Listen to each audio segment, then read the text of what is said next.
Hi guys, welcome to this session. My name is Rahul. I'm from team CloudyML, and today we are going to discuss a roadmap of Python which we should follow for data science and how much time it takes to cover this topic. So let's get started.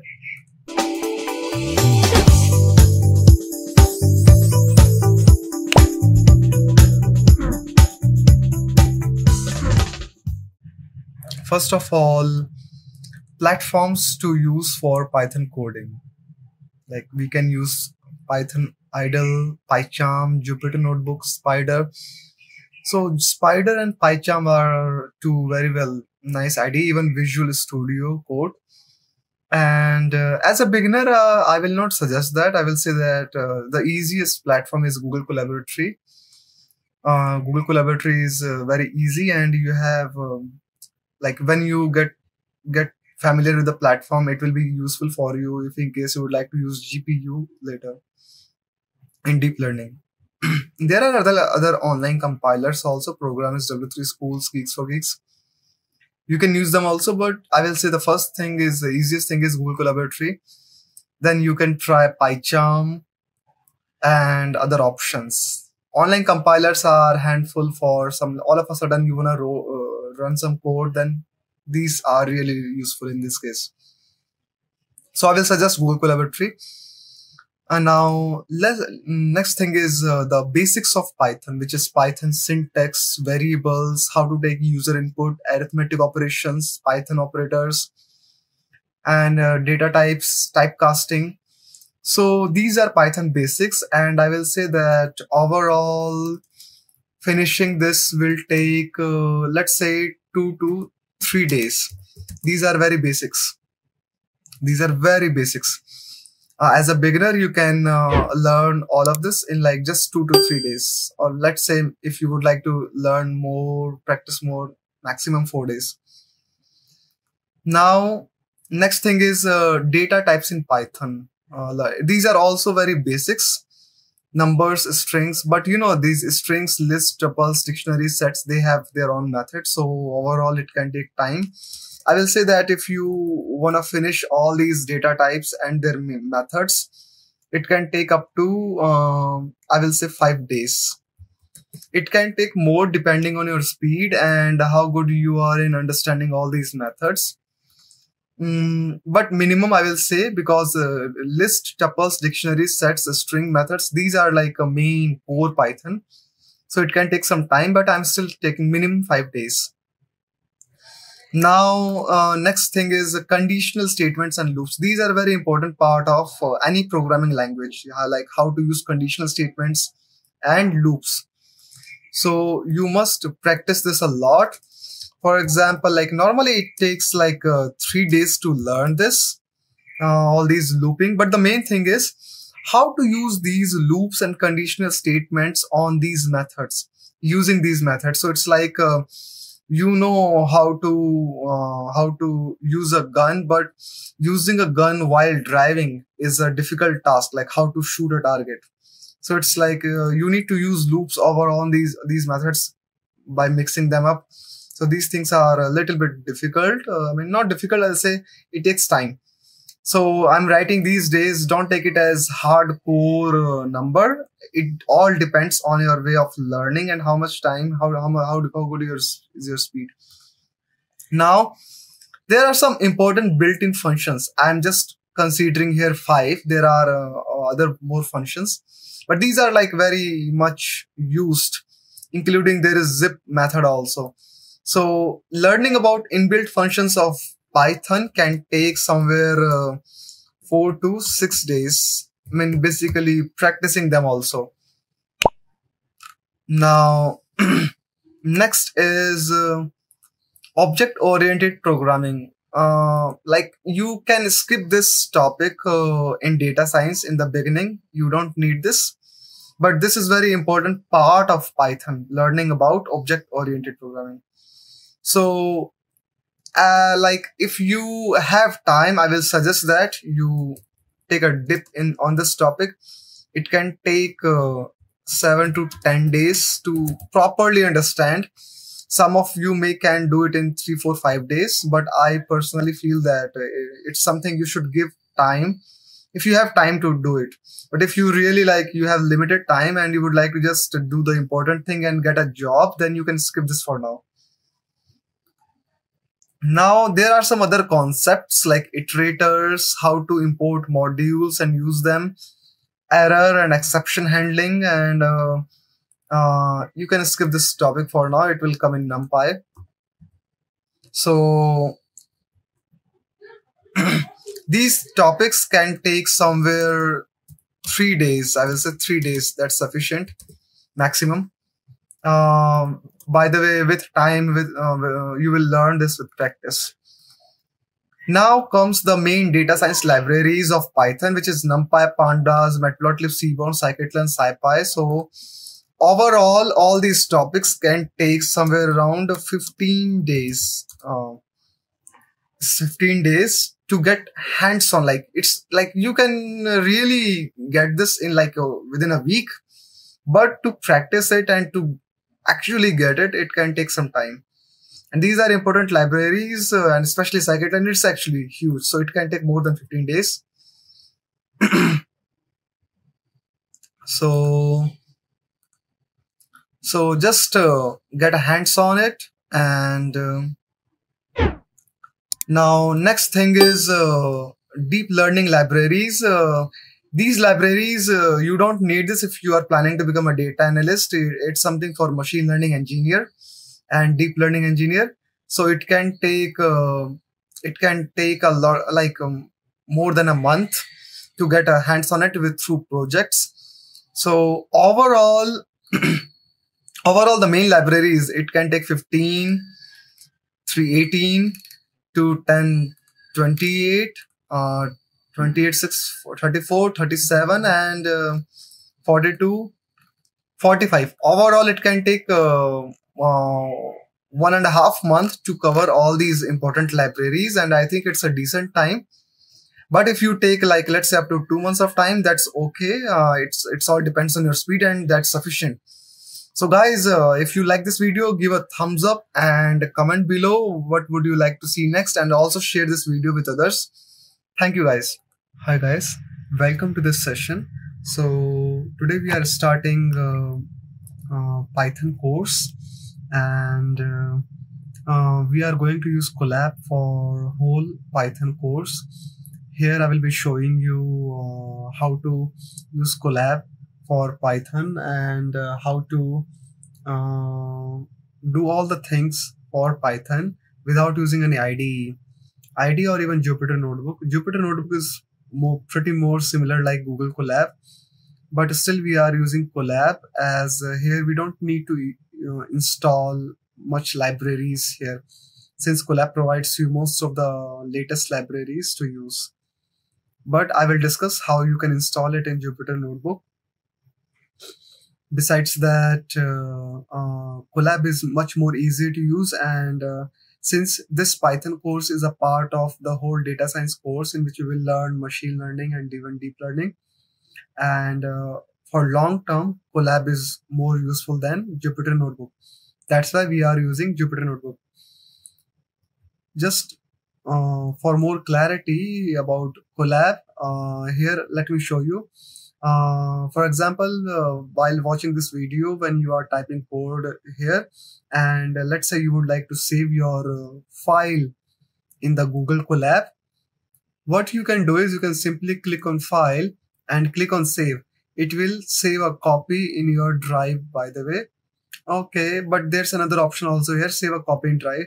So you can simply click on here, Save a copy in drive, and you can check in your drive that your file is saved. And next time you can simply go on to your drive, double click on that file, and it will open automatically in the Colab.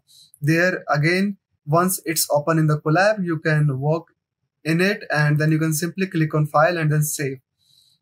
Else, other than if this seems complicated to you, you can simply save and then download in IPYNB format, and then make a folder on drive and upload there. This is another way to do it. And That's it about this option. And here you have another, again, multiple options here. You can check it once. One more thing, like this option you can see here, file section. We will use this when we will go on Pandas library in Python. There you can just upload any data set here. You can upload any data set here to use. This is the way to upload file here. So, and here you see this plus code option. This is to add cell for running to write any code, and this is to write any text the way I have written text here. This is text cell. So these are some common things in Google Colab. And here you have this share option also. You can share this notebook directly. So just since you are a beginner here, just click on things even if you don't know and see what's going on, how it works, just to get a hands-on on Colab. Next thing is, let's see why we are learning Python. Why not any other language for data science? Because data science has many diversified topics in it, like statistics, domain knowledge, machine learning, deep learning, even analytics tools, a lot of things. So to not make it complicated and easy to use, Python language is more preferred. Besides that, it's not complicated. Why? And you can see that many people are coming into data science from non-IT background even. For example, even myself, I was a yoga therapist and then I came into data science. So Python is very simple language and easy to use. It has presence of third-party modules.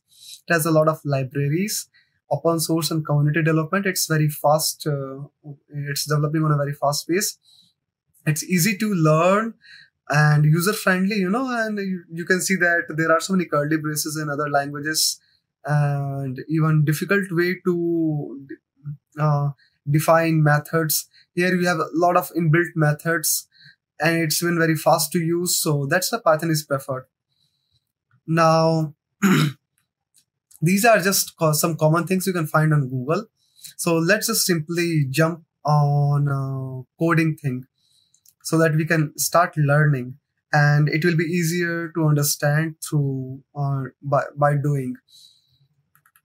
It won't be boring on theoretical level. So let's just start with what are identifiers. Identifiers is something you use to identify something. Let's say I want to define a number, name, or something like true or false as a Boolean thing. So I need to give it a name, and that name is called identifier. There are rules to give a name. You cannot just simply name anything in Python. You need to follow some rules. And what are those rules? That it must start with underscore or with a letter, either capital A to Z or small a to Z. It must start with a letter, capital A to Z or small a to Z, or an underscore. And then it can be followed by 0 or more letters, underscore, and digits. So, and it does not allow the use of punctuation characters such as @ dollar, modulus, and these things. So, to give you an example, these are valid identifiers given, like small AB10C. And since it is starting with small letter, it's valid. You can see that it's starting with small letter and then with underscore, it's still valid. Only underscore, yet is still valid. Underscore ABC, it's valid. But here you can see that when it's not starting with any letter or underscore, it's not valid with a number this, like this, even this. This for loop, it can be valid, but problem is it's a reserved keywords. So reserved keyword is an interesting thing in Python. What are reserved keywords? So before going for reserved keyword, let me show you the a basic of coding in Python. Like in any language, we usually print something when we start it. So let's just do that. Usually we start with print hello world. So if I print this, you can see that it prints hello world. So this is like your first program we see in any programming language. Now let me show you, like, if you would like to check if the identifier you decided, for example, let's say I said ABC equal to 19, and I wanna make sure the variable I defined ABC here, if it's valid or not, then I can simply call this print. I can simply call print in double quote my variable name ABC dot is identifier. It's like I'm asking, is it an identifier or not? And if I run this, it will say true. Yes, it's an identifier. It means it's a valid identifier. True means it's a valid identifier. Now, if I say this variable name, double 99A, if it's an identifier or not, then again, I need to first let's say I define it. I mean, you don't need to define it actually, but let's just say I copy this code and I run this here, and I ask him that is it a valid identifier or not, and we know that it's not a valid identifier. It's double 99A, I mean single 99A. It's not a valid identifier, so it says false. It's not a valid identifier. Now, similarly for underscore, you can check it. For for, you check it. Now, it says for is true. Why? Because logically it's true, but as I said, it's a reserved keyword. Let me show you what are reserved keywords. Reserved words are defined with predefined meaning and syntax in the language. Means it is reserved for Python. Like Python has taken some words for its own use, and it asks you to not use it. It's used for programming instructions, so that's why we say it reserved words. Now, what are reserved words in Python? It's and, except, lambda, with, as, finally, non-local, and up to this try. Like now let's come to this link. You can just check on Google w3school.com/python reference keyword.asp. You can simply call reserved keywords in Python, and you will get this link within second 2-3 options. And it has all these keywords, reserved keywords, and it has the description of it. So what and is used in Python for logical operator, as is used to create an alias, assert for debugging, break to break out for loop. So these are reserved keywords, and it has a special meaning. It has a special usage here. So you may use it for a moment and it may even work it out, but it's not suggested, and as it creates confusion. So please don't use reserved keywords. Leave it. There are another way to confirm about keyword. Now, before doing that, I would like to show you. Sometimes we use inbuilt libraries, and for that we import modules. For example, here I wanna check about the keyword list, reserved keyword list in Python. So I can import keyword. I can import keyword using import, and I can say keyword.kw list, and it will give me a list. List means with this square bracket. Anything in a square bracket is a list. I mean, anything defined as square bracket, it means it's a list of something. So it is a list of reserved keywords, and you can see that all those keywords we saw here, and even here, this is output in a list here. So that's what it does. It's not necessary. My main point of showing you about this import thing is like,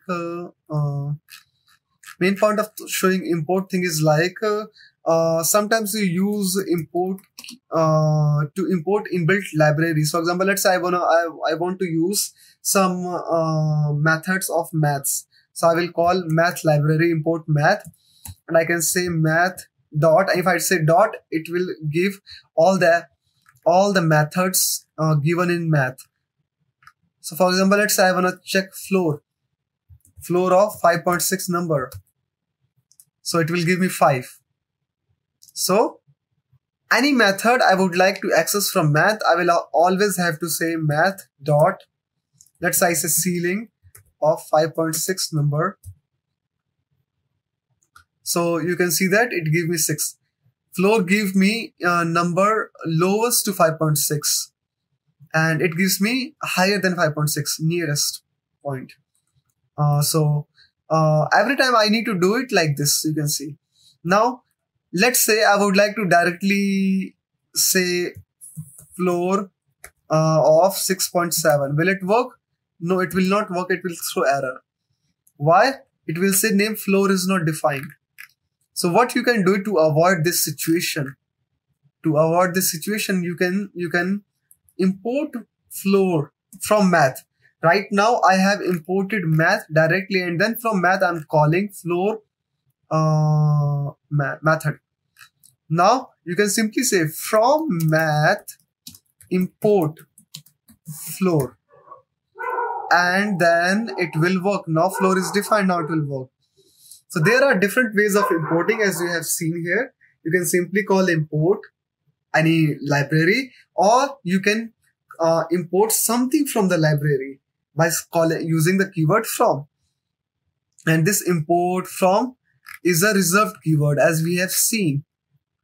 You can see import here, reserved keyword, and you can see from here, reserved keyword. So that's how this importing module works. That's how reserved keyword concept works. When you define any variable name, you need to be careful of choosing correct variable names. Now let's check what is called comment in Python. Sometimes I would like to write something about this code. I would like to write about this code. How can I do that? Let's say I am saying floor of 8.9, and it gives me 8. For example, let's say you check here. Let's say you don't know what floor in Python, what it does, and you check that floor method in Python returns the floor. It rounds a number down to the nearest integer. Let's say you don't know about floor and you would like to write this about this, and then you try to write, and then you said you would like to write here, but you can see that it gives me this line here, and if you run the cell again, it will throw error, invalid syntax. But you want to write notes above this line of code, what it does? Then comment works here. You just use a pound sign here, and then at the beginning, and then you write the whole line, round a number down to the nearest integer, and then you run this cell by clicking on this sign, and you see that it's not throwing error anymore. And this is how you write a comment. You use a pound sign, and then you write whatever you want to write after that. But it must be in this line. It doesn't mean that you write here, it will work. You can see the color is changing again. Then again, if you want to write again here, you need to use pound sign again, and then you write anything here. So this is how writing a comment happens in Python. In every programming language, writing a comment is in a different way. In Python, we use pound. In other language, you can see a different syntax to write a comment. You can simply Google about any programming language how to write a comment. Now, let's go to our next topic. Like, how do you define a variable? We have seen the rules to define a variable or identifier. Now, how would you define for integer? We have seen for integer also, but let's just say, for sake right now, we don't know. And I would like to define an integer here. So I will say, let's say int variable, and I say 5. Now let's say float variable, I say 6.5, and I say bool variable, and I say true, and I say none variable, and I define none, say string variable, and I say CloudyML. So you can see that here I have defined around 5 variables. One is integer variable, one is float variable, one is boolean variable, one is none variable. None is also a variable in a way that I don't know what it is. I just don't know what it is, String variable is in double quote, or you can also write it in a single quote, CloudyML. That will also work. Or you can simply say it in triple quote also. Sorry. Yeah, you can also do it in triple quote. These two methods will also work. Now let me run this cell, and I call print int variable. If I print this, it will print 5. Now, if you print another line by saying that what is the type? Type is a method to check the type of any variable. And if you do it, you can see that it will print 5, and then it will print class int. It is saying that it is of integer type. Now you can do the same for all variables. You can check the same thing for float, and you will see different output every time you do it, because all my variables above are of different type. It's class float, it will say class bool, it will say class none, it will, let's check about none also, I'm not sure about it. This is about class string. So let's just check it for here, bool, and then none also.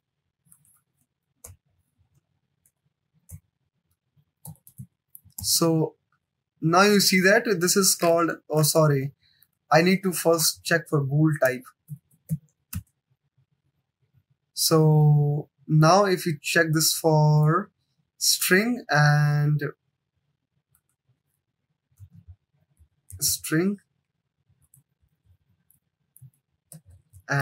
none type also, let's check.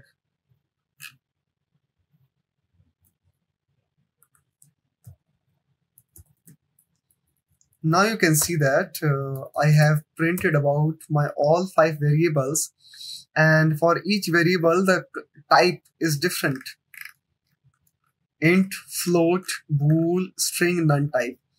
So we have seen like how to define a variable and different data types: integer, float, boolean, none, string. So let's check about some applications here. Like there are some basic arithmetic operations in Python.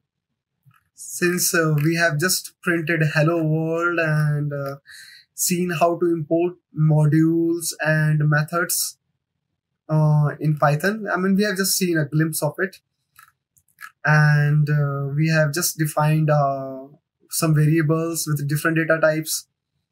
Now let's check some normal applications, like basic printing things of mathematical functions. Like let's say I would like to just add 2 numbers using arithmetic operator plus.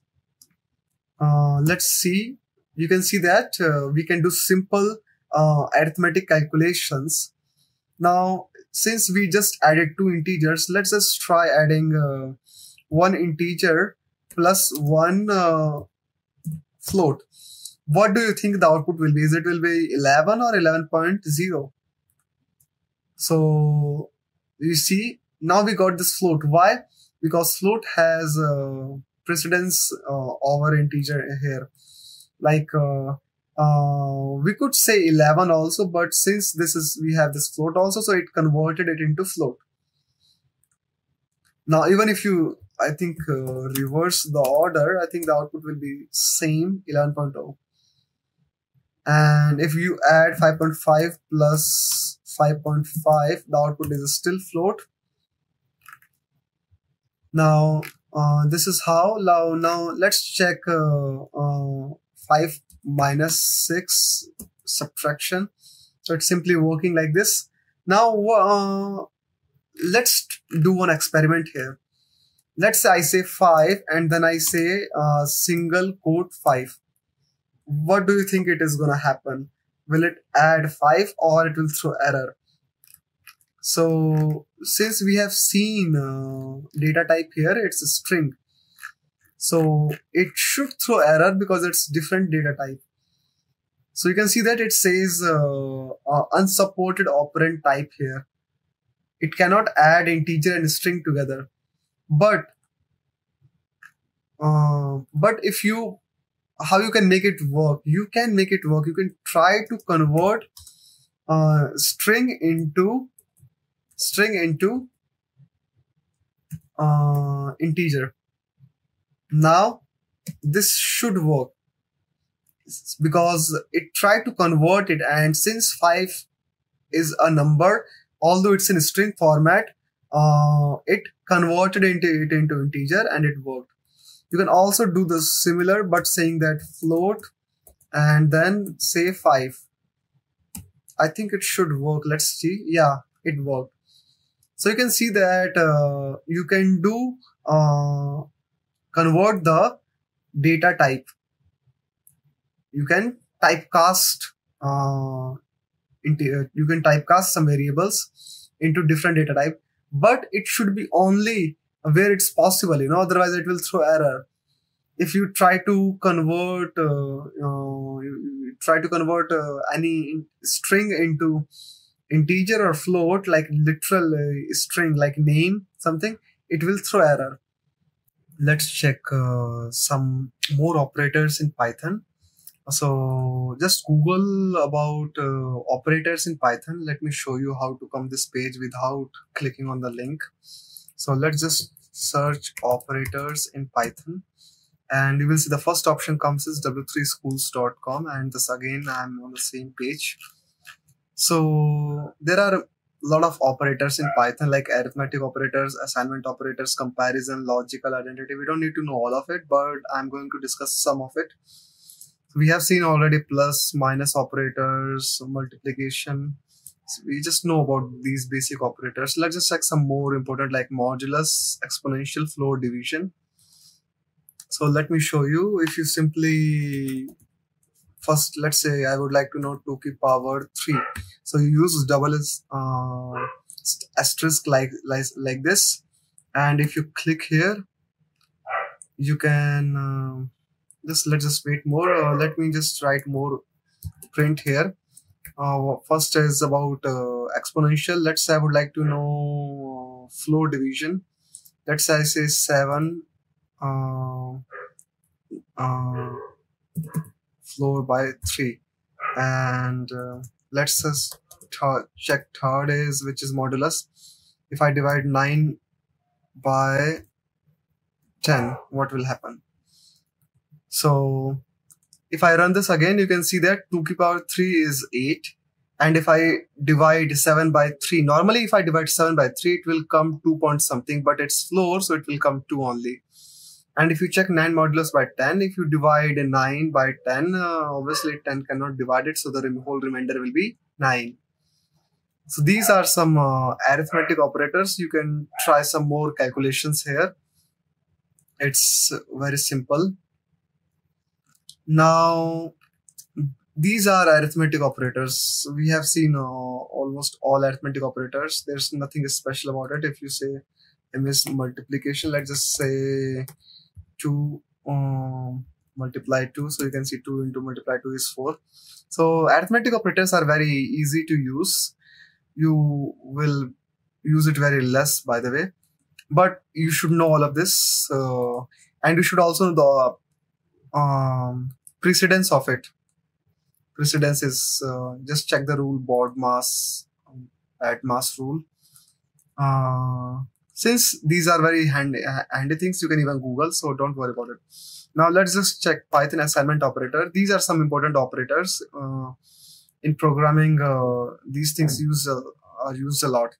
Like in the beginning, plus equal to is hard to understand, but with practice you understand what it is. Let me show you this by example, how these things happen. So let's just say I define a variable x equal to 5.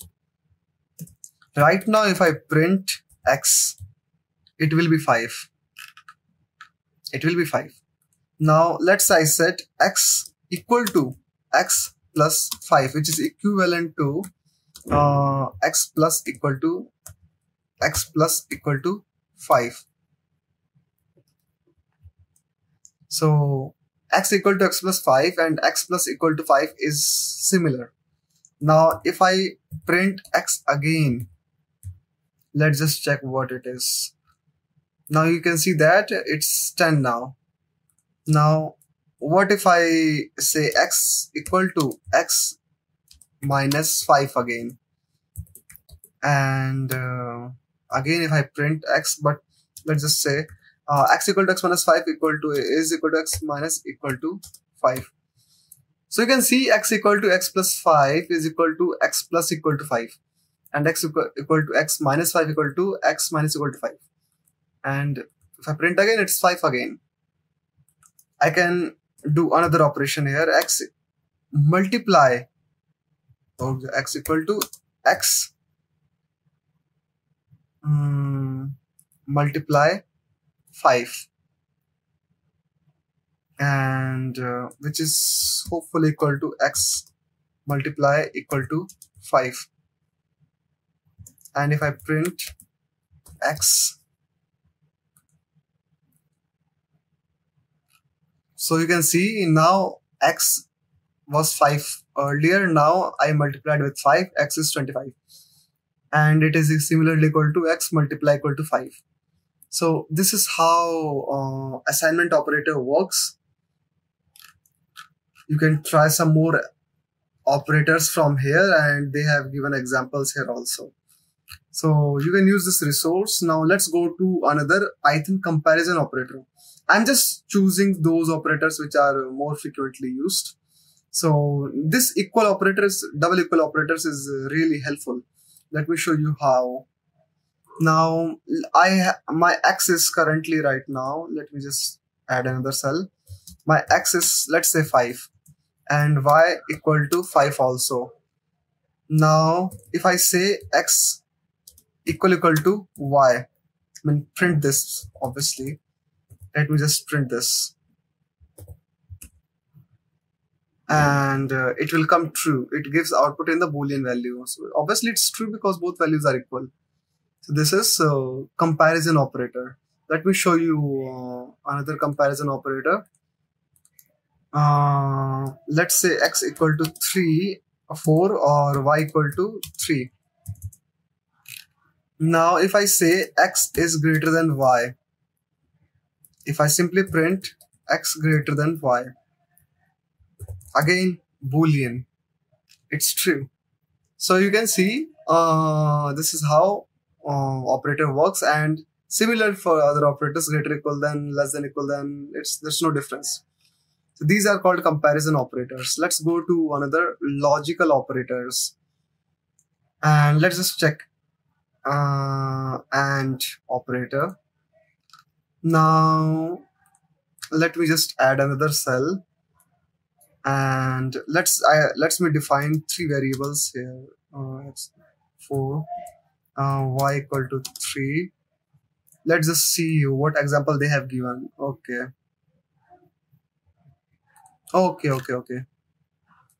Now let's just say I wanna print, I wanna check condition x. Let's say x is greater than 10, which is true, right? And I say and x is greater than 0. Does this condition satisfy or not? does this condition satisfy or not? If you see, x is less than 10, which is true. X is greater than 0, which is true. So both conditions are true. And in high school, we have read about Boolean algebra a little bit, which says that AND needs both condition to true to give you the true output. And if both conditions are true, the output will be true. Let's just check, and you can see it's true. Now let's say I say here Python is less than x is less than 4, which is false. My one condition is false, other condition is true, so the output will be false. So these are based on Boolean conditions. So, and this is called logical operators. Similarly for or, not. So please guys go through this link, try some other operators, understand, and these are called operators in Python. There are other operators also, like some other operators, bitwise operator. So these are a little bit more complicated. Right now I'm just skipping it. It's not necessary. If this is needed, I will explain it later. This membership operator will come in if else condition, so I will show it later. So identity operators is also, I will show it with some example later. So we have seen most of the operators, and this is right now it's not needed, so it's okay. We can skip this for now. Today we are going to learn strings in Python, how to assign a string methods. So let's get started. So let me first define a variable here. Let's say my string. Let's just take simple CloudyML name. So you can see that here I have used double quote to define a string.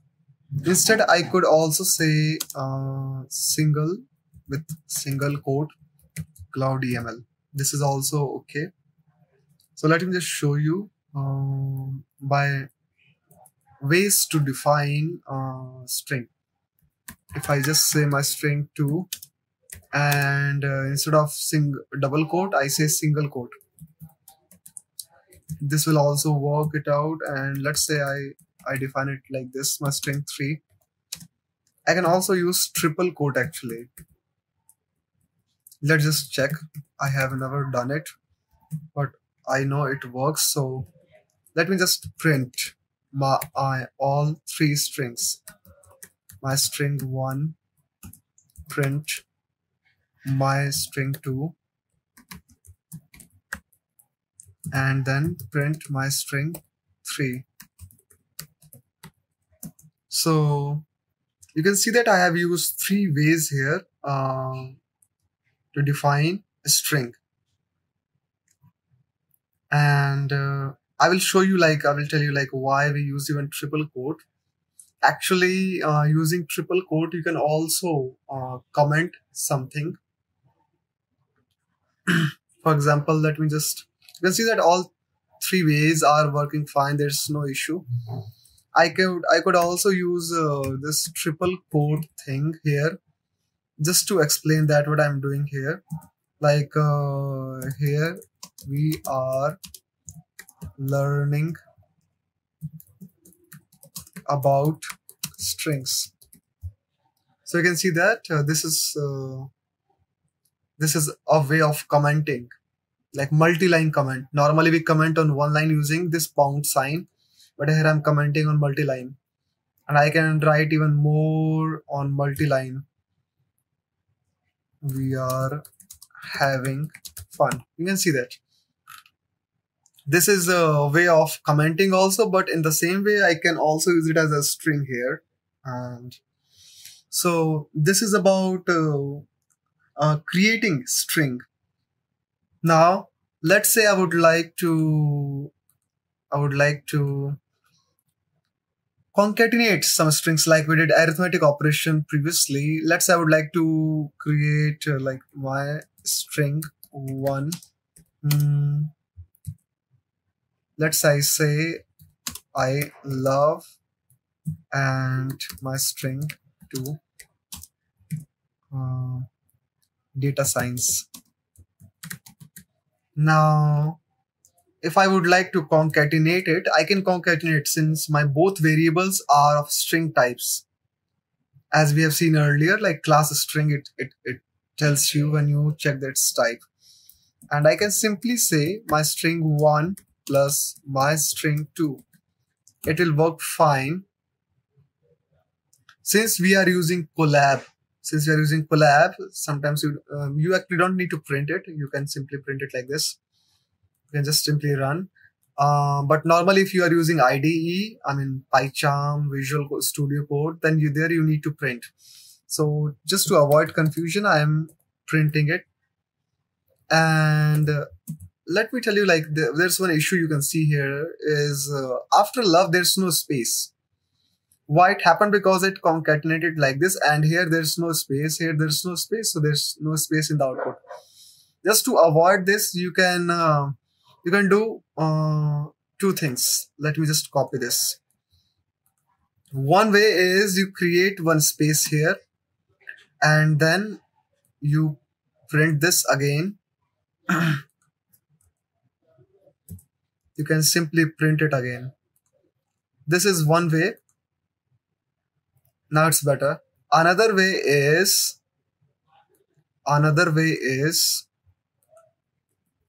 there's one term called \n. This is called a new line. This is called a new line, \n, and I can just simply use it here with double quote or single quote, \n, and then actually not \n. It is for new line. You need to use space. So what you can do is you can simply give space, one space here. This is, you can simply do it here and then just again add sign.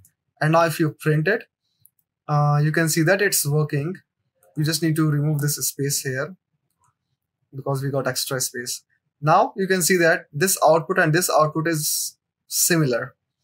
So this is one way. Another way to fix your output. So this was about concatenation of a string.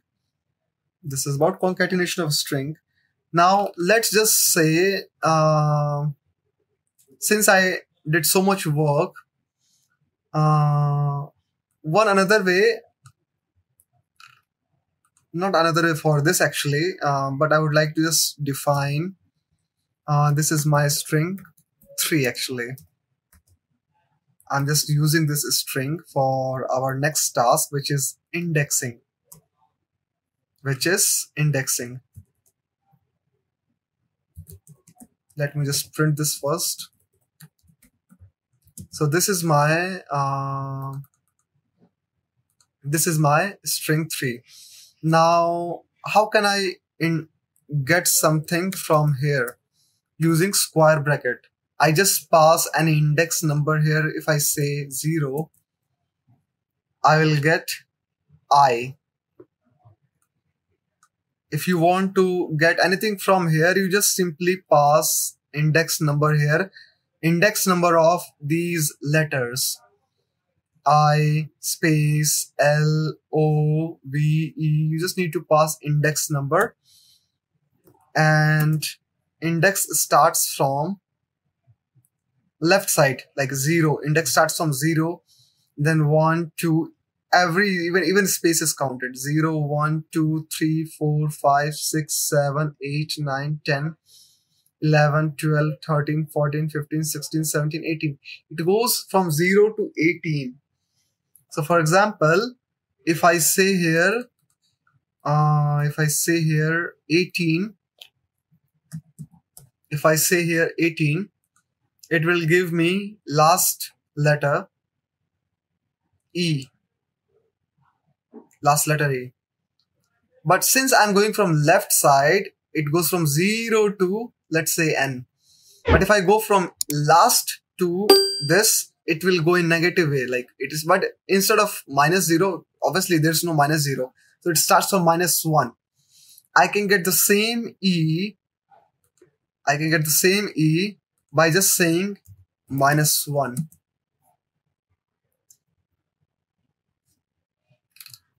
And if I go from here, this is -1, -2, -3, -4, -5, -6, -7, and so on. So this is how it works here. This is the indexing thing. If you go from left, it's from 0 to plus up to something. So up to what actually? Let's just check the length of my string. So there's a method called length, len, and then you just pass my string. It will give you the length of your string, which is, it is saying 19. Why 19? Because it is going from 0 to 18. So if I include 0th also, then my length of the string is 19. 18 plus 1, 19. So you can see that it goes from 0 to plus 18. So whenever you need to index, this is very important, guys. So whenever you need to use it, what you will say, it goes from 0 to 18 in terms of indexing. So you will just say that 0 to length -1. It goes from 0 to 18. Or you can say 0 to length of my string -1. So when, let's say in further sessions, when you see that I'm looping over a string, I will say 0 to length -1. Because my length is always +1, because indexing starts from 0. So whatever the length you see, you can say that when you loop over it, it will go length -1. So this is about indexing. Now let's say instead of just extracting one letter from here, what if I would like to get this part, I love or data or science. So let's index like that now. How to do it? Simple. We have already used this square bracket, and this time I will say that I want from after space, I want love. So what I just need to pass proper indexing.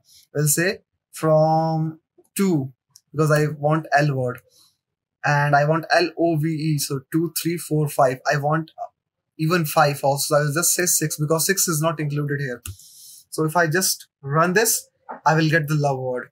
So you need to just get the idea of where the index is so that you can extract it.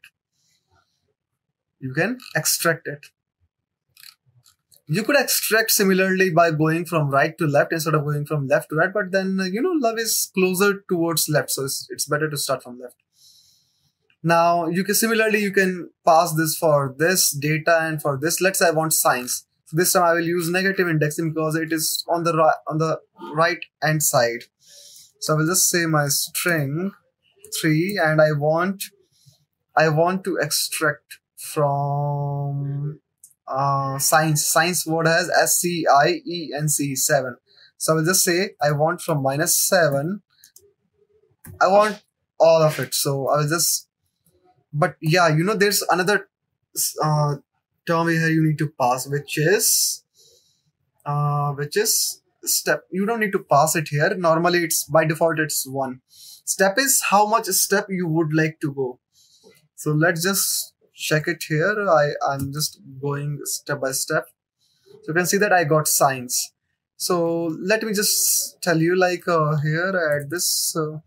So you pass start number, stop number, where to stop, and step number. So this is start. I said I want to start from -7. I want to start from -7, which is S. And then I would like to go -6, -5, -4, -3, -2, -1. So to go from -7 to -1, you need to keep add 1, which is the step thing. By default, it's 1. I just added this like this to show you. By default, it's 1. Now let me just show you one more example. First, let me just print this so that it stay in front of me.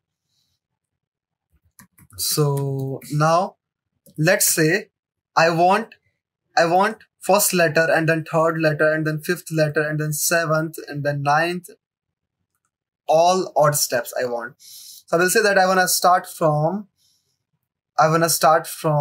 since I said all the odds, it's not from I actually, what I said was even actually. Let's just say I want even. So I will say I want to start from 0. Even if you don't pass it, it's by default 0. Then I want every second step, every second. I don't want to say every second step. So I will just say 2. I'm not passing any number here. You don't need to pass even number here. By default, it's 0. And by default, it's the last. I'm just saying every second. So it will give me I, L, V, space, A space, C, E, C. That's it. So you can see that I have got this. So guys, that's how it works. That's how indexing works. I want you to just play with it. You will get all of it. So indexing is all about practice and awareness of each thing here. This is very basic indexing, so just play with it. Start, stop, step, understand how it works. You can see more examples on Google about this. Just for refreshing, just once you practice with it, just see more examples and understand the code, how it's working. Now let's go to our another thing, which is escape sequences. So for example, let's say I have, let me just take my same example here. Let me just take it. I'm just gonna copy this string. I'm just gonna copy this so that I can show you on it. So let me just put it in double quote. Let's just say my string. Now I'm gonna add some, let's say, \t here, and let's just check what happens.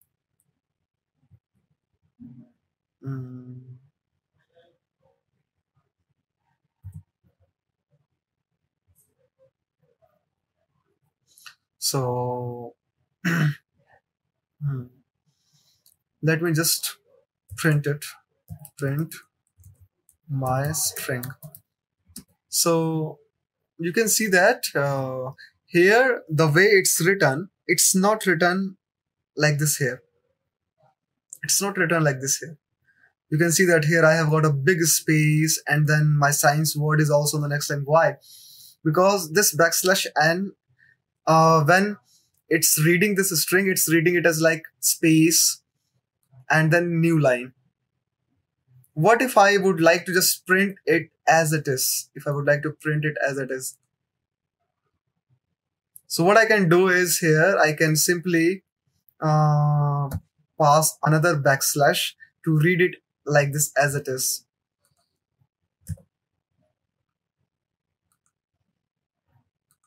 Let's just run this again. And you can see that now it's reading it \t \n. Because that's called escape sequence. So just to give you more idea on this, let me just come on this platform W3 Schools and just click here, escape sequence in Python, and just get the first option, and you can see that here these are escape sequences, escape characters to use. I used double / here. You can see that I used \, and this is also escape sequence \n. This is \t. I have used it now. So these are / escape sequences. For example, if you see this let me just show it to you. For example, here, let's just see this example. This is the text. Now the problem here is my string is in double quotes. So you can see that. Now inside this, I have this double quotes. Now my interpreter will be confused. My interpreter will be confused. What are you doing? What do you want me to do? For example, you can see that it's invalid syntax. It is confused where the string is starting and ending. Now to avoid this situation, what I can do is I can use backslash. I will say that escape this double string. But still my problem will not be solved because it will escape this double quote, but not this, So I will say that escape this double quote also. Now it's not confused because I said escape this double quote, escape this double quote. Now it knows that my string is starting at this point and ending at this point. Now it will simply print this as it is. This is the beauty of escape sequence, escape characters. So guys, just take a look at it and check some more examples on Google on this. You will be very much comfortable in using this. Now we will discuss about string methods. What are string methods? So for example, I have this text already, okay? Now if I just say txt dot, I will get handsome of options here, capitalize, case fold, center, count. For example, let's say I just say capitalize and I just run this. I'm using this parenthesis bracket because it's a method. Without this, it will not work. It will just say function string dot capitalize. So you need to just pass, write this parenthesis. So you can see that what happened. There's not much difference. Why? Because it capitalized the first letter. So for example, if I say this V small, W small, and then I run this and then I run this again, now you will see the difference. It made the first letter capital. This is the method capitalize. It always capitalize the first letter. So let me show you its documentation. String dot capitalize Python. So when you check this, let's say I just check this link. So what it does, it returns a string where the first character is uppercase and the rest is lowercase. So it is explaining what it does, and it is showing example also. Python is fun and text dot capitalize, and then it will capitalize P here. So this is about string dot capitalize method. Let's just check more methods. Let's just say I Google string methods in Python. I'm Googling this right now so that you can understand that there are so many methods in string and what each method does. If I don't know a method, how can I Google this? So the point of Googling this is to tell you like how to even Google, how to solve a problem, you don't need to memorize all of this. There are so many methods. You cannot memorize all of it. There's so much to know, so you don't have time to memorize any of this. But you must know how to find it and work with it. So for example, we have checked the capitalize method. Now let's just say center, what it does. This is an interesting method. Returns a centered string. What does it mean?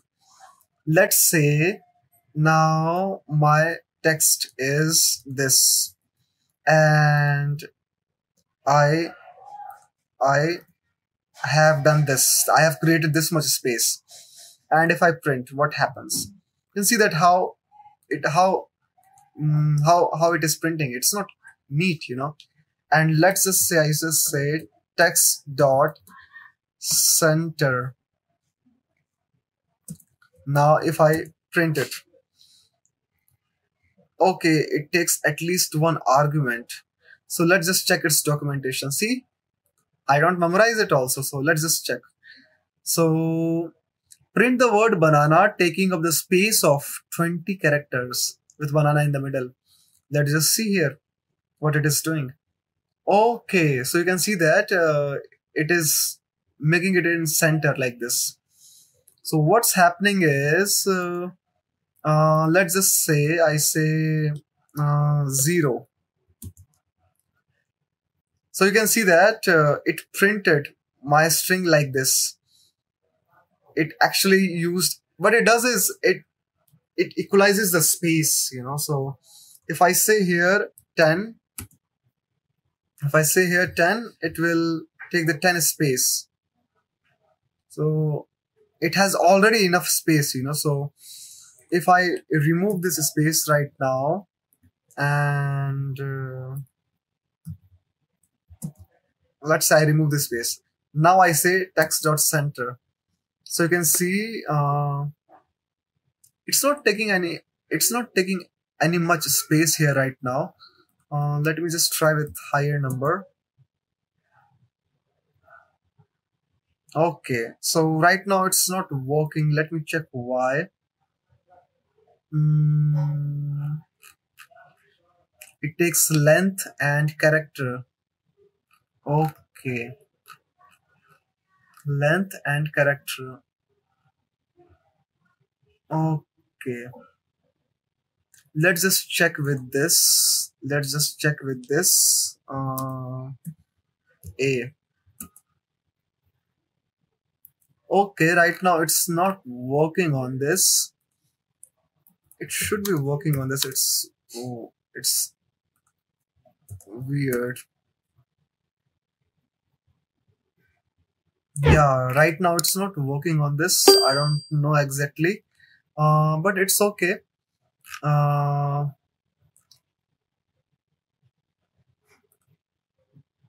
Okay, let me just copy this example to show you what is happening here. It may be due to this thing we have here. It may be due to this thing we have here. Okay, let me just try with the same string here, but this time I will just remove this.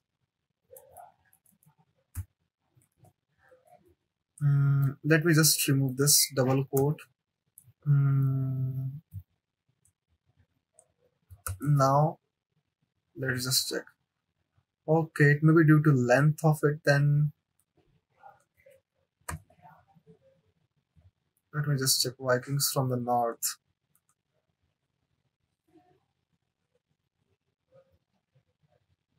Wow.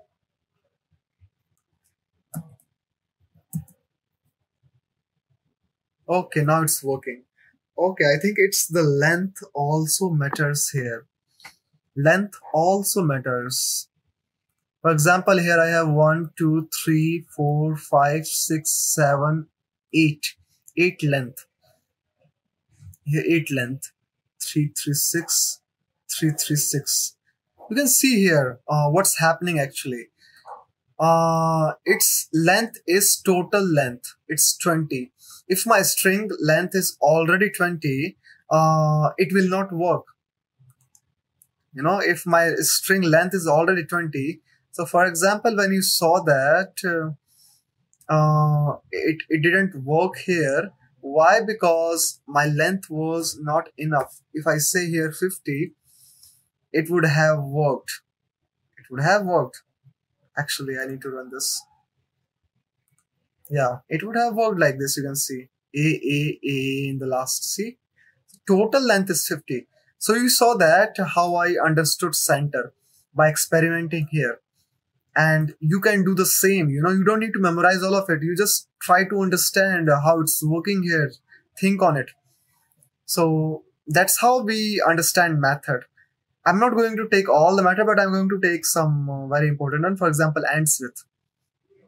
So what it does is, for example, let me just copy this again. Text. And let's say I say print text dot ends with, and I say if it ends with north dot. So it's a true. So it gives output in Boolean, I guess.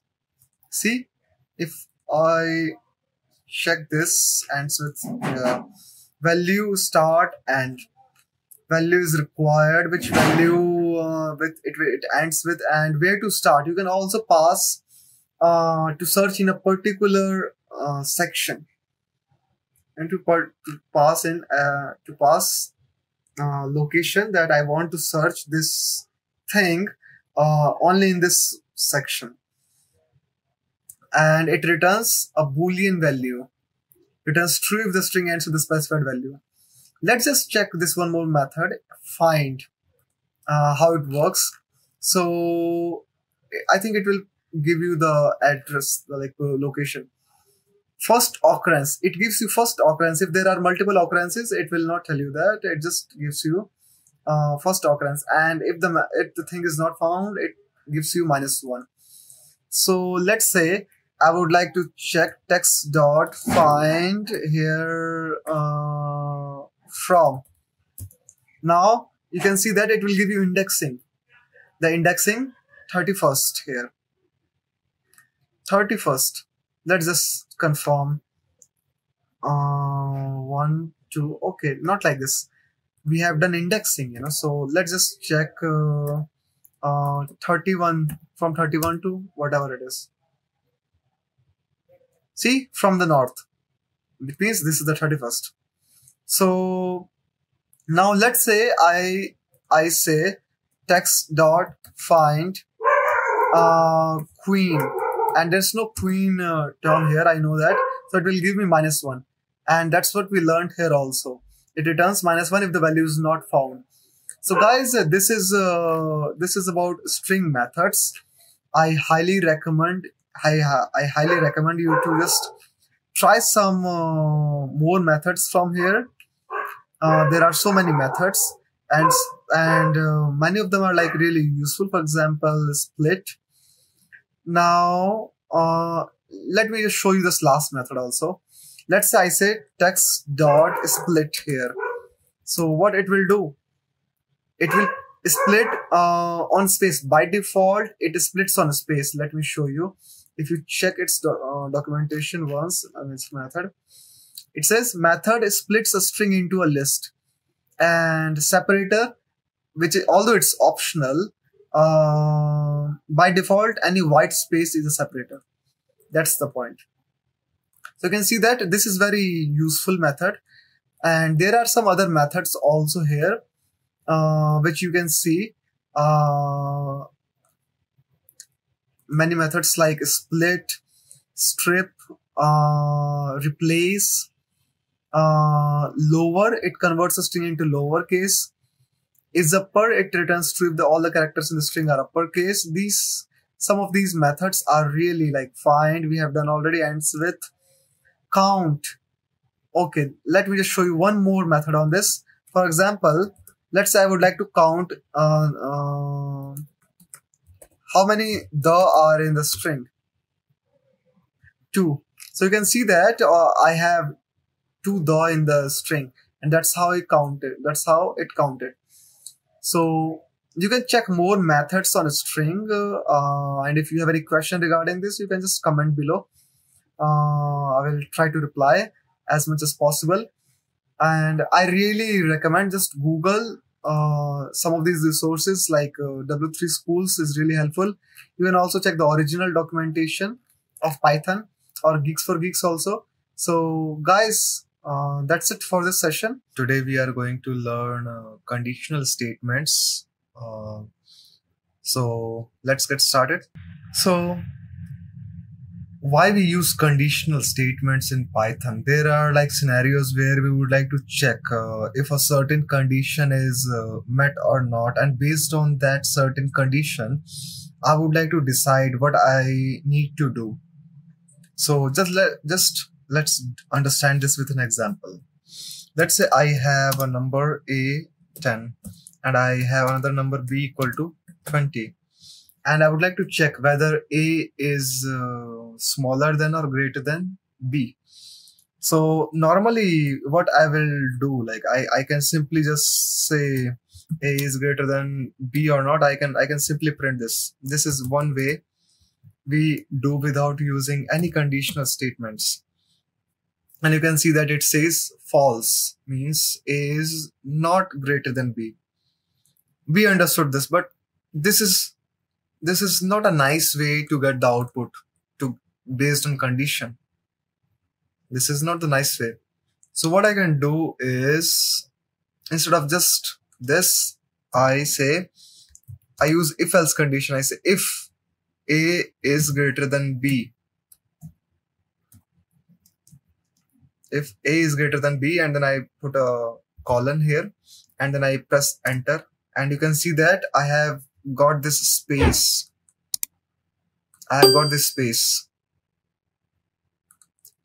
Which is a space of a tab in Colab. And then I say here, print A is greater than B. It will print this if condition is met. And then I say else should be in line of if. Make sure if and else is in one line. And then I say print B is greater than A. I have just written this string. So if this condition is true, it will run this block of code. This print is under if. Now, if this condition is not met, if this is not true, it will skip this block of print. It will print the else block. It will print this. So now let's run this, and we see that B is greater than A. Because it checked the condition, this is not true, so it just print this block of code. So you can see that now my output is in a clean format. Now this is the benefit of if-else condition. Now if I have more than these two conditions, I can add multiple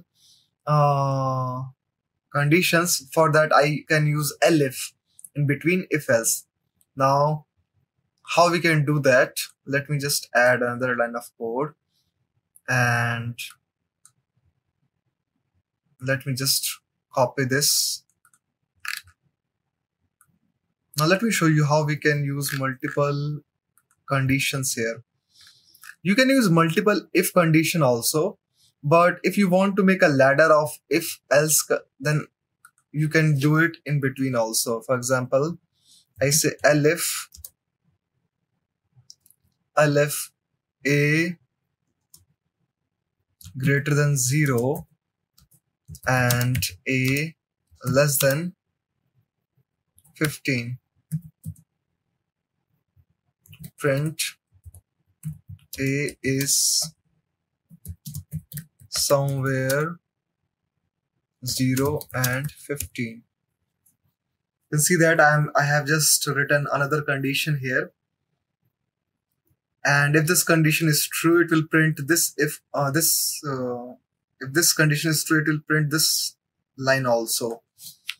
And let's just add another condition, elif A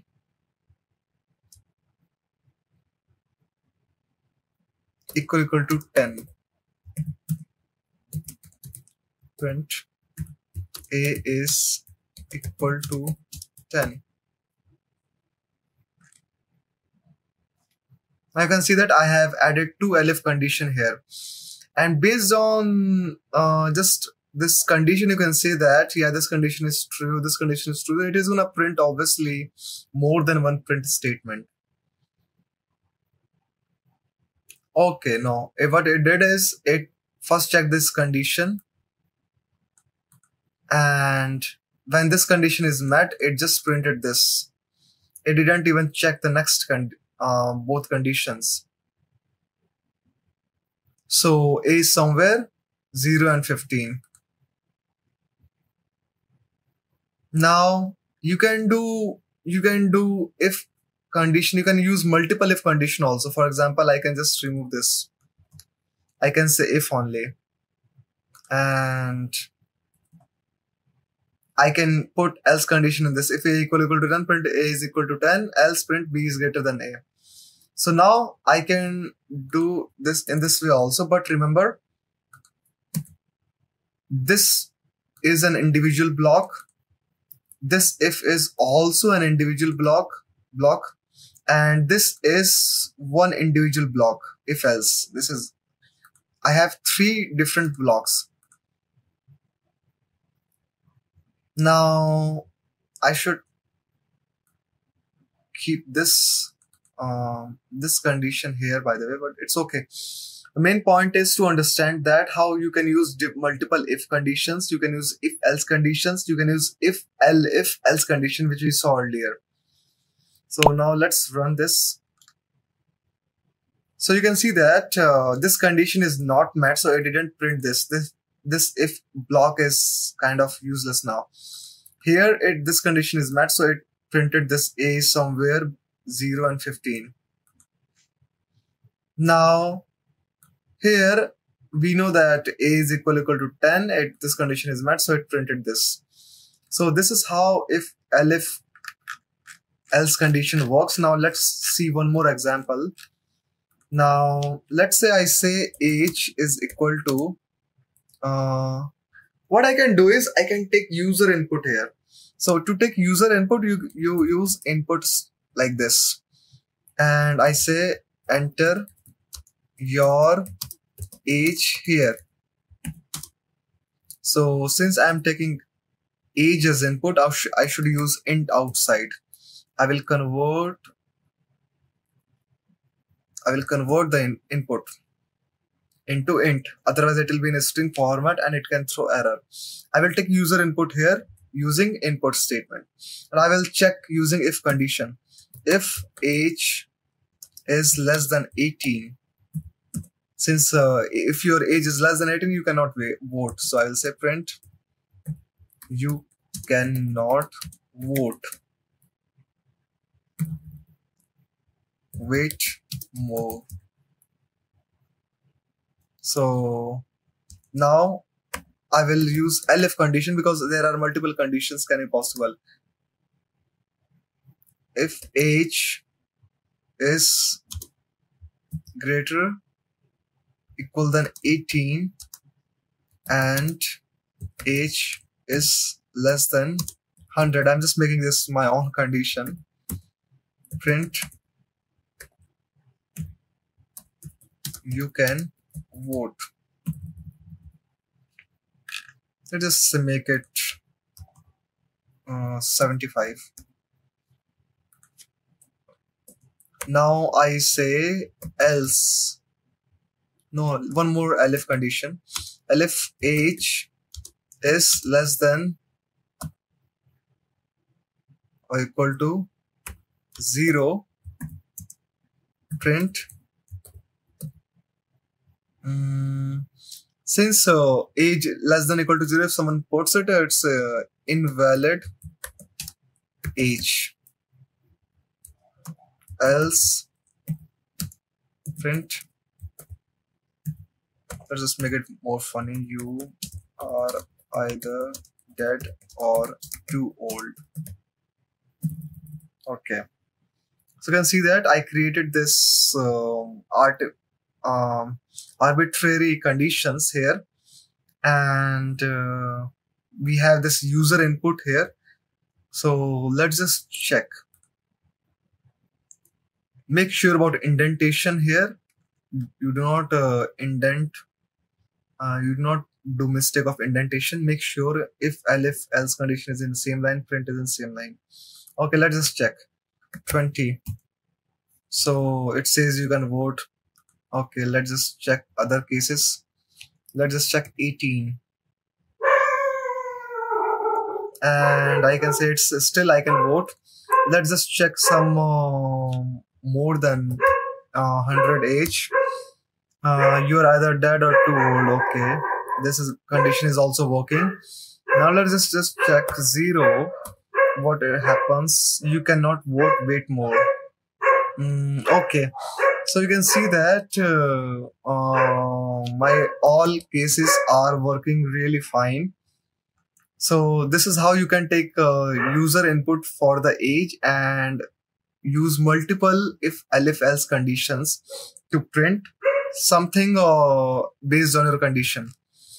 Now there are some few small things like if your if else condition is really small, you can use one line also. For example, a equal to 10, and I would like to check print print a greater than b. Let me just define b also. B equal to 20, let's just say, and let's print a is greater than b if a greater than b, else print b greater a. So you can see that I have written if else condition in just one line. So this is also a way, to b is greater than a, you can see, to write your if else condition if your if else condition is very small and there's not a huge line of print. This is a shortcut way to write if else condition. So this was all about conditional statements in Python. The most important thing to note here is about indentation. Usually as a beginner, we all do a lot of indentation mistakes. So just remember that if I click tab here, it reaches up to this point. This is called indentation. So make sure you don't do such mistakes. Sometimes we do it like we write else condition like this. So this is also a mistake. So make sure you do not do such mistake, and if you do, try to understand the error, Google it so that you can solve it. For example, just to show you about error, like I didn't indent here, and you can see that I see this red lines here. Expected indented block. It is giving you hint that it expects an indent here. But if you don't do it, if you still run, you will see indentation error. It is telling you that print a is greater than b. This line has problem. There should be some indent here. So just remember these things. Try to understand how to fix this, and you will be doing great. So guys, if you enjoyed this video, please give a thumbs up, comment, and tell us how you would like to see more videos on this funny topic. You can just suggest us something. Thank you guys. Hi guys, welcome to the session. I am Rahul from team CloudyML, and today we are going to cover list in Python. So let's get started. So what is a list? First of all, lists are ordered and mutable collection of object in Python. So what does that mean? Let's just see with an example. Let's say I have a list A. So we keep list like the symbol of list is this square bracket, and in this square bracket we will have objects, collection of objects, and here collection of objects can be of same data type. We have covered this, like different types of data types: integer, float, strings, boolean. So I can have similar also and different also. Let me just show you first very simple, like simple. I have this 4 integers in my list, and let's say I print a. So here you can see that I have a list of same data type, and when I print this, it shows like this. Similarly, I can have a list of different data types. Let's say 1 string, 1 integer, 1 float, and 1 boolean. So I can also store different data types in my list. So this is how we assign a list of same data type, and here we assigned a list of different data types. I can also do one thing, like I don't keep anything in my list and simply print it. You can keep your list empty also. So this is also one way of assigning a list, and then you can add elements into the list. You can add elements into the list, and here you can see that I have an empty list here. Let's just say I copy this code and paste this here. So now let's say you would like to get element CloudyML. So just like we have seen how to how to access any element from string. The same way we can access element from the list. So for example, I want CloudyML, and CloudyML is at index 0. I can simply call print A0. Now you can similarly access, let's say I want float value, and float value is at index 2. Float value is at index 2. CloudyML at 0, 1 is at 1, 5.4 is at 2, and true is at 3. Similarly, you can print Boolean value from your list, which is at index 3. So this is how we can access elements from a list. Now, let's say you would like to get a slice of this list. Now, to make it look more interesting, let me add some more element here. Let's say Python, some languages, Java, Ruby. Now I have a big list, and let's say I would like to get Python, Java, and Ruby. So I can do negative indexing. We know that the last element is at index -1. If you don't know, just remember that in this, like, you can access elements from left to right or right to left. From left to right, you need to go 0, 1, 2, 3, 4, 5, and from right to left, you need -1, -2, -3, and -4, like this. So I want last 3 elements. I can say -1. I want -1, -2, and -3. Now we have seen that we need to pass 3 things in this: start, from where you want to start, where you want to stop, and what is the step you want. So I want to start at -1. I want to go up to Python, which is -3. So for that, I need a step of -1. You need negative stepping. So now I want to go up to -3. So this is how you can get access of, okay, the main thing is -1, -2, -3. So last stop element is not considered. So you need to take extra -4. Then you will get all 3 languages: Ruby, Java, Python. Now if you want Python, Java, Ruby, Java, Ruby, what you can do is you can start from -3 and then say I want to go up to the end, and I want a space of 1. I want a step of 1. So 1 is by default, so you don't need to pass anything. You can simply do it like this, and you will get Python, Java, Ruby. So this is how, actually this is by default. Start is by default 0, and the step is by default 1. So this is how you can access elements from list. Let me give you one more example. Let's say I want to reverse this list using indexing. What I can do, reversing, you want to start from -1 and you want to go up to the end, and you want a step of -1 because you want to go reverse, and this way you can reverse your entire list. You can see that Ruby, Java, Python, 0, 5, 4, and all like this. So this is about indexing in list and slicing in list, actually, not indexing. Indexing was simple. So this is, if you know, like this is 0, 1, 2, 3, 4, 5, 6, and then this, so on. And from the last is -1, -2, -3, -4, -5, like this. If you know this, you can get any part of it. You must know this also, like which number you need to pass: start, stop, step. Start from where, and start is by default is 0, step is by default 1. You can do negative indexing also. If you know this, you can play with it and you can extract anything from this list. Now, let's learn about methods in list.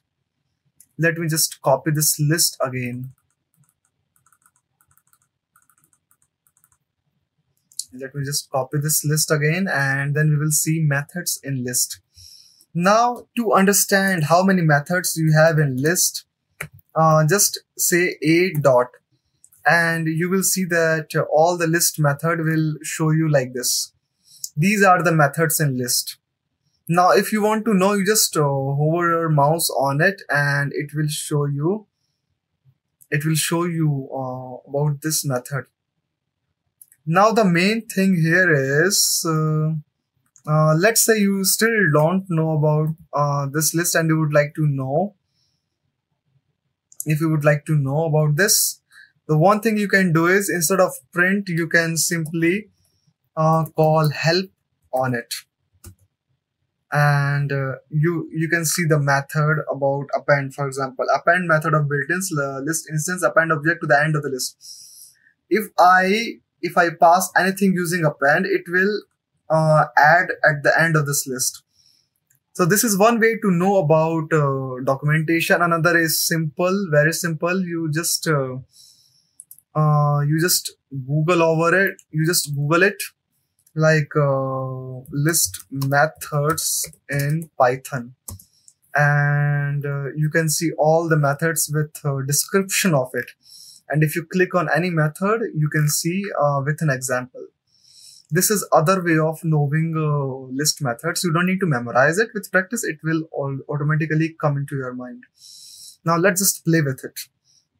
Let's just say a dot append, and I would like to append data science string, and just run this and print a, and you can see that data science has been appended at the end. No matter what you pass here, it will be appended at the end.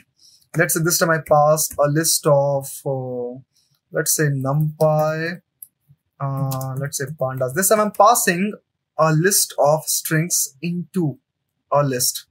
Now let's just again print a. Now here you can see that your list has been appended here. Your list has been appended into a list. So now kind of you have list of elements and list also. So this is about append method. Now let's just say another method. Let's say a dot. Let's check. Now this time what I'm going to use is pop. Now I'm not passing anything in pop, and I'm just running this cell, and you can see that what it did, it popped the last element in my list, which is a list of strings. And now if I print a here again, now I have up to the data science. So if I do it again, it will pop out data science, and then if I do it, it will pop Ruby, Java, Python. It will, without passing any index here. Normally you pass index here, that which index element you would like to take out from the list. So if I don't pass it, it will do it by default -1, -1, -1, which is the last element. Now let me just show you one more, a dot pop here, and then I run it. So you can see now it popped out data science. And if I print a again, here you need to understand one thing is like when I said in the beginning, lists are ordered. Ordered means, you see, every time I define a, it print my list in the same order. If I define a list, it print everything in the same order. You see, so this means lists are ordered. And what does the mean of mutability? That I can play with it. I can append, I can pop element, I can do all these kind of things. Now let's say I would like to pop out the first element, CloudyML. So I can say .pop 0, and it will pop out CloudyML. And now if I print a, now my first element is gone from the list. So pop takes indexing. It takes index of the element you would like to remove. Now let's just check one more method, which is insert.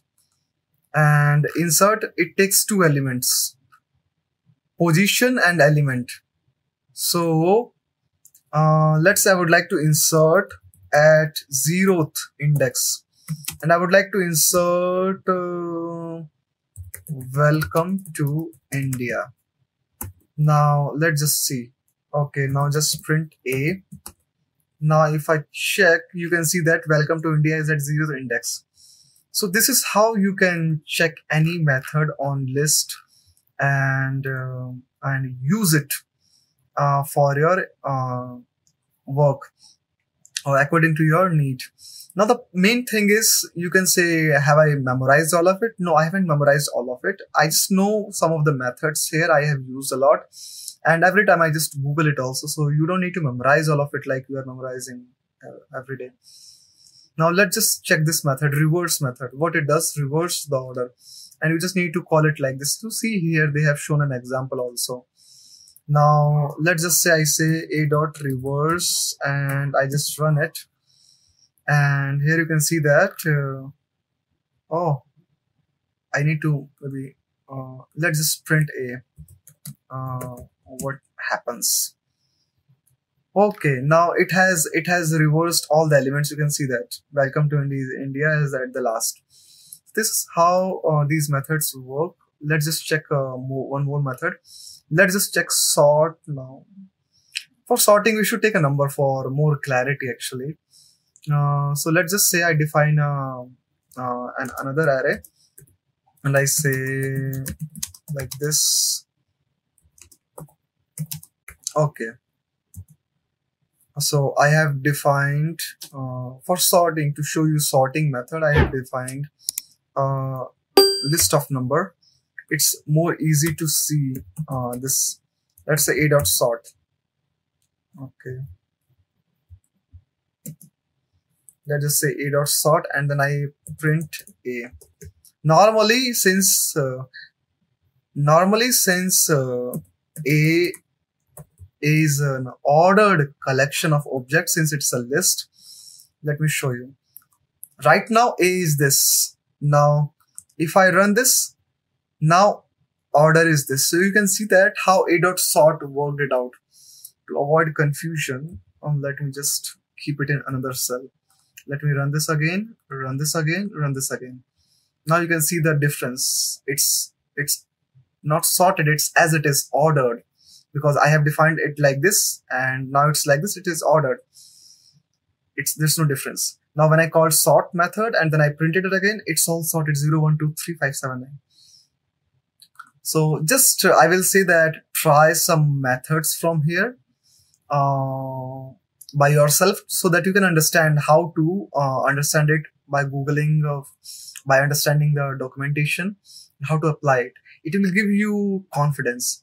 So now we are going to discuss sets in Python. So let's get started. What is a set? A set is an unordered collection data type. That is iterable. We will iterate it later. Mutable. It means we can add and remove elements from it, and has no duplicate elements. It means that if I try to add elements which are repeated, it won't consider it. So let's just see in applying. So let's say I create my set. So set is denoted by parenthesis bracket like this.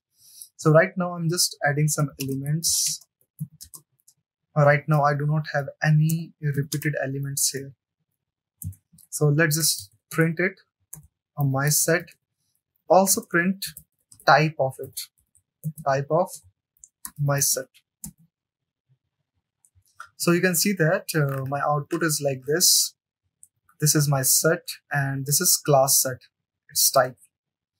Now let me show you one more example. Let's say this is again my set, and this time I'm gonna repeat it.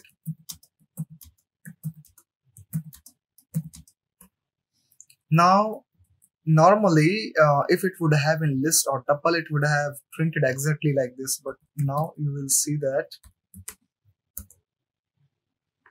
see, still it is printing 1, 2, 3, 4, 5. It ignored all repeated elements. That's the beauty of set. Now sets are unordered.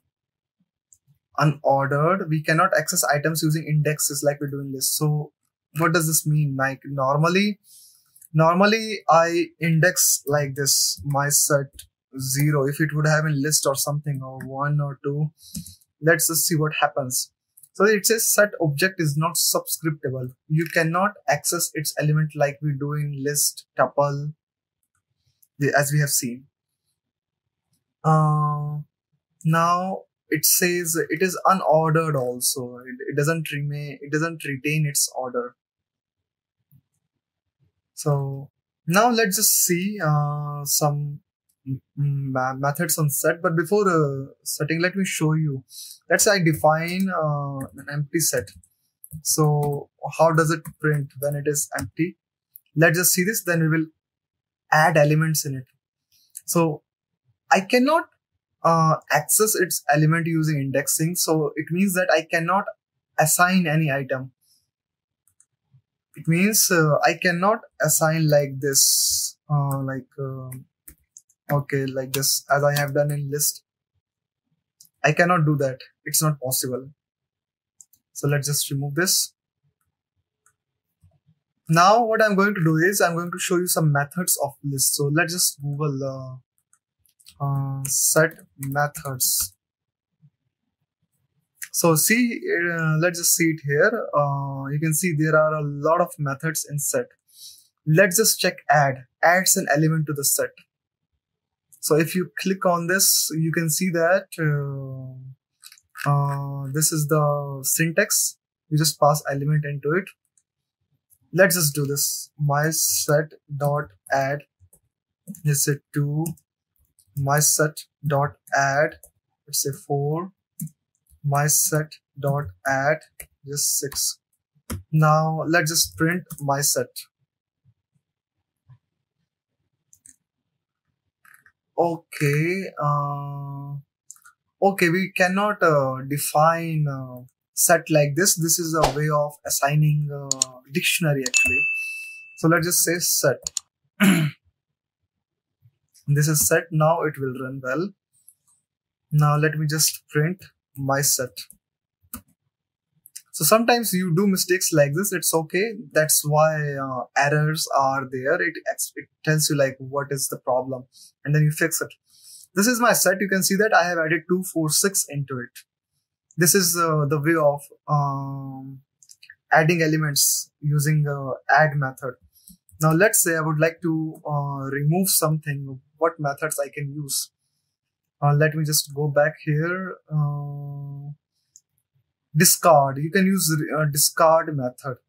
Remove the specific item. Or you can also use this remove the specified element. Specified element. Let's just try remove. Let me check what it takes. Let's just click on remove method, and you can just pass the element name. Let's say I would like to remove 6, and then print my set again. See that now 6 is removed.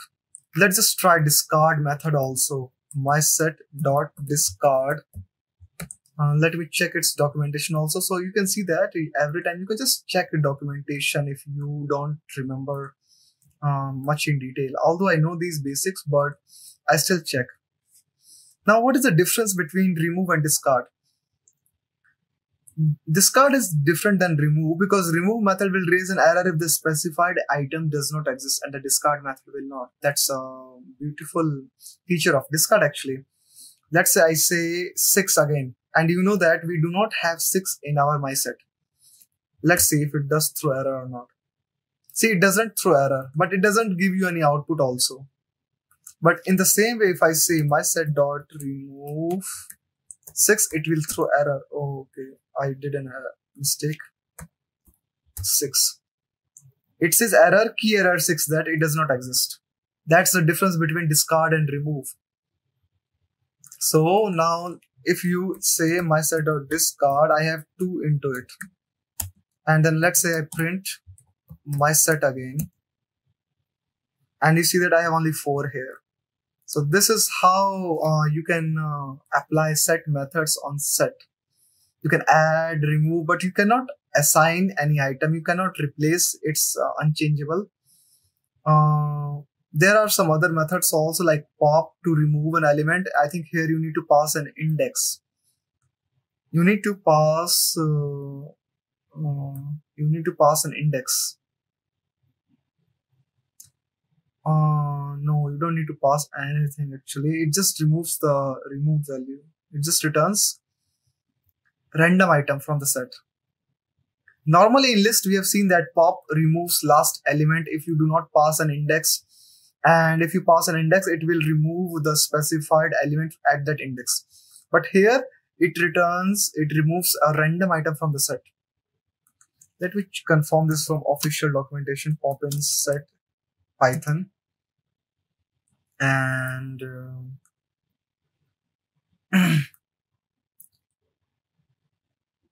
okay, let's just check set methods in Python official documentation. Yeah, here we have data structures, and I would like to check for sets.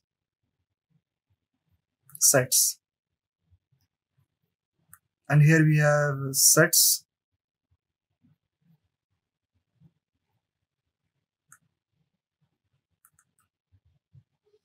Okay, these are set methods.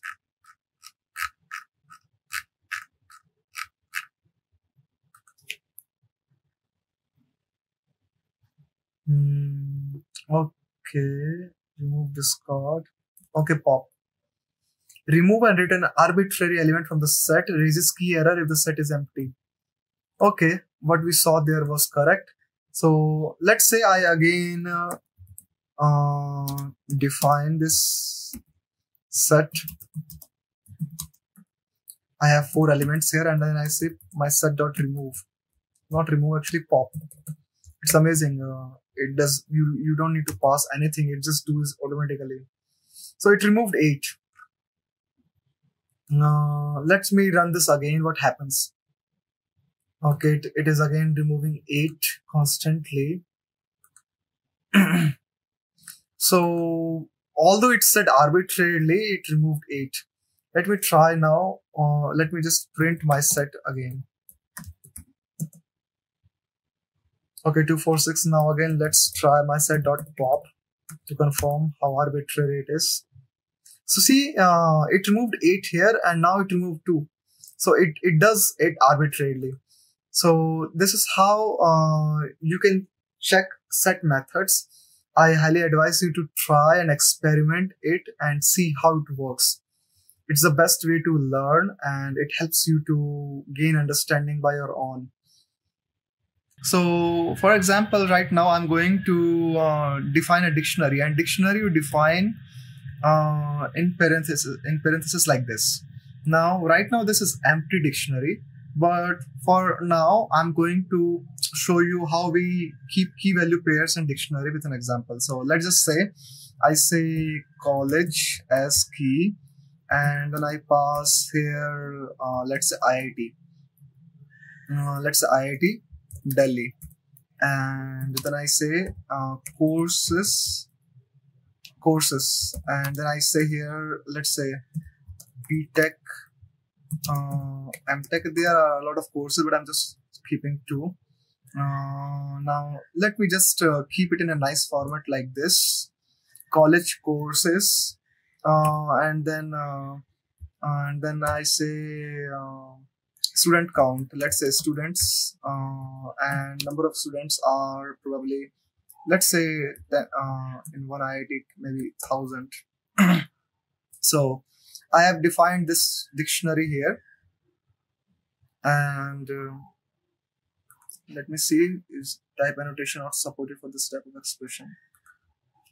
Let's say there are 2 courses, BTech and MTech. So in BTech, let's say 500 and 500 for MTech. And okay, I missed 1 comma here, that's why it's showing error. So now let's just print my dictionary here, my Dict. And you see the format of dictionary in parentheses, as I said. And you can see that these are my keys: college, courses, and students. This is the way you define a dictionary. You always have to pass key and value pair. Remember, key must be unique. You cannot keep a key which can be mutated, which can be changed. For example, you cannot keep list as keys. It will throw error. It must be unique, which cannot be changed. Strings, we know that strings are immutable. That's why I can keep strings as keys. Integers are immutable. I can keep integers as keys. But, sorry, you cannot keep list as keys. For example, let me show you. If you do that, what happens? Let's say I try to define again my dict as, let's I say 1, 2, and then 3. Let's I try to keep it as keys. And let me show you. If you print my dict, what happens? This unhashable type list. You get this error, unhashable type list, because lists are mutable. You cannot define them. So let me just rerun this again. And let me show you, for example, how can you fill empty dictionaries? Right now, my dict is empty dictionary. And let's say I would like to add items in it. One way is like I use this item assigning method, like in this square bracket, I'm going to say a key name. Let's say I say key 1. And then I say add 1 key. I would like to keep some numbers. Let's say even numbers. And let me run this, and then I print my dict. If you check my dict, it has key 1 and the values are even numbers. Now let me assign another element. Let's say key 2, and I want odd numbers here. 1, 3, 5, 7.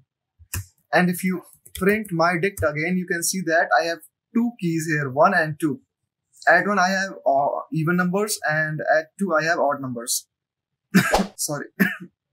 In this way, you can add items in the dictionary.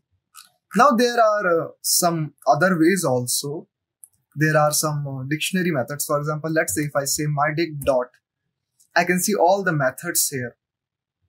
Let's say if I want some elements from where I would like to access, and I pass key here 1, and you enter it, you run it, you can see that you can get all the even elements. There's another way also. You can just simply say my dict 1, and you can get your elements. These are 2 ways, either calling dot get method and 1. Now let me just show you on Google. Let me just show you Python dictionary methods. All the methods with some explanation, as I usually show you in other videos also. See, here we have all the methods with description. I have shown you get returns the value of the specified key. Let me show you more in detail. And okay, you pass key name and you pass value. This is optional. You can pass 2 values here. I have shown you pass it by passing only 1 value here. And so what happens is, it is saying that let's say I say my dict dot get 3. I do not have 3 in my dictionary here. I do not have 3 as a key. But if I run this, what happens? It doesn't give any output. So let's say if I say after 3, I say if 3 does not exist, return let's say does not exist. Let's see what happens. So it will return does not exist. That's what you pass here as second element. A value to return if the specified key does not exist. So that's the get method in dictionary. Now let's see one another method, important method is called update. For example, you can, let me show you. Right now, my dictionary is my dict. This is my dictionary right now. Now let's say I define new dict, and I say it has 3, it has, let's say, all prime numbers 2, 3, 5, 7. So I have these numbers, and let's say on 4th I have multiple of let's say 7, 7, 14, 14, 21, 28. Okay, now I say my dict dot. You can see that I have got all the methods here, and I say update and say new dict. I want to update the elements of new dict into my dict. Let's see what happens. And if you run my dict, you can see that I have 3 and 4 also in my dictionary. This is how update method works. Now let's see some other method. Okay, what is this items? What is this items? Let's say I say my dict dot items. What happens? Okay, my dict dot items. So you see that it gives you output in this form, dict items, and it has all the keys and values in a list of tuples. It gives you this nice format. You can iterate over it. Actually, we will see that in our next video. Now, what is this keys method? If you just run my dict dot keys, and you can see that it will print all the keys you have, 1, 2, 3, 4 in this ways. So these are the methods. Like we have seen pop method in list also, in tuple also. Remove the element from the specified key. Let's see this method. Okay, I just need to pass key value and it will remove it. It will pop out from there. So if I say my dict dot pop, let's say I want to remove key 1, and it will remove this from here. It will remove this from here. Let me check if it has been removed, my dict, and you can see that 1 is removed from here. So that's it, guys. These are the methods of dictionary. I hope you got the idea of it. I would like you to try rest of the methods by your own. Google more if you need to understand it. Trust me, in this way of learning, you will develop problem solving skills in yourself, and that's really helpful. There's this values method also here. You can just try this, and it will give you all the values of all the keys. In previous session, we have seen list and its methods in Python. So let's get started. So what are tuples in Python? Tuples are also a data structure like list, and it is immutable. Whereas in list, we have seen that it was mutable. We were able to add elements into it, remove from it. We were able to modify our data structure when it was list. Now we have a tuple. So let's just see. Let's say I want to define a tuple. How I can define it? I can simply use this parenthesis. This is empty tuple, and let's say I print this. It will print empty tuple. Now, as I said, it is immutable. It means I cannot add elements into it. For example, normally, if I want to change any element in data structure, I use this indexing. Like, for example, I want to say A0 equal to something, like I can do this. But to give you that example properly, you can see that this is empty tuple. Let's just define tuple with some elements. Let's say 2, 3, 4. And let's say I would like to change, like print A before appending. So this is my current A, and this is how you can print it. You can put this line you would like to get in the output in the form of string and then second element. Okay. You can also do string formatting like this. Let's say I create an empty parenthesis here, and then you use this dot format method. It means that you want to pass this variable in this empty parenthesis using dot format method. You first created this single quote and then you wrote whatever you want there, and then use this is like magic parenthesis, and here you pass this a. So this is before appending. This is my a before appending. Now let's say I say I want to replace 0th element by 10. I want 10 here, not 2. And you will see that this will throw error. I don't need to print it properly, but the moment you do this, you can see that you will get this error. It says tuple object does not support item assignment. This is called item assignment, and tuple does not support because it is immutable. If it would have a list, I would have been able to do it. So this is about tuple, and you can see that it is why it is called immutable. Now let's see. Normally when we had a list, and let's say you want only one item in list, you do it like this. Now in tuple, you cannot do it like this. Why? Because if you print a, you see what will happen. It prints like 2. It takes it like this is normal variable. This is how it is taking it. So when you want one element in a tuple, you need to pass 1 comma extra like this. So guys, just be careful with one element in tuple. Now there's another way. I think you can do it like this also. Let me check. I'm not sure, but I'm just checking. Okay. No, you cannot do it like this. So just remember, when you want to put this in tuple like this, you need to do it this with a comma. Now you can see that it gives you a tuple.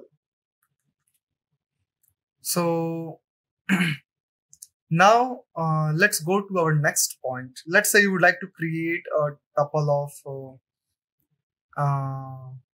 repeated elements. So you can, let's say you want to repeat this and you multiply it by 5 and then you print a. Let's see what it does. So this is, I'm experimenting also in front of you. You can see that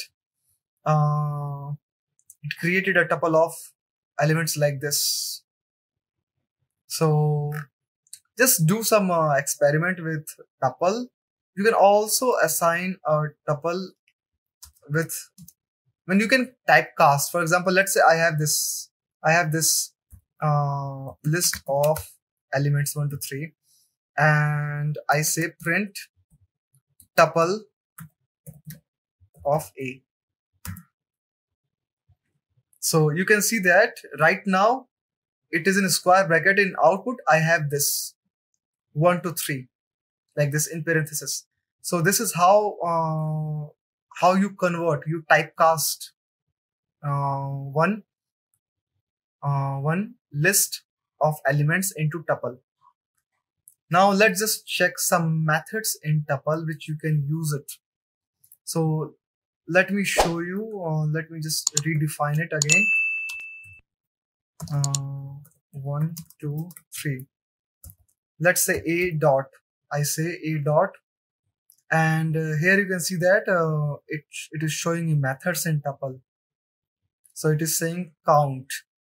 Let's say I say count. Let's see just what it is talking about. Count. Return number of occurrences of value. It says returns number of occurrences of value.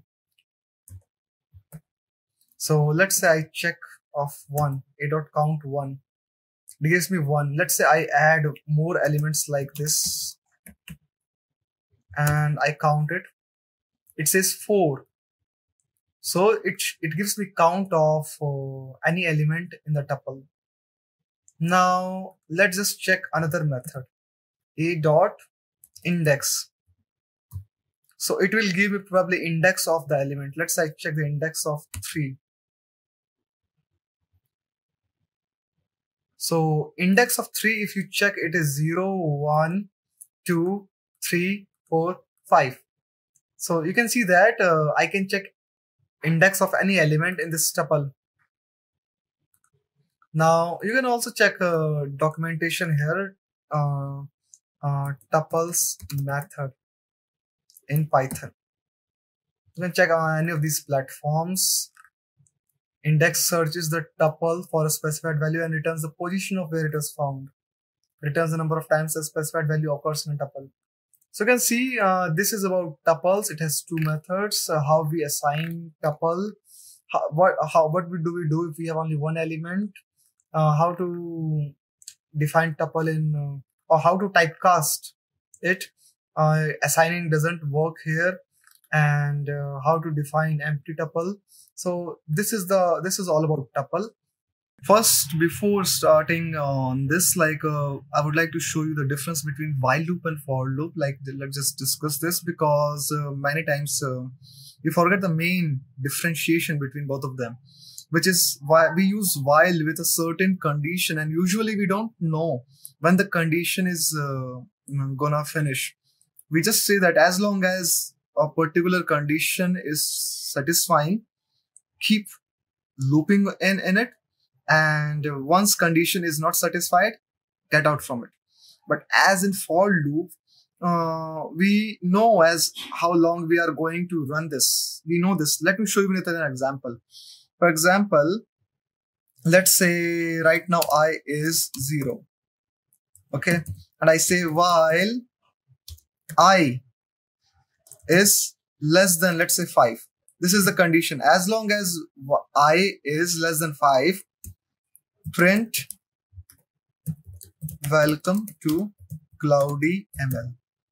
And then after printing, increase I by I plus 1. Increase I by 1. You can also write this like I plus equal to 1. You can also do this. Now let's run this. See, it printed welcome to CloudyML 5 times. As long as this condition was satisfying, it kept printing. So how it happened? Right now I is 0.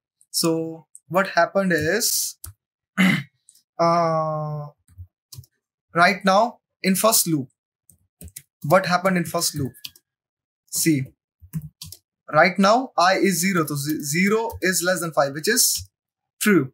So it printed welcome to CloudyML. Now similarly for second loop, what happened? It said, now when I was 0, I also incremented I by 1. So now I is 1. 1 is less than 5 is true. It printed welcome to CloudyML. Similarly for third loop, same thing happened. Now is this time I incremented by 1. So what happened? This is true. Print welcome. It was true. This is also true.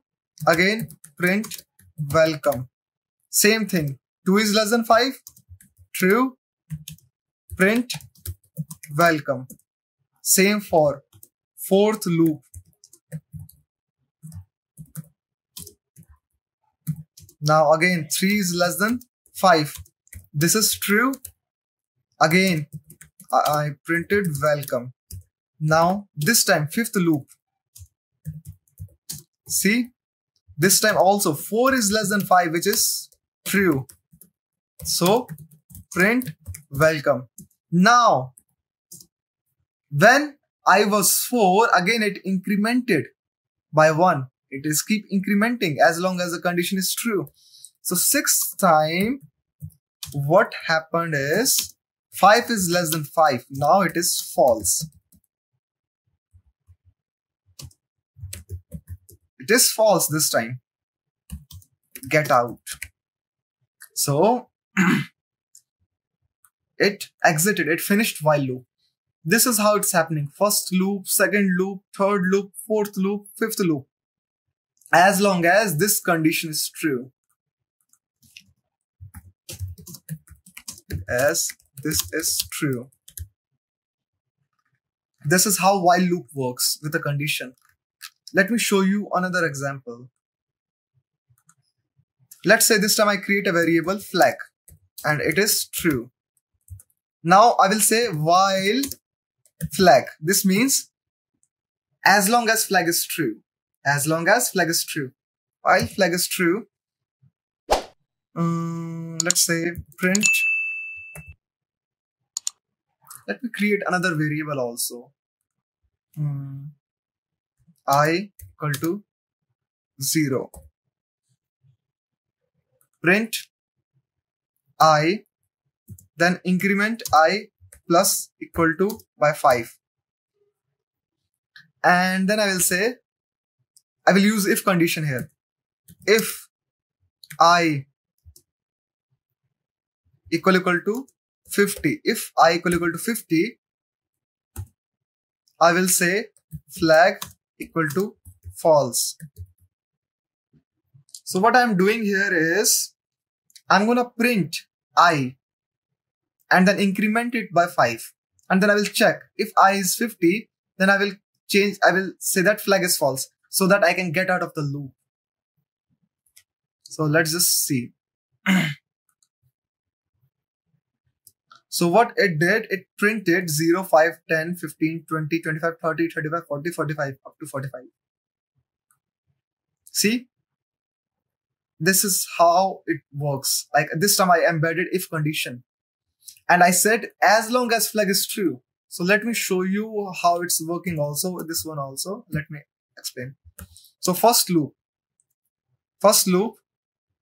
flag is true.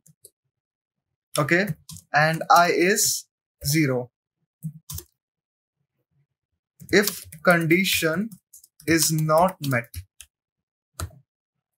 So first it printed, flag is true, I is 0. Print I first, and then I is 0. If condition is not met, also like I incremented by 5 now.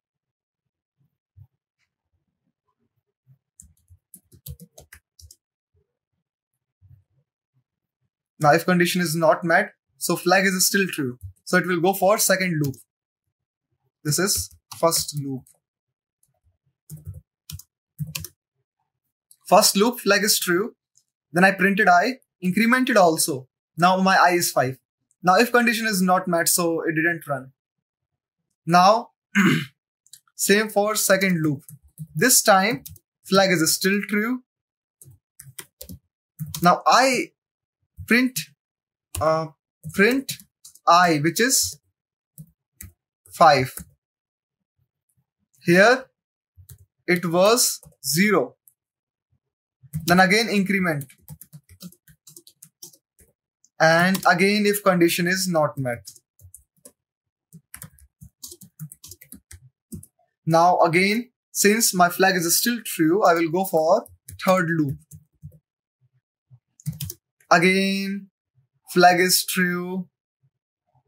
Increment I by 5. This time I is 10 right now. Increment I by 5 if condition not met. It will keep going up to like 9th loop, I guess. 9th loop. And then when the moment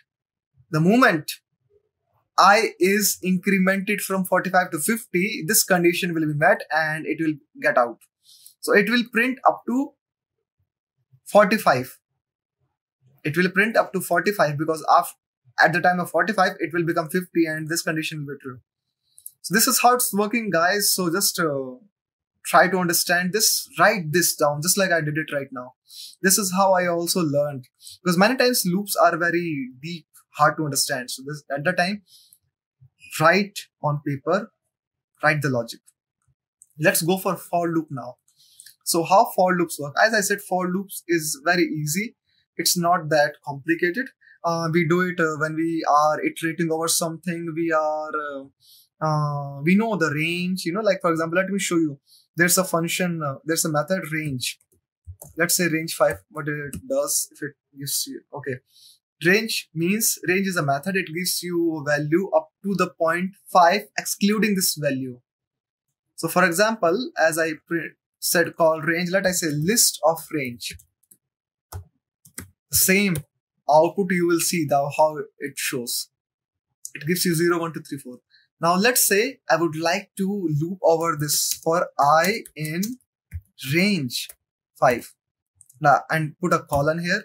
Remember this colon thing, when you put a condition, you pass a colon, and then this is indentation. This is indentation.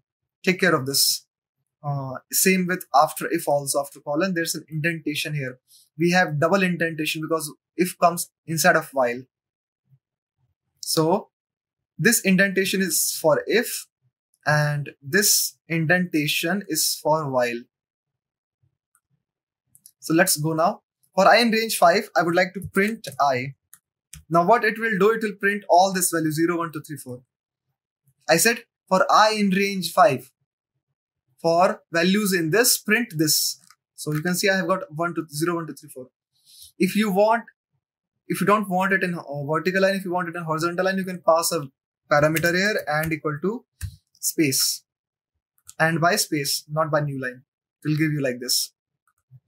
This is how you can use for loop. It's very simple. Let's say I have a list of fruits. Let's say I have fruits. I say apple, mango, banana. Instead of range now, you can say for I in fruits because you want to print fruits. It means for each value in fruits, for each item in fruits, print I. You see, I have got apple, mango, banana. This line and this line has a lot of difference. It says for I in range of 5, print I. Actually, on the subtle level, it's same like I am saying that for each value in, for each item in this, print this. Same thing. But sometimes, let's say you would like to access it in a different way. You can do the same thing in a different way. Let me show you. For I in range of length of fruits. What does this mean? Length of fruits is what? 1, 2, 3. This is similarly equal to for I in range of 3. Because range of 3 means 0, 1, 2. And length of fruit is 3. So range of 3 is same. This is equal to range of this thing. Okay. Equivalent to this. Now, for I in range length, I'm saying now print. Now I will index fruits I. Logically, if you see fruits, let me show you. Print fruits 0, 0. Print fruits 1. What it will give? It will give apple, mango, same thing. Same thing I'm doing here. For I in range length of fruits, range of 3, print fruits I. I'm writing only one line here after in for loop, and it will print all the fruits here.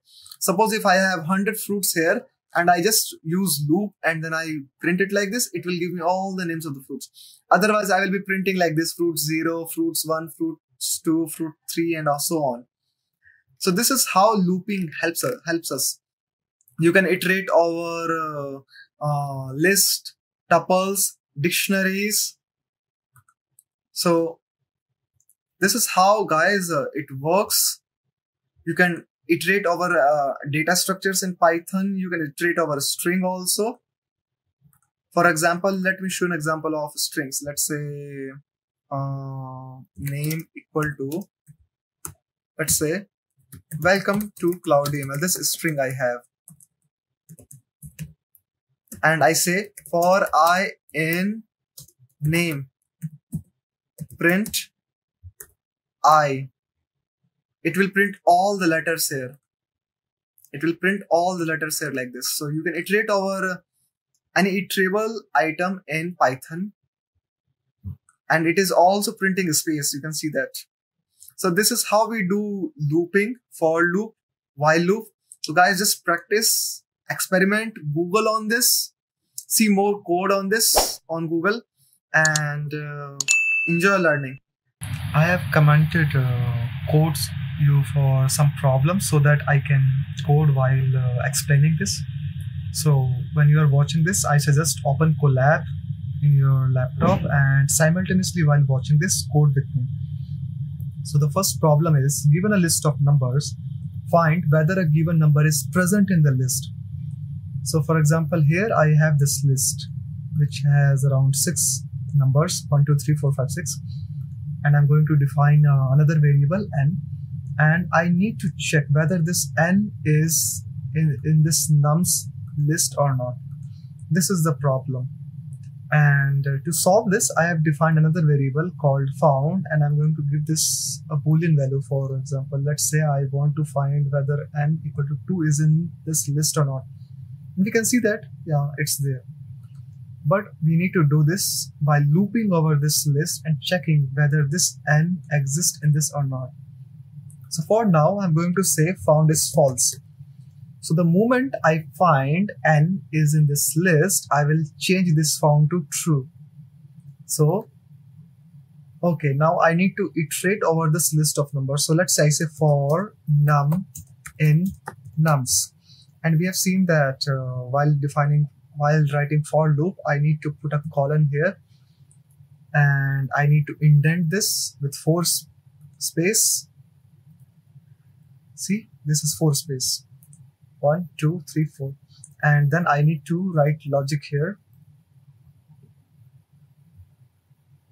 I need to write logic here. If the number in the iteration is equal to the number to be found, so I'm going to check if n, okay, if num equal to n. If this condition satisfies, if num equal to n, I will say found equal to true. And then once I find it, I'm gonna break this loop because I have found it. And then I will print list contains this particular number. I'm using string formatting here.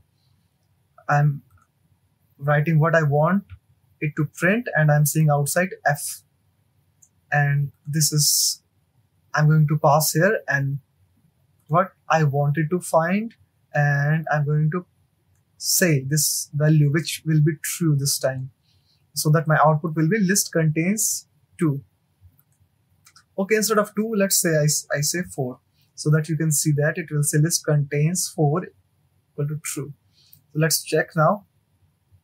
So I hope you got this logic for this problem. Like first I'm looping over this list and I'm checking for each element. And I'm checking if it is equal to n or not. And then once I see that it is equal to n, and then I change this found from false to true, and then I broke this loop. So this is how this first problem is done. Okay, let's go to next problem. Second problem is, given a list of numbers, print the sum of all positive numbers. So for example, I have this list. And I need to give output like 1 plus 2 plus 4 plus 6, just 10 plus 2, 12, 13, which is the output should be 13. So how can I do this? I can just loop over and check each number. If it is positive, I will keep adding it. So initially, I will say sum positives equal to 0. Initially, it is 0. And then I loop over each number. I loop over each number for num in nums. And I need to check if num it is positive or not. So how can I check? Greater than 0. If num is greater than 0, okay, but I'm doing some another way. Check if number is negative. So let's say I can do this another way also. If num is less than 0, I will skip that number. I will skip that number. And if it is not less than 0, I will increment this sum positives plus equal to num. So this is the logic for this. If number is 0, less than 0, skip this, continue, else increment this some positives by num. Either you can write it like this, or you can say equal to some positives plus num. This is another way. So let's check. So you can see the sum is 13. You could do it in another way also, either by adding with, like if you say if num is greater than 0, then you can just cut it and paste it. You can avoid this. This is another way also. Let's see.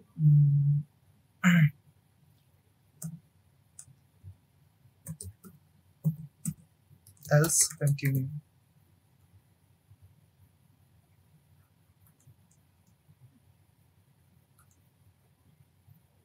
Okay, this is also another way you can do this. Now let's go to another problem. Okay, now we are going to print this table.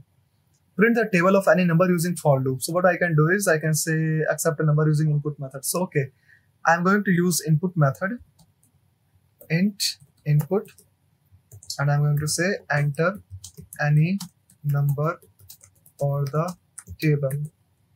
Okay, I'm going to take a number as an input so that I can print a table of this. So to do that, obviously I need to, if I want to print a table of from 1 to 10, I need to loop over from the range of 1 to 10. How can I do it? For I in range. And range takes start, stop, step, 3 values. So I will say start from 1, stop at 11 because I don't want to include 11. I want it up to 10. If I say up to 10, then it will not include 10. And step is 1 by default, so I'm not going to do anything. Now I'm going to print this table. So what it is taking, I'm using format method. This is another format method. So you can see that I have 3 curly braces. First curly brace is for 5 number, which is n, whatever I will take. And another is for I will go from 1 to 11, 1 to 10, obviously 1 to 10. This is for second curly brace. Third is its multiplication, which is n into I. So let's see. Instead of 5, I will take, okay, let's say 7. And press enter. And you can see that this is the table of 7. It is printing. See, just 3 lines of code, and you can see that I have this nice printed table of a number. So I hope you got this. Let's go to next problem statement. So till now we saw 3 examples of for loop. Now we will see while loop examples. Write a while loop statement to print the following series 105, 98. Okay, you can see that I need to print this series. And how much gap I have, you can see that I have gap of 7. So I'm going to start from 105. I'm taking this variable num. Now I need to check whether this number is greater than equal to 7 or not, because I'm going to stop at 7. So I need to keep my number greater than equal to 7. So I will say while num is greater than equal to 7. This is my condition. As long as this condition is true, my loop will keep running. And once this condition is not satisfied, it will exit from the loop. I will say print num. Print num. As long as this condition is true, print num and then decrement it. Num minus equal to 7. I will decrement it. So this is the logic. Now let's print this. You can see that it is working and it is printing up to 7 as we needed it. So now next problem, you are given a sentence. Display each letter of the sentence, skipping the letters E and F. So I'm going to define a variable first so that I can use it for while loop. And this is the sentence on which I need to loop over to check. If the letter is not E and F, I'm going to print it, else I'm going to skip it. So how can I do this? Let me write while loop. While I need to loop over this string, and using while loop, I'm not going to use range. So how can I do this? I'm going to say length of sentence. So I'm going to loop over this string as long as I is less than the length of this string. So what happens is, length of the string is usually 1, like, when we loop over, we start from 0. So it will go to length minus 1. That's why I'm saying here less than length, so that it's equal to length minus 1. And then I'm going to check if this sent I equal to string E or letter E in the form of string, or sent I equal to string F. If this condition is true, increment first, then continue. It means skip this. Else print current letter, print sent I, and after printing again increment, because you can't just go without increment, otherwise this loop will not terminate. This is the condition, and when you print it, it will print all the number, and there is no E and F in this output. You can see there is no E and F. So this is the problem. I hope you got it. You need to understand the problem statement. You need to display all letters except E and F. So first you need to write that condition which you don't want, and then skip this using continue, and then print else. Don't forget to increment, because if you remove this, it will not increment, and it will keep. So since first letter it will skip, but after, like, on second letter it will never end, because there is no incrementation. For example, let me show you. If I remove this and then I run this, it will not terminate unless I cancel it from here. It will keep going. See, unless my memory is full, it will crash. So I'm going to terminate this. Okay. Okay, I have terminated this.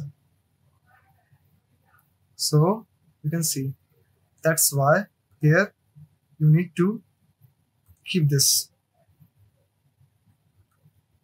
Next problem. Write a program to find the sum of the digits of a number accepted from the user. So for example, if my input is 222, the output is 6. So it will sum each number. Now, how can you do this? So first I'm going to accept a number using input method, which is int input, which we did earlier. Enter a number. This is the input. I'm going to set a variable to 0, which is remainder r. And I'm going to set variable sum, which is 0. Right now sum is 0. And this variable r is also 0 as remainder. Now I'm going to check using while that whether the number is not equal to 0. Because if number is 0, output is 0. While num1 is not equal to 0, as long as it is not 0. As long as the number is not 0, I will keep dividing the number by 10. Num1 plus by 10. And whatever the remainder will be, right now r is 0. Whatever the r will be, I will keep summing it with s. S equal to s plus r. This is how I will sum it. So for example, 222 divided by 10 is 2. So I will sum s equal to 0 plus 2. Again, I will take division by 10. Again, it's 2. 2 plus 2 plus 2. This is how it will work. And the moment my number is 0, after keep dividing it with by 10, the loop will exit. So this is how it works. And then again I'm going to do it floor division, perform floor division of number by 10. Why I need to do this? After getting this, I need to reduce my number also. Why? Because if I don't reduce it, it will keep summing it. So first what I did, let me show you. First, this is my first number. So first what I did, 2 to 2 modulo 10, which is 2. So right now my S is 0. S is 0, but after that I set S plus R, which is 0 plus 2. Now it is 2. Now I need to, my number is right now 222. I need to make it 22 again so that I can again do it modulo, because this is the first loop. So what I did, num1, I set num1 this by 10. So what it will happen, it will, because if I just divide it with 10, it will be 22.2, which I don't want. I want floor of it, which is 22. Because let me show you, if I do it this, it will be 22.2. So again, I need to do it flooring, which is this. I want floor of it.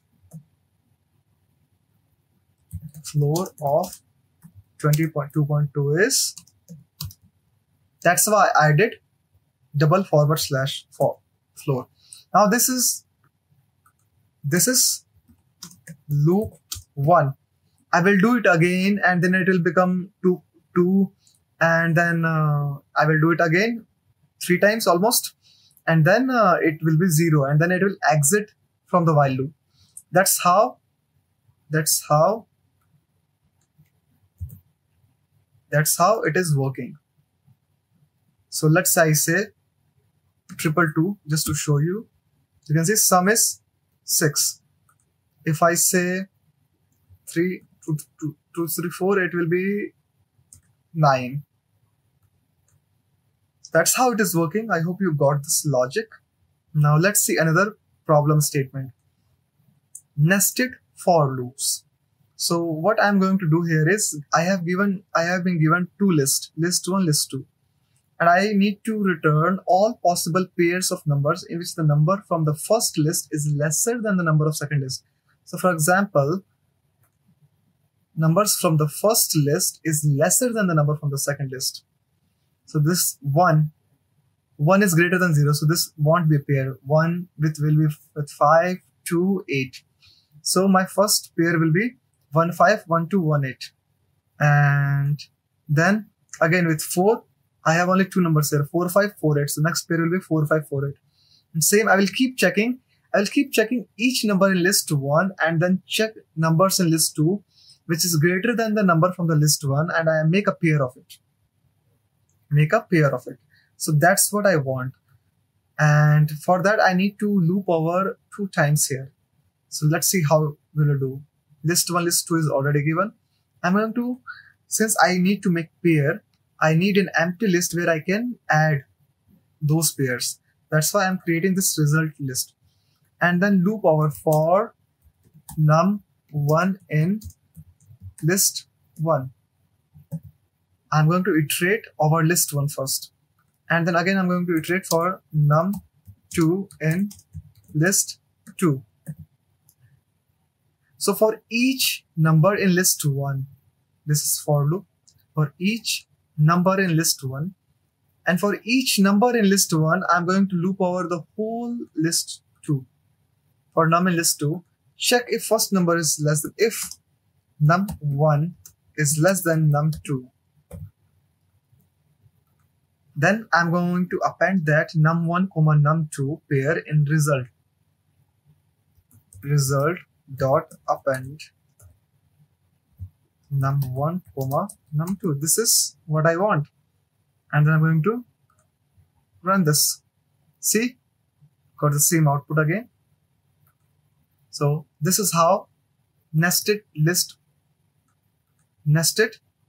for loop works. So now let's see this problem. Given a matrix of numbers, return a new matrix by multiplying the original number with the place value tens for first row, 100 for second row, and so on.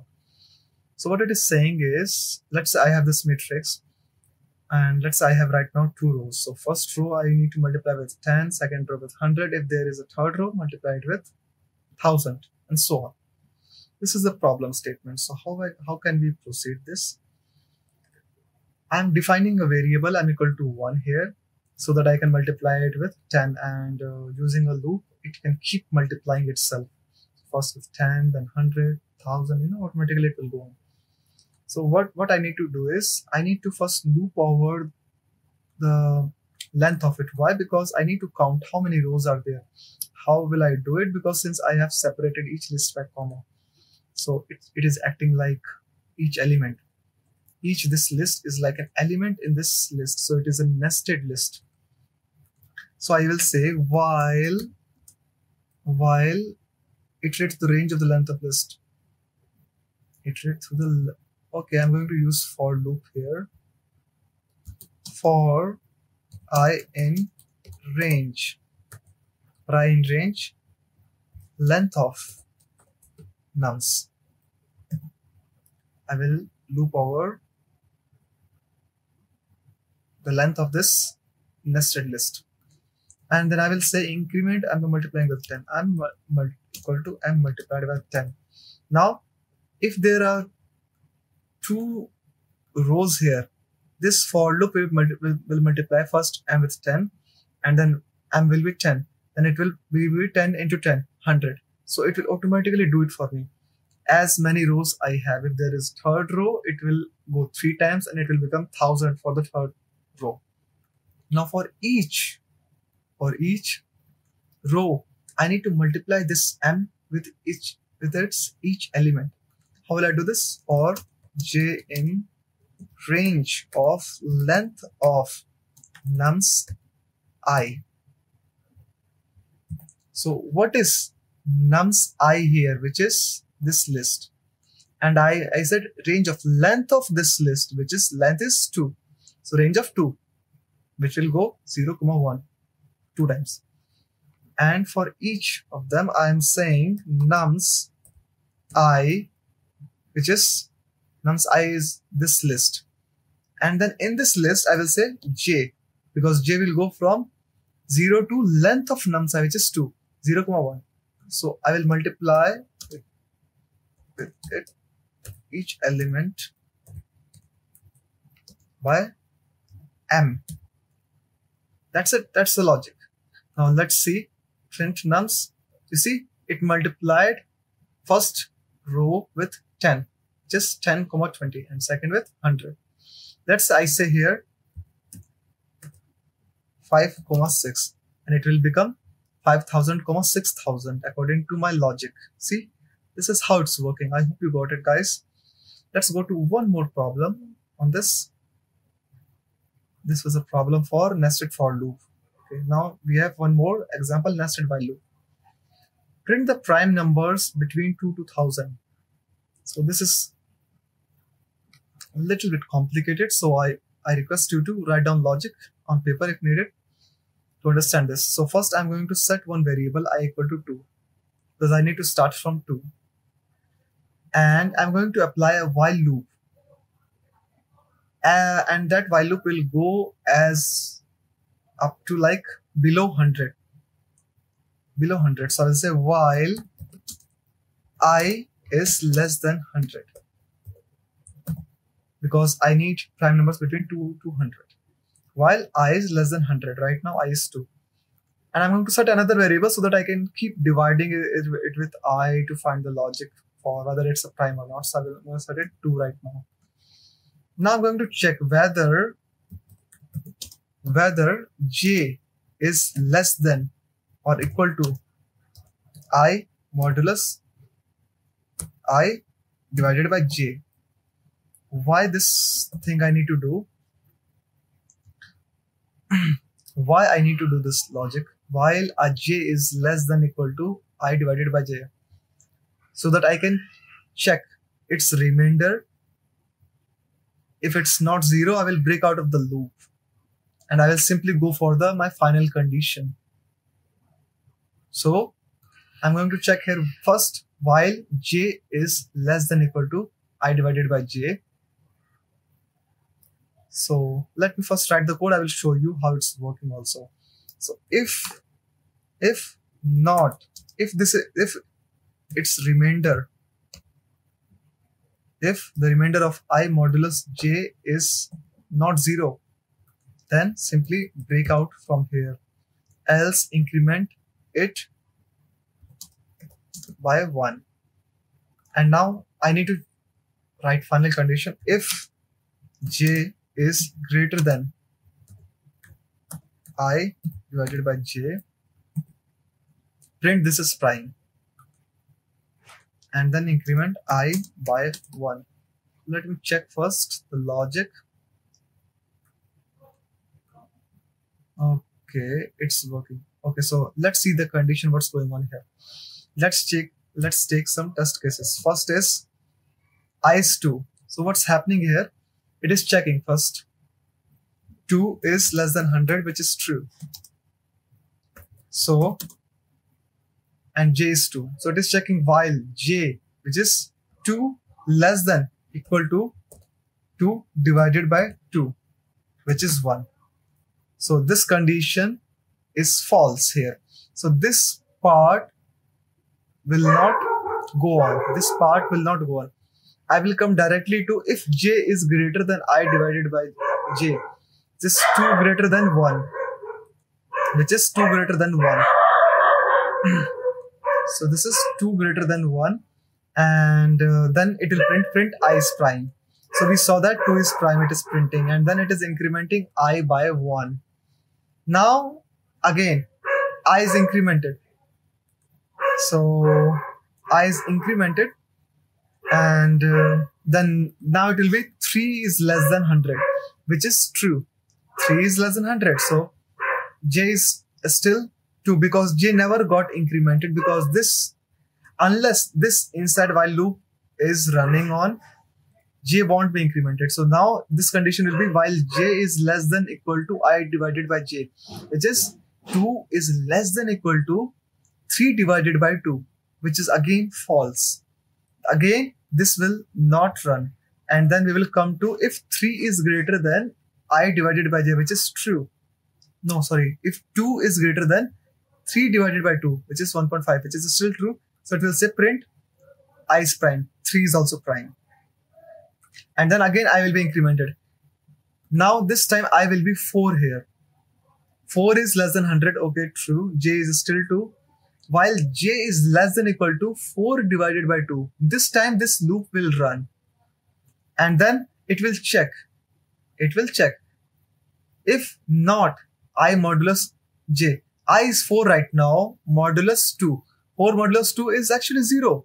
If not this, which is false. This is condition doesn't work here. Why? Because this is 0 already.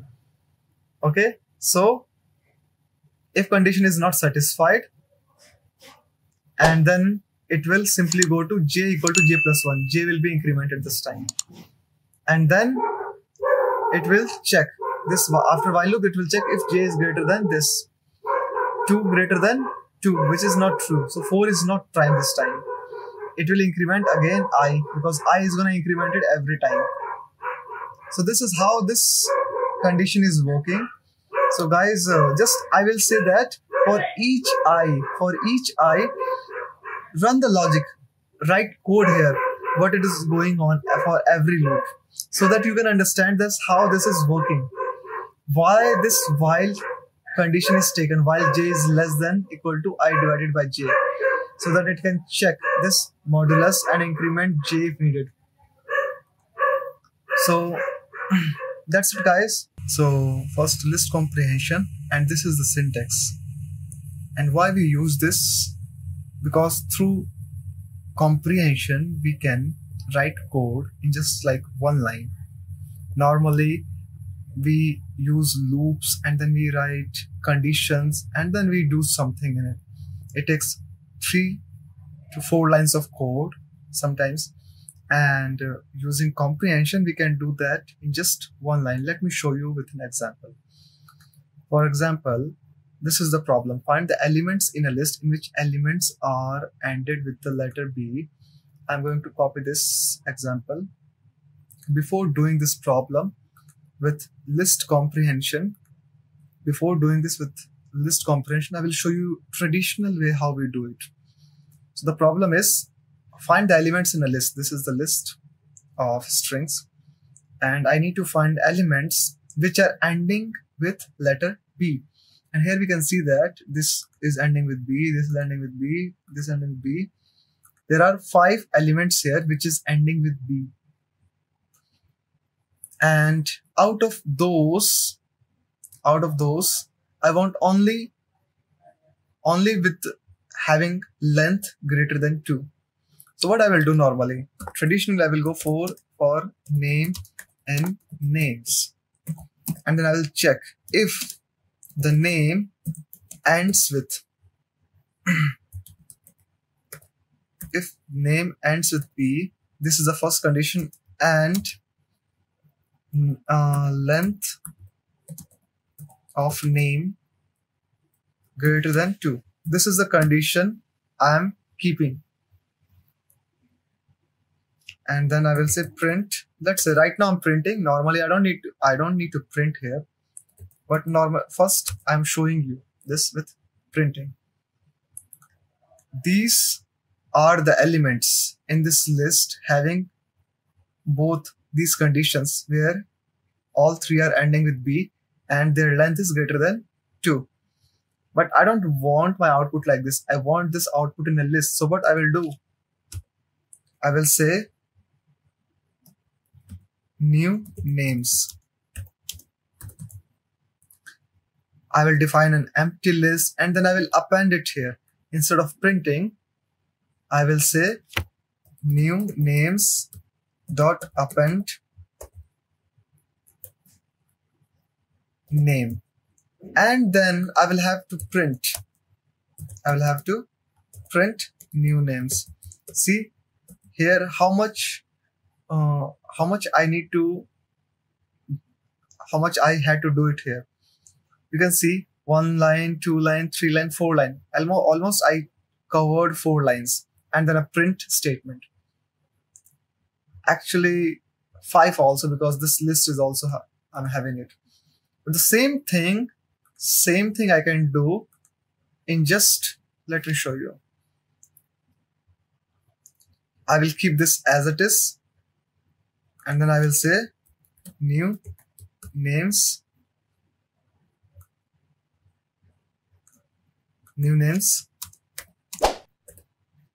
See this 4 line will be in only 1 line. See how? For name in names. You can see here this first line of code, and here I don't need to use this colon. I'm not going to use this colon. And then I will copy this condition.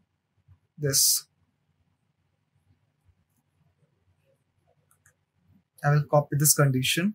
If name dot ends with and length this. So what I will do, I will just say name here. If this condition is true, I don't need to write this here. For name in names, if name dot ends with B and length is this, I want name here. And then I will simply print new names here. Let's see if this does the same job or not. Okay, it is also giving me the same output. So you can see these 4 lines of code become only in 1 line. That's the beauty of list comprehension. Let's see this with one more example. Just remember the syntax. If there is this if condition like this and you need to append something or something with just one condition you are gonna answer.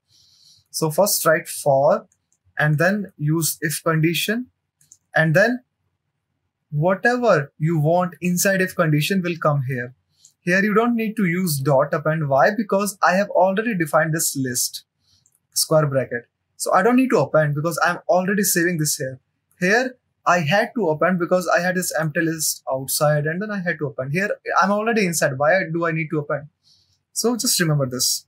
This is how it works. Let's see with one more example. I had written this with comment to show you, but I did it anyway. So now next, given a list of numbers, I will show you this also again in a traditional way. Given a list of numbers, display the number in the form. Okay, I just need to display it using string formatting here. Given a list of numbers, let me just take this nums here and display the number in the form of this respectively for odd and even numbers. So what I need to do it here, let's say odd, even list first. I'm going to define it empty. So I'm going to do it first traditional way for num in nums. So num in nums. If num modulus, because I need to get odd and even thing. If num modulus 2 equal to 0. So I need to append. Dot append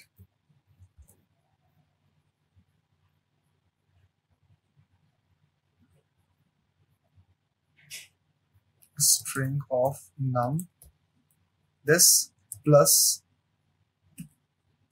this equal, because I want this format. Okay, so even. If this condition satisfy, my number is even. So I will append it like this.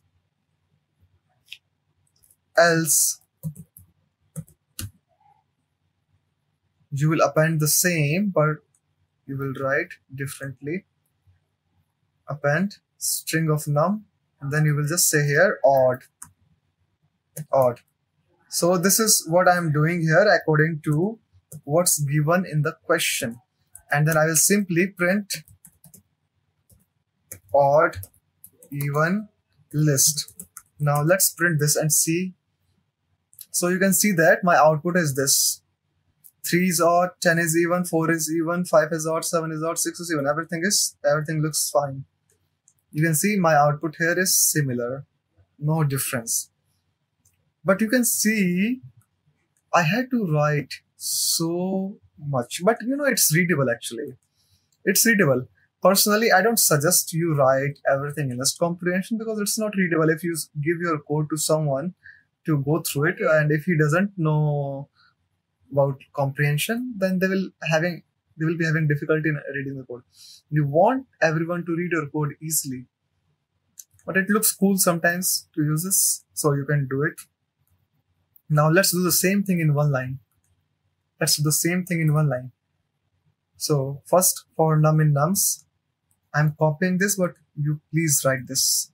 Last time we wrote if condition like this here after for, because I had this only if condition satisfy, I want name, else there was nothing. That's why. But this time I am not going to do that. This time I'm going to say if num is 0, and again remember, I'm not going to append here. Why? Because I'm already in the square bracket. Here I am outside of square bracket, so I had to append. So if this condition satisfy, I want this. So first I will say, so how do we write it here? For will be in the end, for num in nums. I want this if num modulus 2 equal to 0. Else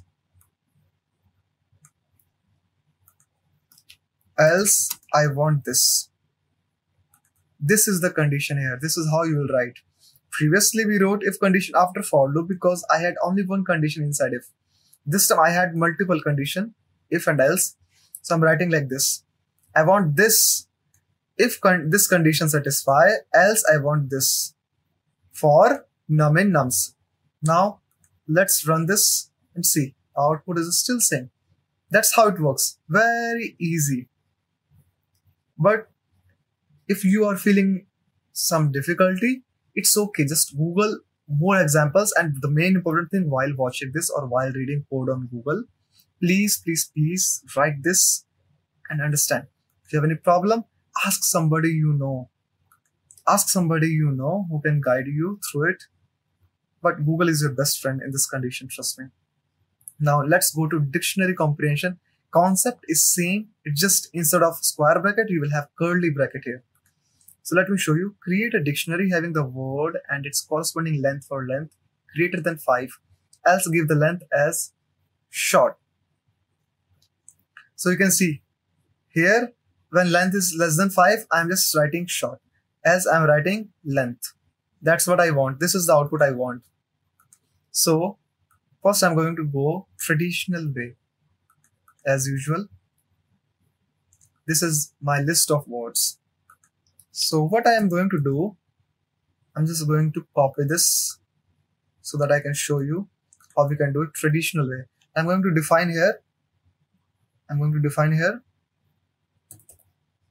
empty dictionary, and I'm going to say for word in words. For each word, if length of word greater than 5,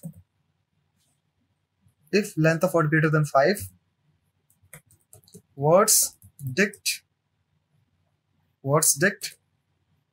word equal to length of word. Else words dict word equal to short. Okay, this is the condition. Let's check print words dict. So you can see my output is pretty similar. So what I did here, first I created empty dictionary and then I said for each word in words, so it will loop over around 6 times. And then for each word, it will check whether the length of that word is greater than 5 or not. If it is greater than 5, I will assign this word with its length inside this dictionary. If this condition does not satisfy, I said, then it's okay, assign this word with the string short. That's what I did. But you can see again 6 lines of code. 6 lines of code. Whereas I can do this in 1 line. Let's see how. Now I have created this empty dictionary and previously I wrote 6 lines of code. So now I'm going to do this in just 1 line. So I will say for word in words and then I will keep the condition. What I want is word with its length of word. And when this condition, if length of word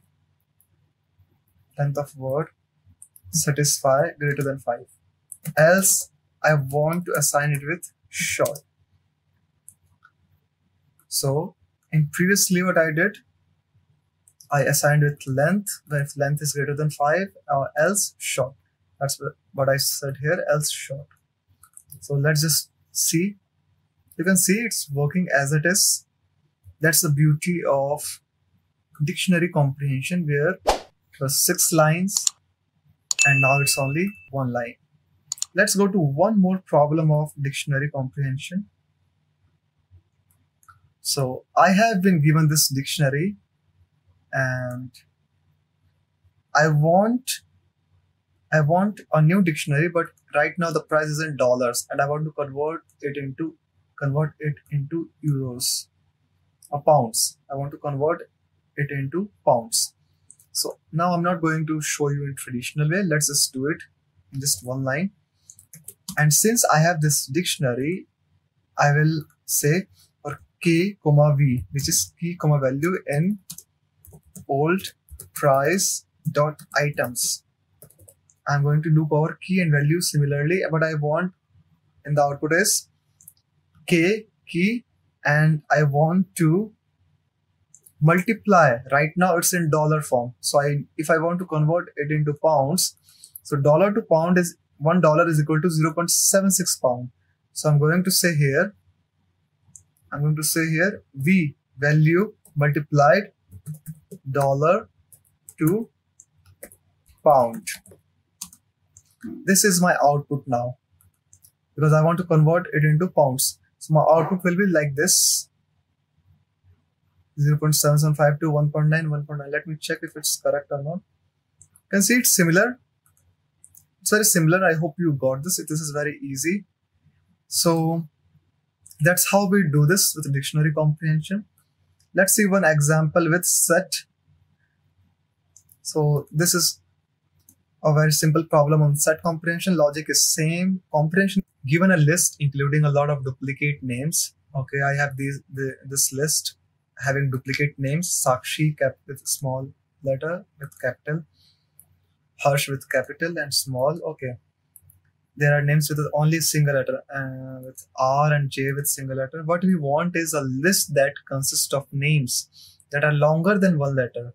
Means I don't want RJ, and have only the first letter capitalized, which is capital S with Simran, capital H with Harsh, but it has capital S and H also, and Sakshi with S. That's what I want. I want Simran and Sakshi. So what I'm going to do is, it's very simple. We have done this before for name in names.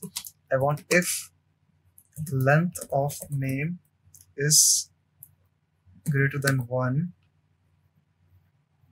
and name dot is title. Consists of names that are longer than one letter and have only the first letter capitalized. Then I want those name here. So this is the condition. Let's print it. See, we have Sakshi and Simran. So guys, that's it. That's how it works. Just remember, if there's only one condition, like if, where there is no else, then it comes after for. But if I need to add else condition also, then for will come first at the right corner, and then if will come here. As we have seen earlier in previous problem, like here, for came in the end. First came condition for if, and then else, and then for. Just remember these things.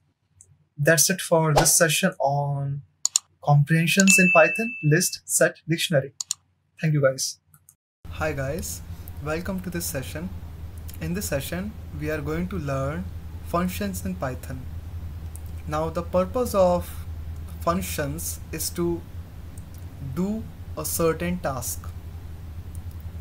And normally when we write codes to do certain tasks, we have to write those codes again and again, and that's where Python functions comes handy, where you define certain steps to take place, and then you just need to call the title of the function name, and it will run all those codes inside of it.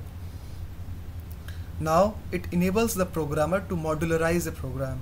You decide a program, how certain things to take place, and then you don't need to do that step again and again. You just call the function name and then it does this for you. Now today we are going to see some functions which we define by ourselves. Normally there are other functions also which are inbuilt functions, which you can use by importing some library and using dot method on it. Now all variables which are inside the functions which we use are called local variables, and outside of those functions are called global variables. Because these are called local variables because it is known only to the function in which they are declared. So instead of going too much theoretical, let's see things in action. Now the syntax of the function is this: you use def keyword, you write the name of the function, whatever you want to keep it. you can pass some arguments there, or you can keep it as it is without any arguments, depending on your need. And inside that function, for example here, like you see this print statement, this is called statement. Whatever you want to keep inside the function, things you need to do, you need to create some program, you can write their steps here inside the function, and this is my name of the function is my fun. So, and then in the once you have written all the logic inside the function, you can either print those values or return those values. So this is the simplest function we have right now. So first see the syntax of it. You use def keyword, and then after giving the name of the function, this parenthesis. Right now I do not have any arguments inside this parenthesis. It is simplest function. And then this colon. And let's say I remove this print statement, because as a beginner we do this mistake. We don't press enter here after colon, because once you press enter from here, you see this indentation here. This is the indentation. Normally we write logic here and then we get error like this, indentation error. It is asking you to indent, so click here and then press tab, and then it is indented, and now you run this, it is running fine. Now you see here I have defined function. I ran this cell by clicking here, and you see I do not have any output. Why? That's how function works. Once you define a function and you run this cell, it doesn't give any output unless you call this function my fun. Now let's see, in another cell I simply call my fun, and I am running this cell, and it will print this is my function. And how this line came? Because inside this function I had written this print. I said that whenever anyone call this function, you must do this thing. What is this thing here? What is the task? You need to print this is my function. So every time you call this, it will print this line. You don't need to write this print line again and again. This is the beauty of the function. Now the def keyword only creates and defines a function. To call the function, use the function name followed by parenthesis. Okay, now let's go to next step. Now another thing is, let's say again let me just copy this. Now let's see this thing. One of the difference between return and print I'm going to show you. Here instead of saying print, I'm saying return this. As a beginner I had difficulty in understanding why we use return, why we use print. So I'm going to clarify this if in case you have this doubt also. Now I'm running this function my fun. Again, as we saw that it doesn't give any output. Now let's see. If I run this, again I'm getting this value. So the difference between return and print is, let's say I'm saying output. I'm creating this output variable, and I am printing output.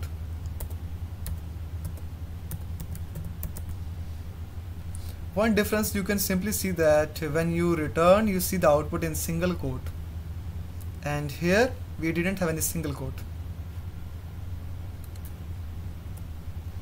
Here we didn't have any single quote.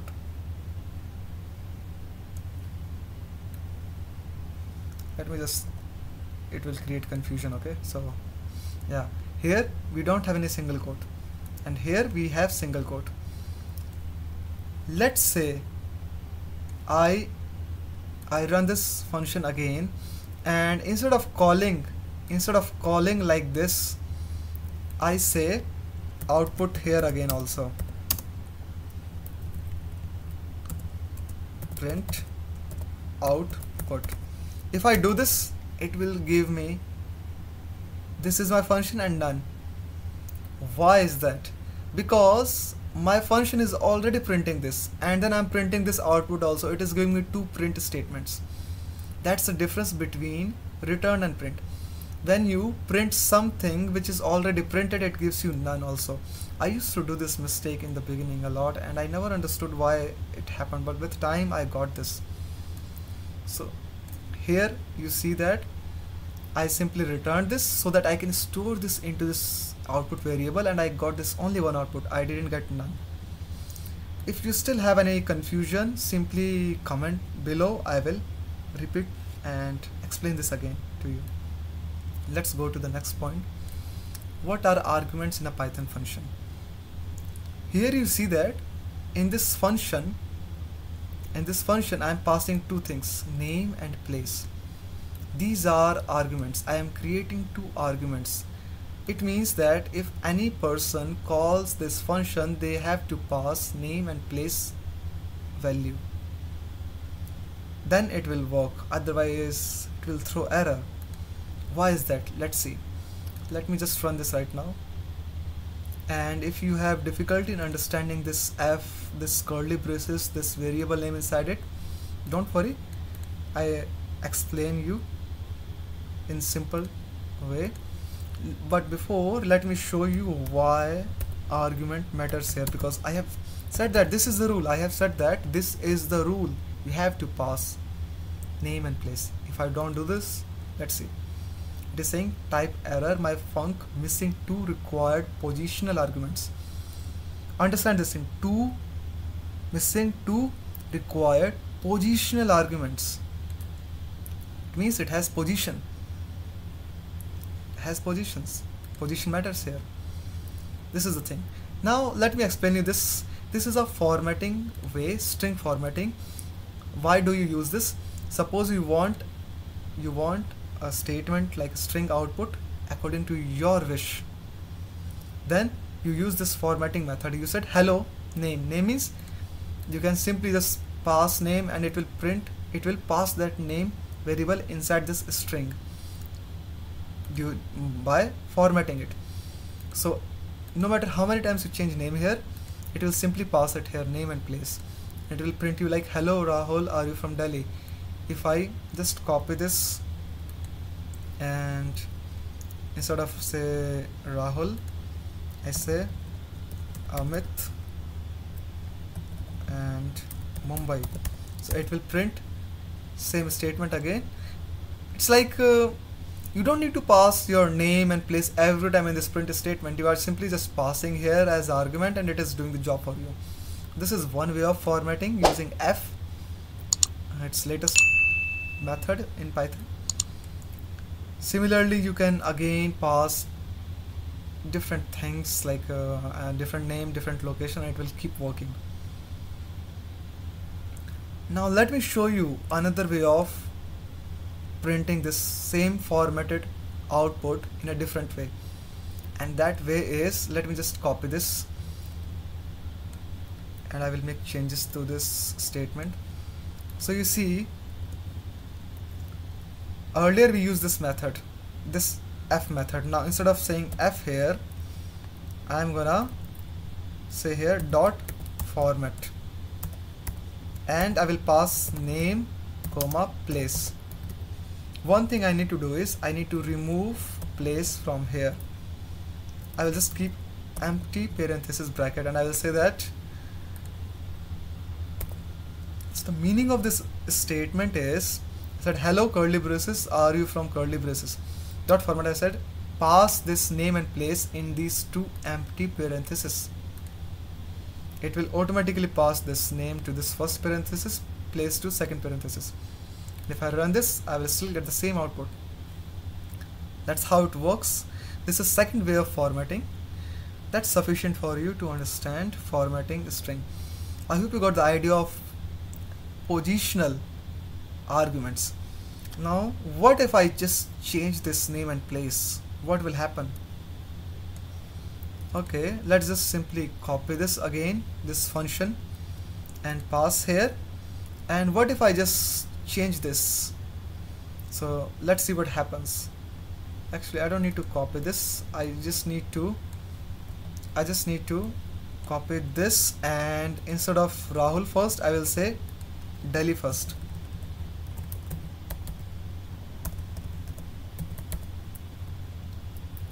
And here I'm saying Rahul. Now what will happen is it will give me, hello Delhi, are you from Rahul?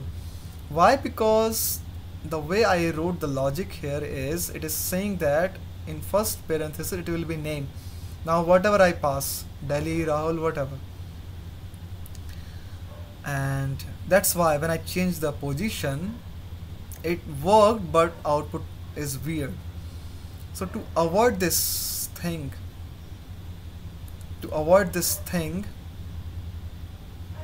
you can simply just use keyword arguments here. You can use keyword arguments. This is called keyword arguments. And the reason is, let me just change to my variable name. Place is Delhi and Rahul. This is right now keyword arguments because I'm using this key and this value. Now even though I changed place to first and name to second, it is not giving me problem because it is working based on the key. It is able to recognize it. That's why it is not giving any error. Previously I didn't have any keyword arguments. I didn't have any way to recognize it. I just said first place first goes to this parenthesis, second place go to second this. When I gave this function a way to recognize this, it didn't give me weird output. It didn't place it. That's how it works. Just write this code, practice this, change the place name, and see how it's working. Now there are two types of arguments. Arguments are only one type, but the thing is there are some default arguments and there are some, actually it's first is default argument, second will come arbitrary arguments. Arbitrary arguments means when you don't know how many arguments you are gonna pass, then you just say, then you just use a star, double star thing. I will show you. First let's create a function, a nice function. So I'm going to create a function here which will give me total bill. Let's say I'm going to a restaurant and I ate food, and what will be my total bill? Let's see. So I'm creating def, let's say total bill function, and I'm saying bill, and then I'm going to give some tip. So tip I'm keeping 10%. So instead of saying 10%, I can just say 0.10. Okay, this is going to be my total bill. Now what I need to return is, first I can say bill net, let me create net bill equal to bill plus bill 10% of the bill multiplied by tip, because I'm going to give 10% tip also. So I can simply say return net bill. So now let's test this total. Let me do this in next cell. Okay, now let's just test this function. So you can see that I have default argument. This is called default argument. Let's see how it works. Total bill. Let's say my bill is, I said 5,000 rupees, and I'm not passing tip because if I don't pass the value of tip, it will use this default 10%. So let's just see what is the output. So you can see that my total bill is 5,500 rupees. 500 rupees is tip, 5,000 is my bill. What if I say instead of 10%, I feel like I'm cheap, I am passing 5,000 plus I'm saying I will give 20% tip. Now the bill is 6,000 rupees. And you can see that normally if you don't pass second variable name, as I said earlier, it was throwing error. Let me remind you this again by doing this. Let's say I said I'm not passing any default value and I'm saying print, let's just say total bill, and I'm just passing 5,000 rupees. Do you think it will work? No, it will throw error.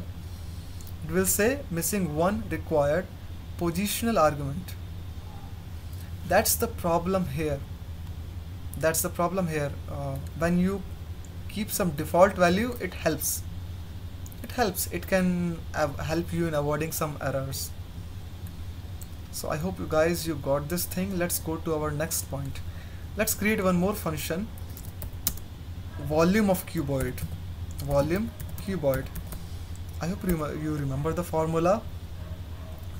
Now the thing is, obviously it's very easy to create volume of cuboid function, but what I want to tell you here is, in cuboid you have length, breadth and height, so you must create three variable here: length,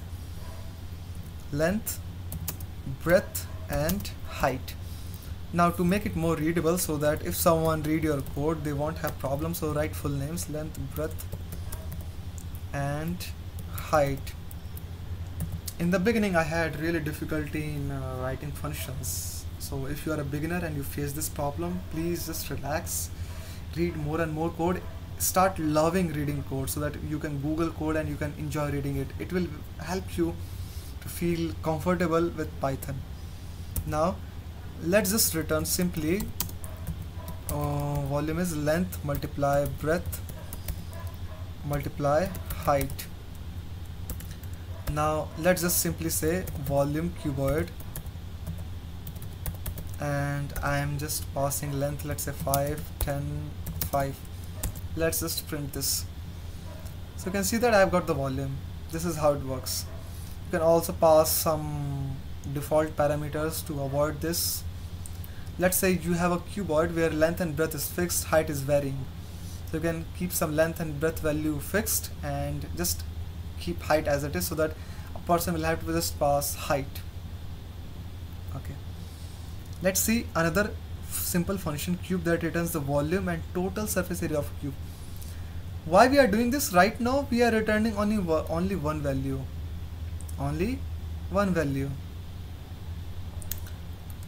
We can do this with cuboid also, but let's just do this here. Now let's say I'm creating a simple function cube, and it returns the volume and total surface area. Cube has all sides equal, so I will just keep one parameter, let's say side, because I want side of one value. Now here I will create first volume. Volume is side multiplied by side multiplied by side. This is volume. And next thing I need to return is surface area. Let's say area is, surface area of a cube is 6 multiplied side, total surface area. Okay, I think area is 6a square, side into side. Yeah, it's been a while, I haven't used these formulas, so sometimes I also forget. Now let's just return volume. Now you need to return two variables here, so you will say volume comma area. Now just simply run this cell. Now the thing is, how will you use this volume and area from this function? If I say cube and I pass side 5, what will it do for me? It is giving me a tuple. So I need to extract volume separately, area separately. So what will I do? I'll say volume comma area equal to cube and I'll just say 5. Now I can print volume separately. Let me write it in a nice way, as I showed you that we can use this way of writing. Print, and I will say area,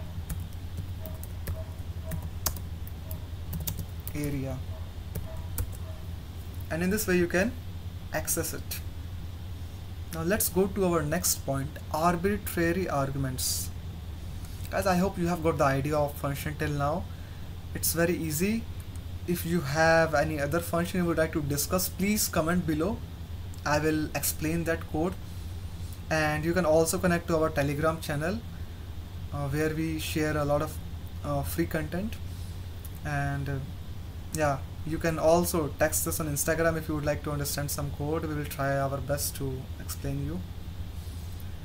So let's go to next point, arbitrary arguments. In arbitrary arguments, okay, let's just create one function. I have written some comments for myself so that I can explain. Let's create a simple function by where sum that returns, okay, I need to create this function, df my var sum. It returns the sum of all numbers passed in as the argument. Okay, so here we are using arbitrary arguments. When we use this, when you want the function to take an unlimited number of arguments. So to take unlimited number of arguments, I'll use this star, I'll say args. So now here I can pass unlimited number of arguments now, and I'm saying returns the sum of all numbers passed in as arguments. However, the number of arguments could be potentially different each time we call the function. Okay, let's just say I create a variable sum equal to 0. Right now it's 0, and I want to sum all the numbers in this args. So what I can do, I can just loop over for arg in args, and I will say sum plus equal to arg, and in the end I will just simply return sum. Simple. Now let's just first run this cell and call this function, and now pass this. I'm passing, since I want to pass unlimited number, let's just say 1 2 3 4 5 6 7. I think up to 5 is sufficient. It will give me output by summing up all the arguments I'm passing. You can see that here I didn't say that I'm passing 5 arguments. I just said star, means unlimited. You can also test this again by changing the values if it is working fine or not. Let's just say 10, 20, 30, 40, 50. You can see that it is 150. So my function is working fine. You can also make it more complicated if you want by making some more logic. That's up to you. Now next thing is I want to show you is, as you passed unlimited number of arguments, you can also pass unlimited number of keyword arguments. Yeah, so how you can do this? Just instead of 1 star you use 2 star, and you can pass quarks. Quarks means keyword arguments. Now here I'm looping over for key comma value in quarks.items. If you haven't seen our previous video on dictionaries, please watch it, how we can loop our dictionary. Also you can check our loops video where we have shown multiple problems to show you how looping works. Here you can see that I looped over my keyword arguments, means dictionary, and I'm printing key comma value, and I'm passing these 2 variables, first, second, and then you can see that first functions are good, second functions are bad, because I am writing this print key comma value, keys first and second, and functions are good, functions are bad. Okay, so write this code if you still feel uncomfortable with it. Now let's go to next point, which is nested functions. Nested function means a function inside the function. So for example, here I have this function, and here you can see that it is indented, second function, and inside this function return is indented. So first function, inside first function I have this get full name, it is returning first plus empty space plus last, means it is giving me this print hi plus get full name plus this. And you can just observe this print is in line with this function, second inside function. It means this print is inside this main function on the level of equally with this function.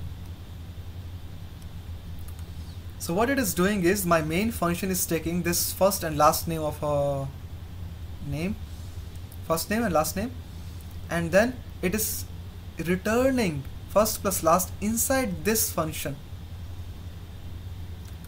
Okay, it is returning this, and then this return is being used in this print statement. That's why it is saying like this, hi Harsha. So now let's see one more final example to understand local and global variables. I'm not going deep into it, but just to give you an idea what are local. Local means anything inside function. Okay, so anything inside function, this is local variable. And this x variable, you can see that this is in line with this function. It means it is a global variable and it is not function dependent. But local variable, it is defined inside function and it has scope as long as function has scope. As long as this function has life, this variable has life.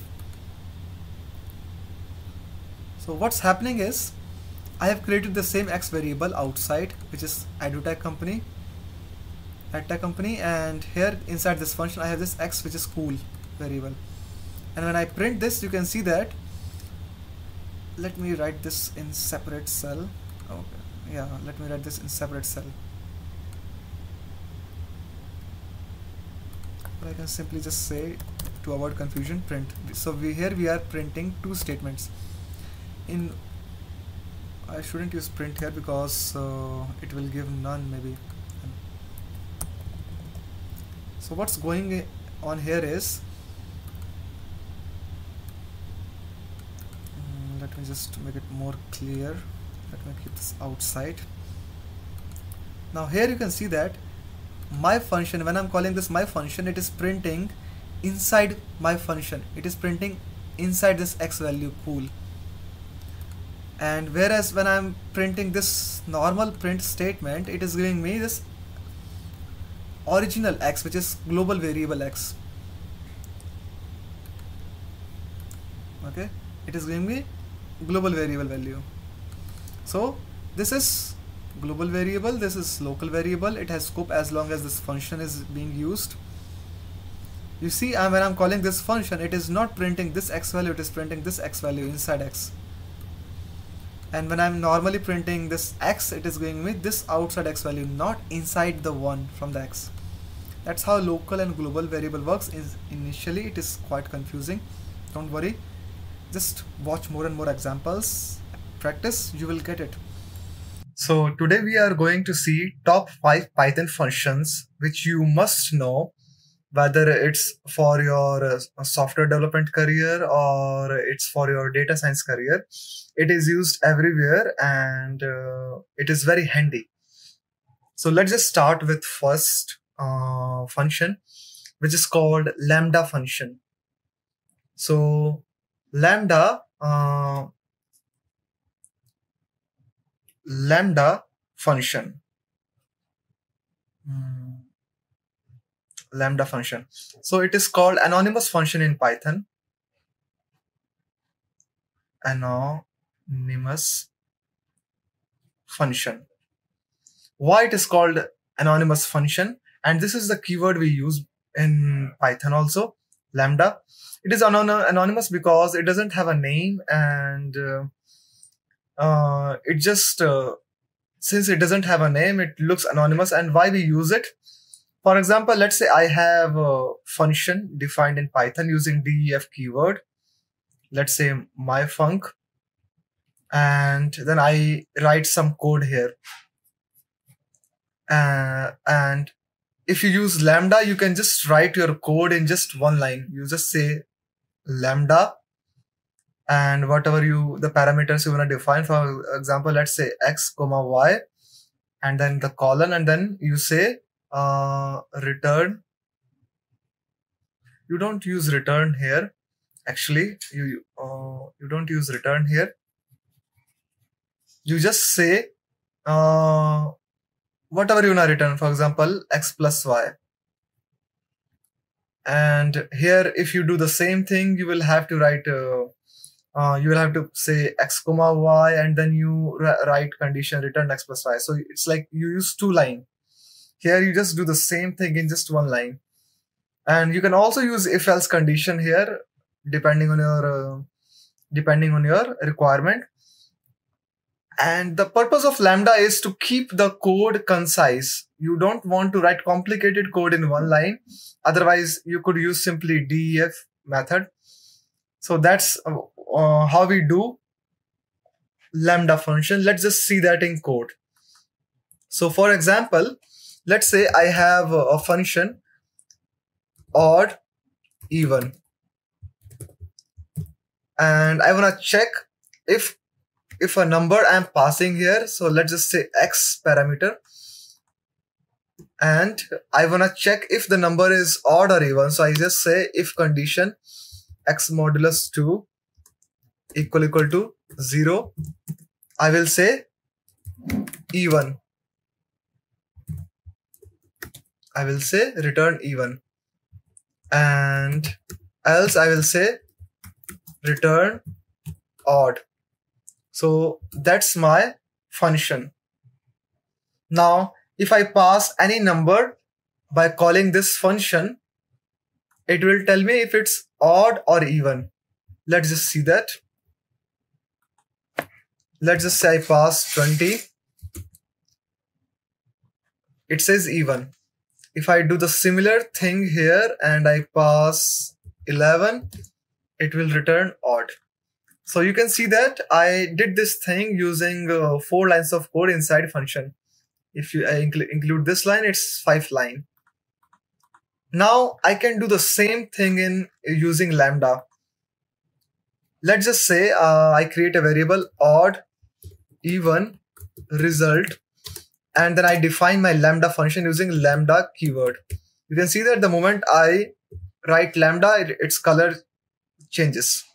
And I say lambda x, and then I would like to say even if x modulus 2 equal to 0, else odd.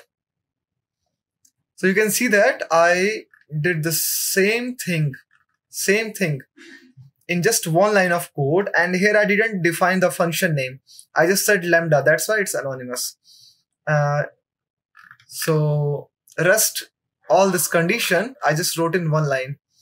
It looks complicated in the beginning, but you get used to it. So now simply run this code, and then I pass parameter here, let's say 20, and it will give me even. And if I do the same here with 11, it will give me odd. So you can see that how lambda works. Now let's just check another function, important function, which is called map. Map is used to apply some function on any iterable object. Iterable here are our data structures, lists, set, tuples, dictionaries, and string is also an iterable. So iterable is something on which you can iterate. So map is used to apply a function on any iterable object, and it returns a map object. So in just listening this, it may be complicated. Let's just jump into the code directly. For example, we have used this function here, odd even. Let me just copy this name, and I will show you how map actually works. So just simply I'm just calling map, and I'm passing this function. that I want to apply this function, which is my first parameter, odd even function. And I want to apply this on, let's say I have a list of elements 1, 2, 3, 4, 5, 6. Since odd even, what it does, it checks if any number is even or odd. So what it will do is it will take one by one number, 1, 2, 3, 4, 5, and 6, and my function will be applied on each number, and it will tell me if it is odd or even. But if you just run this right now, it will return an object. So you need to wrap this inside any iterable object. And now you will see that it will give me output. 1 is odd, 2 is even, 3 is odd, 4 is even, 5 is odd, 6 is even. So what it did, it took each number and passed it into this function one by one, and then it stored all the return value into this list which I called. So that's how it works. This is about map function. Now I could apply this lambda function here also, since I have saved this in this variable. I can simply say map and pass this function, and same I can use this list, and then again I need to wrap this inside of a list. Okay, this time instead of list I say set. You can change and you can save this in a set. Okay, it's interesting. It gave me only even and odd. Why? Because set doesn't keep repeated elements. That's why. So it's also interesting to see how it works. So for now, since I just want it in a list, or I can say tuple, because tuple doesn't have this problem. Okay. This previously we saved this in a list, and this time we saved it in a tuple. The answer must be same, because obviously a lambda and my previous function were defined with same logic.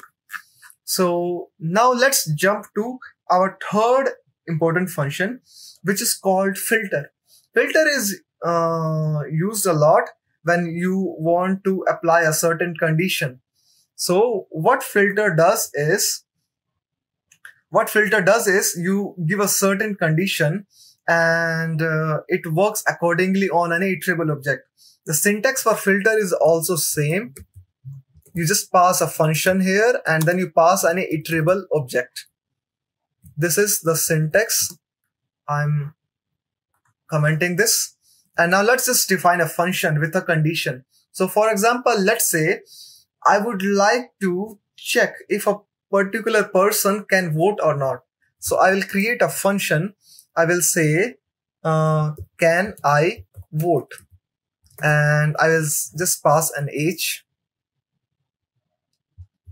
Let's just say age here.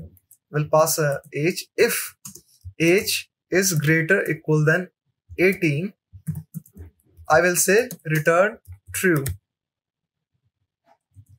Return true. Else return false. So this is my condition. I'm gonna use this function to filter out ages. Now let's say I have this ages list. I'll say 18, 17, 25, 30, 45, 60.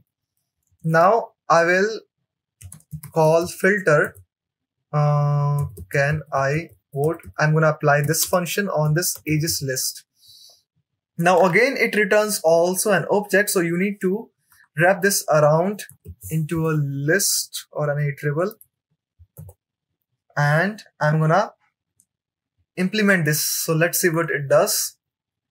Now you can see that it gave me all those ages which are eligible for vote. You can see that 17 is not in the list. You can pass more and more number and it won't come. Answer is still same. That's how filter works. filter basically when wrapped the object with iterable, when I wrap this object with an iterable, it returns items that have been filtered through a function. Which function here? This function. And which iterable here? Age is iterable. And wrapped around an object. This is the object list. So it returns based on the condition I defined here. It doesn't return which doesn't pass the condition. It doesn't return those values. So this is how filter works. I hope you got the idea about it. If you have any doubt, please comment below. I will answer on that.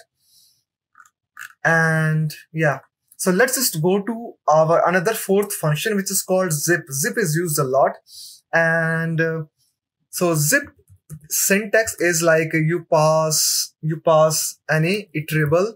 Here you can pass multiple iterable, and this is the syntax. What it does, it zips each element. For example, first element of iter 1, first element of iter 2, first element of iter 3, and so on. As many iterables you have, it zips each element to its particular same indexing, like first of iter 1, first of iter 2, first of iter 3, second of iter 1, second of iter 2, second of iter 3. Let me just show you here in a more better way. So zip, what it does, it has iterable 1. Let's take an example. I have 1, 2, 3. This is my iterable 1. Let's say I have 4, 5, 6. Let's say I have 2 iterable items here. Both are list 1, 2, 3, 4, 5, 6. Now it will zip 1 with 4, 2 with 5, and 3 with 6.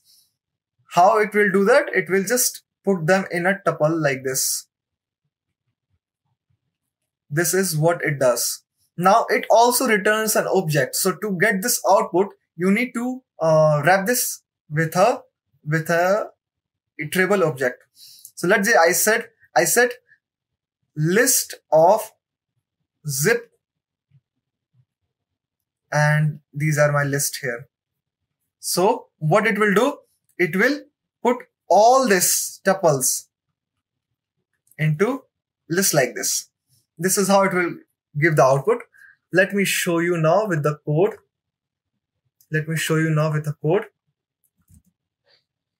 Let's say I have some names. Let's say Ravi, Raju, Elan. Okay, now let's say marks. Ravi got 80, Raju got 90, Elan got 99. Since Elan is very smart. So now I'm gonna first wrap this zip into around iterable object, and then I say zip, and then I say names, and then I say marks. So let's just run this, and you can see that outside it's a square bracket, as I said, and inside it's tuples. And first element of names is with first mark.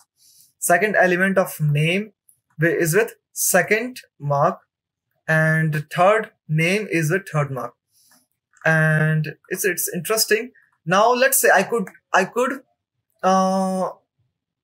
iterate over this thing also. For example, let's say I call for let's say for name, comma, mark in list of zip of names, comma, marks. Let's say if you don't want output like this, you want it in a different way, you can loop over it and say print name.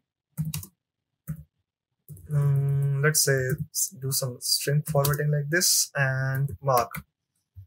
Now you will get output in a nice format like this. Ravi got 80, Raju got 90, Elan got 99. So this is how you usually use zip also in looping. This was about zip. So zip also returns an object. If you had printed zip directly like this, you would have got a different output. You would have got a different output like this. Okay, you would have got output like this. Okay, returns an object. So now let's jump to our last Python function, which is called reduce. Reduce is I didn't use it much, but it's helpful to know this reduce function. Now let me import reduce from functools. Functools import reduce. It has some nice functionality which we will see now. Let's say I have a list of scores which I would like to add. Let's say I have scores like 60, 70, 80, 90 and then 95, and I would like to get a sum of it by using a function. For example, let's say I say reduce, and I have a function and lambda function. I have two parameters x and y, and which returns sum of it, and I'm going to apply this on scores. So let's just first see what output it gives to me.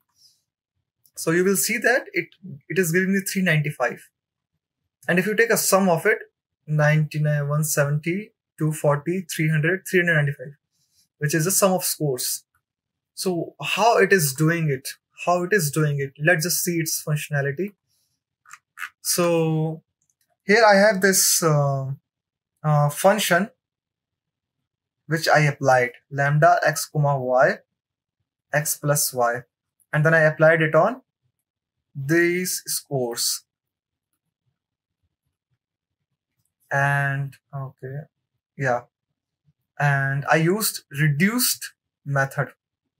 So what it is doing, it is applying this function. It is applying this function on this list. How? I have two parameters, x and y. So it is taking x 60 and y 70. And then it is returning x plus y, which is 60 plus 70 equal to 130. It is returning this value. And then now my list has this value.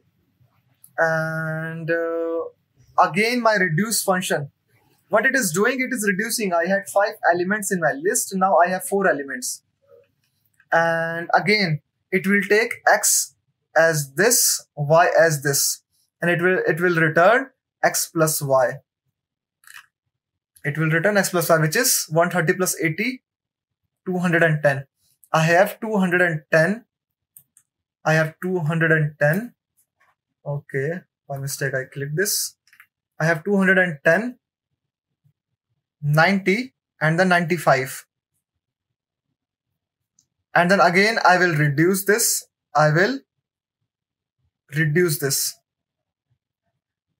Again, this will be my x, this will be my y. And then it will give me 300 into my list and then 95. Again, in the end, it will give me 395. So this is how reduce method works. It one by one reduces item from my list, and then it gives me final result based on the condition. So for example, let's say I have numbers like let's say 1, 2, 3, 4, 5, and instead of this add x plus y, let's say I say x minus y, and I say instead of scores I say nums. It will do calculation like this. It will reduce y, it will subtract y from x, and then whatever will be the outcome, and then it will keep subtracting like this. So for example, you can see that how it is giving minus 13, because it is keep subtracting. First minus 1, and then minus 3, minus 4, minus 8, and then minus 13. So just try to write this logic the way I did it here. You will see how it came minus 13. So I hope you guys enjoyed this video. These were the top 5 functions, Python functions you must know, and try to write logic on the paper if you don't get it. If you are a beginner, it may be a little bit difficult for you to understand. Welcome to this session. So in this video, we are going to understand and see top NumPy commands and methods you must know in data science. And it's like we are going to cover NumPy methods in detail.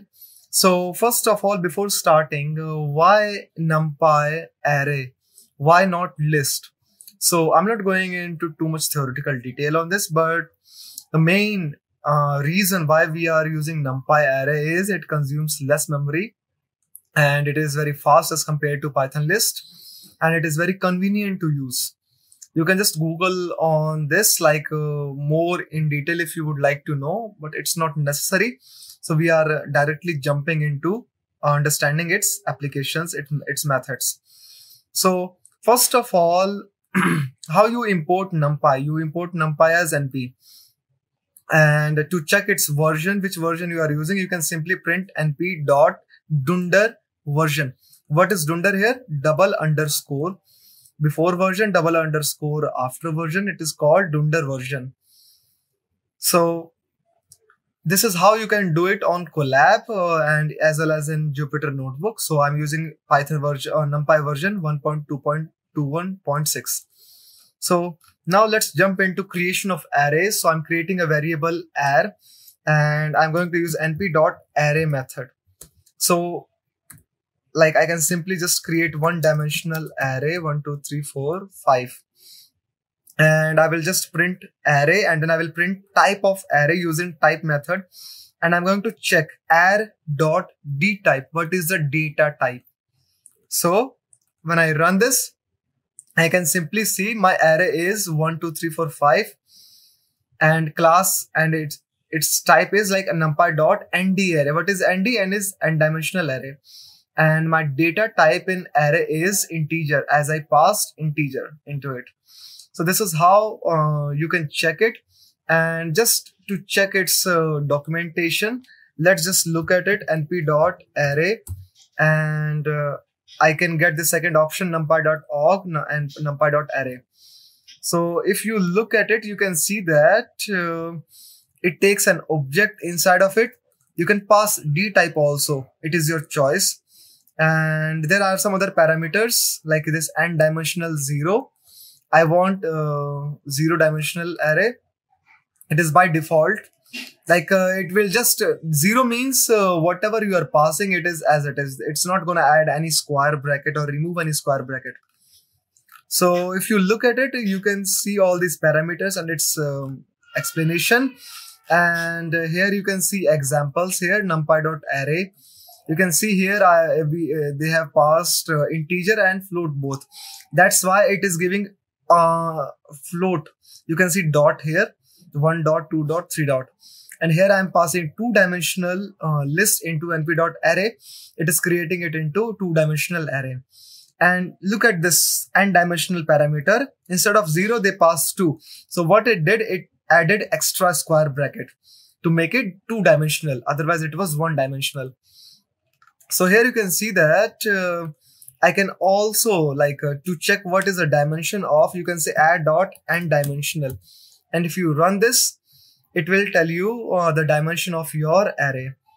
So it should come 1 because I have 1 square bracket. So you can see that it's 1. This is how it works. Now what we are going to do, like here I passed a list inside np.array.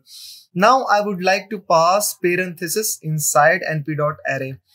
Parenthesis means tuple. I am going to pass tuple inside array. What happens? Let's check. I have removed a square bracket and then I'm again simply printing it. So you can see it's still giving me square bracket 1, 2, 3, 4, 5 because array is defined inside square bracket. There's no difference whether you pass this or square bracket. Now here I'm going to pass, instead of integer, I would like to pass some strings. Let's say some fruit names. Apple, banana, and then oranges. Let's see what happens now if I print this. So you can see my array is having this strings and it is saying again numpy.nd array. But when I I said D type, it gave me this U7.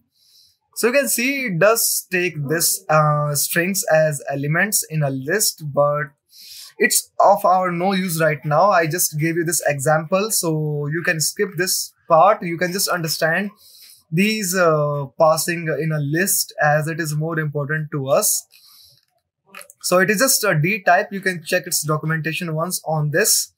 Now let's jump into the main part of NumPy array, which is multiple dimensional arrays, 1-dimensional, 2-dimensional, 3-dimensional. So let's say if you would like to have a 0-dimensional array, you can simply just pass any number inside of it and print array, and also print ar.dtype and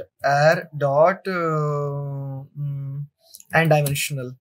So I'm again going to print this also, so we can have an idea. Like when I simply pass one single scalar element like 5, what happens? Here is 5, D type is int64, which is true, and n-dimension is 0. It's a 0-dimensional array. Now what if I would like to have one-dimensional array? Let's check. And one more thing is I haven't shown you shape here. Let's just do this also again. Let's just copy this and paste this. And if I would like to check shape of this, what will it give me? You can see that in shape it is giving a simple empty parenthesis because it is 0-dimensional. It is 0-dimensional. So now let's check 1-dimensional array. And instead of just 5, I would like to pass element in a list, which we did earlier. So what is going to happen now? It will give me 1-dimensional shape. So let's just check print array, and it is giving me 5 comma, means it's 1-dimensional. If it's 2-dimensional, it will add another element into it. Why 5? Because I have 5 elements here. So it is giving me 5 comma. Now, so let's see. Okay. Now here I did 1-dimensional. So let me just add another cell, and instead of 1-dimensional, I will add 2-dimensional elements into this. Now, since when I had 1-dimensional array, I had only 1 square bracket. Now I will just add 1 square bracket inside of every element here. So instead of 6, I have 7 also. So just to understand this, let me just keep some space here. Now you can see that I have list inside the main list. I have list inside main list. This is how my two-dimensional array looks like. So I hope you got the idea of it. Let me try running this, if it throws any error or not. I hope it shouldn't throw any error with this space. Since I added this to explain you. Okay, this is fine. So you can see that two-dimensional array means 1-dimensional list inside list. Means I have 2 square brackets. Like if I start walking from here, I need to pass 2 square bracket to reach an element here. And same from the right side also, 2 square bracket. So that's why it's 2-dimensional. And if you check the shape of it, why shape is 3, 2? Because I have 3 lists inside the main list. And I have 2 columns, 1, 2, 4, 5, 6, 7. That's why 3, 2. So this is how it works. And if, let's say, if I would like to print ar.n-dimensional to confirm if my dimensions are correct or not, you can see that it says 2. It's 2-dimensional. It is 2-dimensional. So, and D type, you know, it's int, obviously. If any element here, I add it as float. Let's say if I make it float, and I also print ar.dtype. So we'll see that it will say float 64, although I have only one element which is float. So That's it for like creating two-dimensional array. Let's just check three-dimensional array. So in three-dimensional array, you will have two-dimensional elements, and it means I will have these kind of elements inside my square bracket. So let's just copy this to show you. Okay, let's not copy this. Let me just create another array. Let's say np.array. And I would like to create three-dimensional. So I have this first square bracket. Let me just create some space here. And I will add two-dimensional array into it. So for two-dimensional array, I need to create like this 1, 2, 3, 4. This is my two-dimensional array. I have one two-dimensional. You can see that this is one two-dimensional array. I will add two more arrays like this just to make it look nice. Let's just say 2, 3 and 4, 5 and okay. This is my another two-dimensional array. So you can see that I have added two-dimensional array. Let's just add one more. 4, 5, 5, 6. So this is I have added. Let me just add one more square bracket and this parenthesis bracket. So I have created this three-dimensional array. You can see inside my main square bracket I have two-dimensional array, three two-dimensional arrays. So this is how we can create three-dimensional array. And if you start jumping from here, you need three square bracket to reach the element. And I can simply write here print array dot and dimension. So now let me print this. So you can see I have this three-dimensional array and the shape is 322. Why 322? Because I have these two-dimensional array, like I have three of this. And inside three of this, I have two one-dimensional array. So 3, 2. And inside this single list, inside 2D array, two elements. So 3, 2, 2 is the shape. And dimension is 3. So this is how we create three-dimensional array. We have seen one-dimensional array, two-dimensional array, and three-dimensional array. And how to understand this by creating this space. I hope you got this. So let's jump into next. And here I have already created 0-dimensional, 1-dimensional, 2-dimensional, and 3-dimensional just to understand this. Just to understand this, you can see that I am creating some space here. And in 2-dimensional, I have 1-dimensional arrays. And inside 3-dimensional, I have 2-dimensional arrays. So this is how we can create and we can simply print dim and shape. And let me just show you.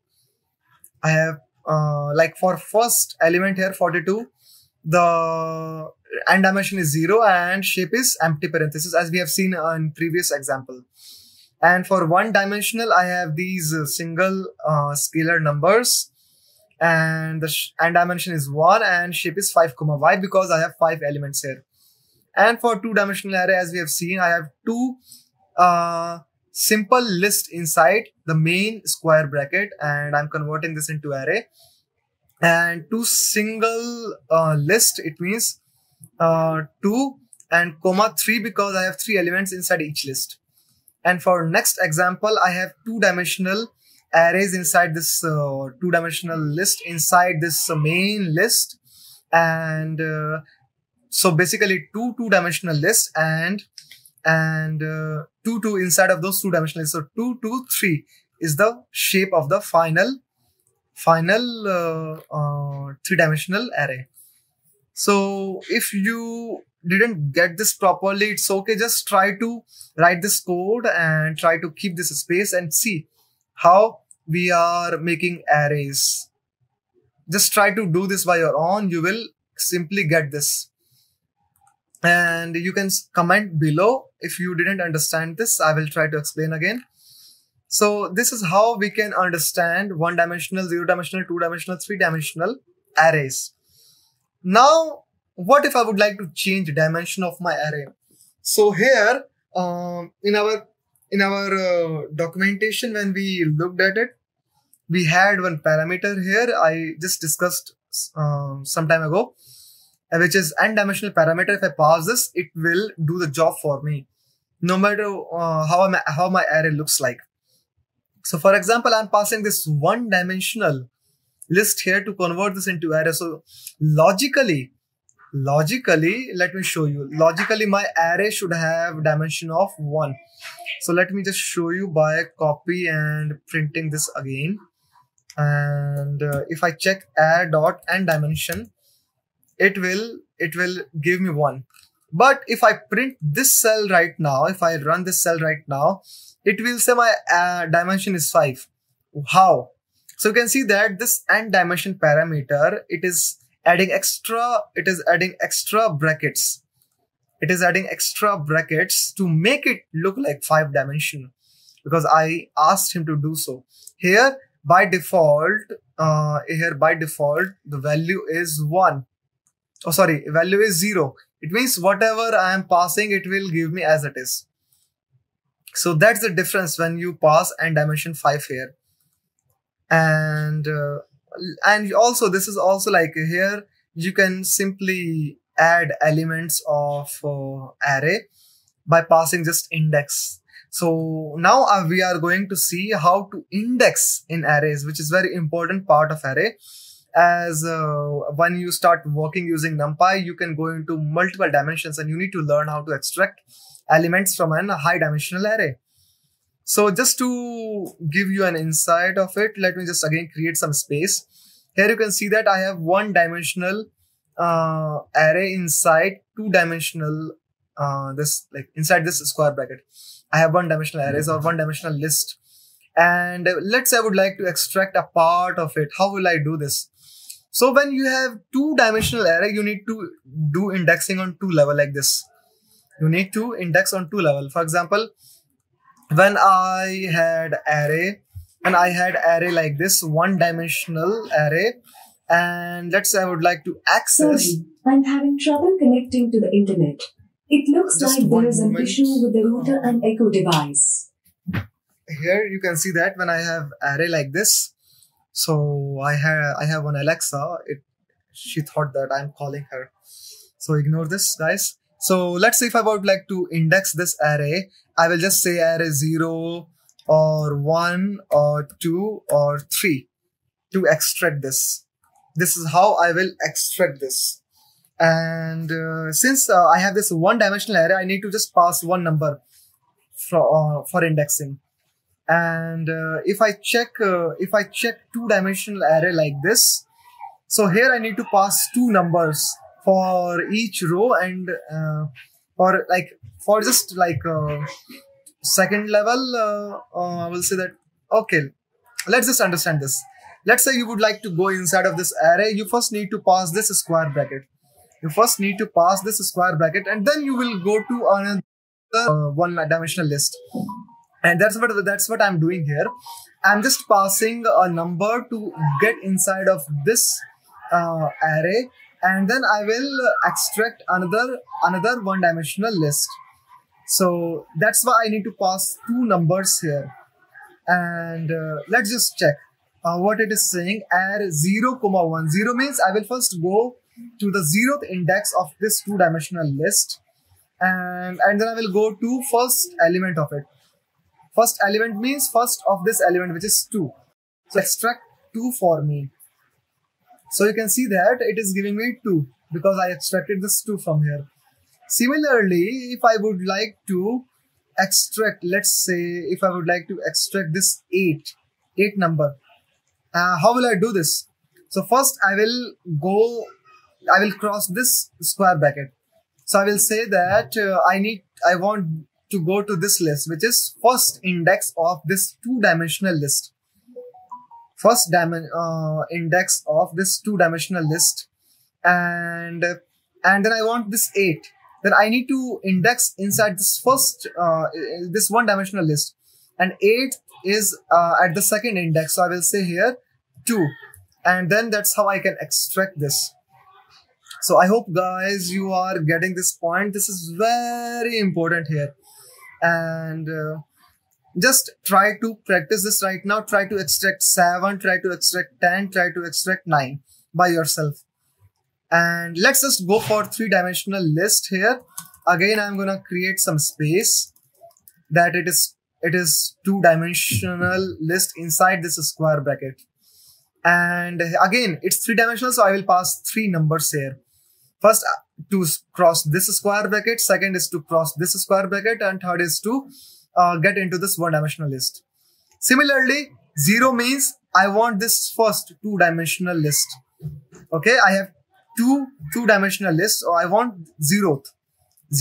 This I'm saying I want to go into first 1-dimensional list inside this 2-dimensional list, which is this 4, 5, 6. And then I'm saying I want second element, which is 6. So it will print 6. So you can see that I've got 6. Similarly, you can access 7, 8, 9. So 7, 8, 9 is obviously in 1. First index of this 2-dimensional list. And so let me just copy this again. Let me just copy this, print, and I want to access 7, which is the second 2-dimensional list inside this square bracket of 3 dimension. So I will say that I want this second 2-dimensional list, and then I want first 1-dimensional list of this 2-dimensional list inside this square bracket.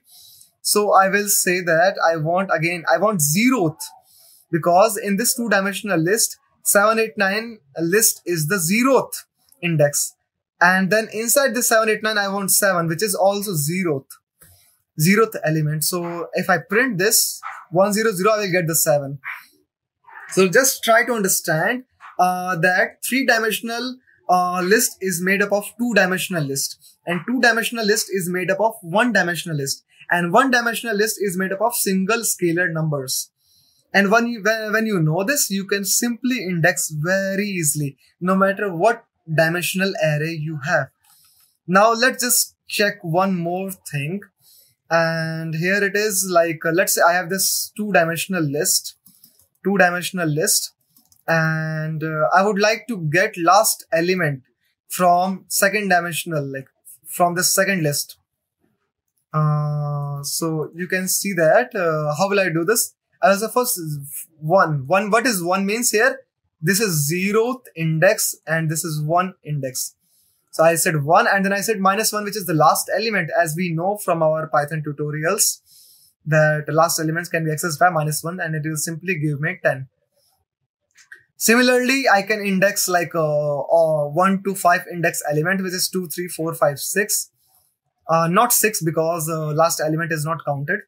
So I can simply index some part of an array using indexing, just like we do it on list.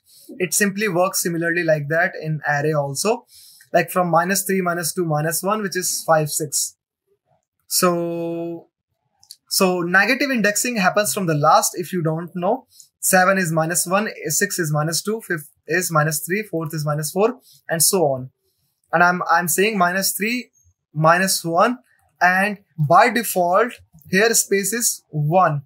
You can change it, and if you don't know about indexing, it's okay. Just remember that we pass 3 numbers: start, stop, step. Start, stop, step. Let me just comment this here. Start, we pass start, from where we want to start and where we want to stop, and how much step I want to go. By default, step is 1. So you can simply change it. Let's say if I say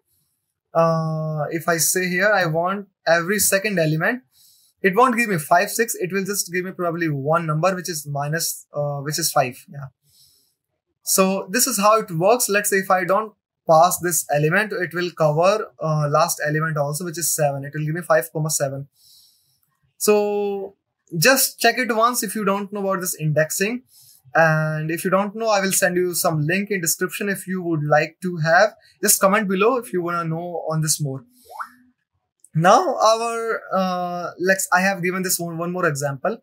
I have this one more array, one dimensional array, and I am saying 1 to 5 by step with 2. So from 1 it is 2. Now it will give me every second element, 2, 4, 6. It will give me every second element. Okay, it is not giving me 6 because I said from 1 to 5. 1 is 2, 2, 3, 4, 5, and 6 is not included. That's why it is giving me only 2, 4, because the third element is 6. 6 is not included. Let's say if I change it up to 7, it will give me 2, 4, 6 as we talked earlier. So, and again, you can simply avoid passing start and stop. So it will start from 0 and it will go to the end every second element, which is 1, 3, 5, 7. So it will give me 1, 3, 5, 7.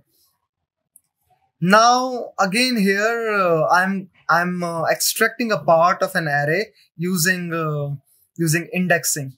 So what I'm doing here, since it's two-dimensional array and we have already discussed that we pass 2 numbers. But you may wonder like why we are passing like this 1, 4. So what's happening here is I'm saying 1. What is 1? Which is this second list inside this two-dimensional array. And I'm saying 1 to 4 means 7, 8, 9, 10. 10 is not included. So it will give me 7, 8, 9. So you can see that you can index, you can extract from an array like this also. This is amazing. Again, instead of doing this for second number, you can do it for first number, and it will give you 1 to So 0 to 2 means here is you are choosing this and this both list. This and this both list, and you are saying every second element. What is second element is 3 and then 8. Second element in both lists. So when you passed with colon like this, you are talking about a single list. You are talking about a single list whose indexing depends on the first number. But here, if you pass with a colon like this, you are simply saying that you are gonna work on all the list inside this here, and then you are saying every second element. So 3, 8. So guys, this is quite tricky for the first time if you are looking at it, but don't worry, just type this code and observe, play with the numbers, change numbers here and see what's happening. This is how you learn. And let's just check one more example on this. I'm saying 0 to 2. It means I want 0 and 1 both list inside this two-dimensional list. And what I want from first to third element, excluding 4. First, which is 2, second is 3, and third is 4th. So I want 2, 3, 4, and I want 7, 8, 9. This is what I want here. And you can see 2, 3, 4, 7, 8, 9. So guys, just practice it like this. Just like I'm speaking right now and I'm explaining it to you, explain it to yourself. And it will work like magic. You will understand everything. Even if you do mistakes, it's okay. We all do mistakes. I have done a lot of mistakes understanding this. Even while teaching, I might have missed something and then I fix it. So let's just go with it. Now let's just see this topic, reshaping array. And reshaping array here means whatever shape or whatever number of elements you have, you are gonna maintain it, but you are just going to change the dimension. For example, here I have 12 elements. So let me just copy this to you to explain you, and let me just print it here. And I am saying array.shape, and you can see that I have shape 12 comma. Now if I want to shape it to two-dimensional, right now it's one-dimensional, and I'm going to shape it two-dimensional, and if you multiply this 4, 3, it's 12. So it should work, it will work, and it will change it to like this. And if I simply print array here, so you can see that, one moment. Let me print this also, print array.shape, and And you can see that right now my array is this one dimensional, and its shape is 12 comma. But now I have got one extra square bracket from both sides, and my shape must have changed. New array dot shape. But the main common thing is if you multiply 4 comma 3 and it's equal to 12, that must be maintained. That must be maintained. You cannot have 13 elements here and the shape is 4 comma 3. You cannot have that because 4 into 3 is not 13, it's 12. Now I'm gonna reshape the same array into 3-dimensional, and you will see that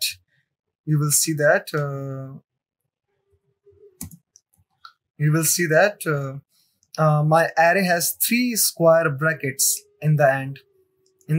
I need to pass 3 square bracket to reach to the first element. But shape is different. It's 2, 3, 2. But if you multiply 2 into 3 into 2, it's equal to 12. That must be maintained. That's how you reshape it. And it's amazing. So you can see that we can reshape an 8 elements, 1-dimensional array into 4 elements in 2 rows, 2D array. But we cannot reshape it into 3 elements, 3 rows, 2D array, as that would require 3 into 3, 9 elements. So your overall number of elements must be maintained in a proper shape. I mean the dimensional shape, the square of their numbers must be equal to the main equal number of elements. So let's just check one more example. For example, here I have 8 elements. So I can reshape it into 4 into 2, 2, 2, 2, or 2, 4. I can reshape it like them, or the 8, 1. It's equal to same right now. So, but I cannot reshape it into 3 into 3. You can see that it will throw error. You can see its value error, cannot reshape an array of size 8 into shape 3, 3. But you can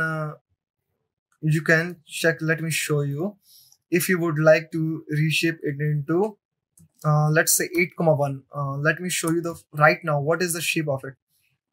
Print old shape, and it's array.shape.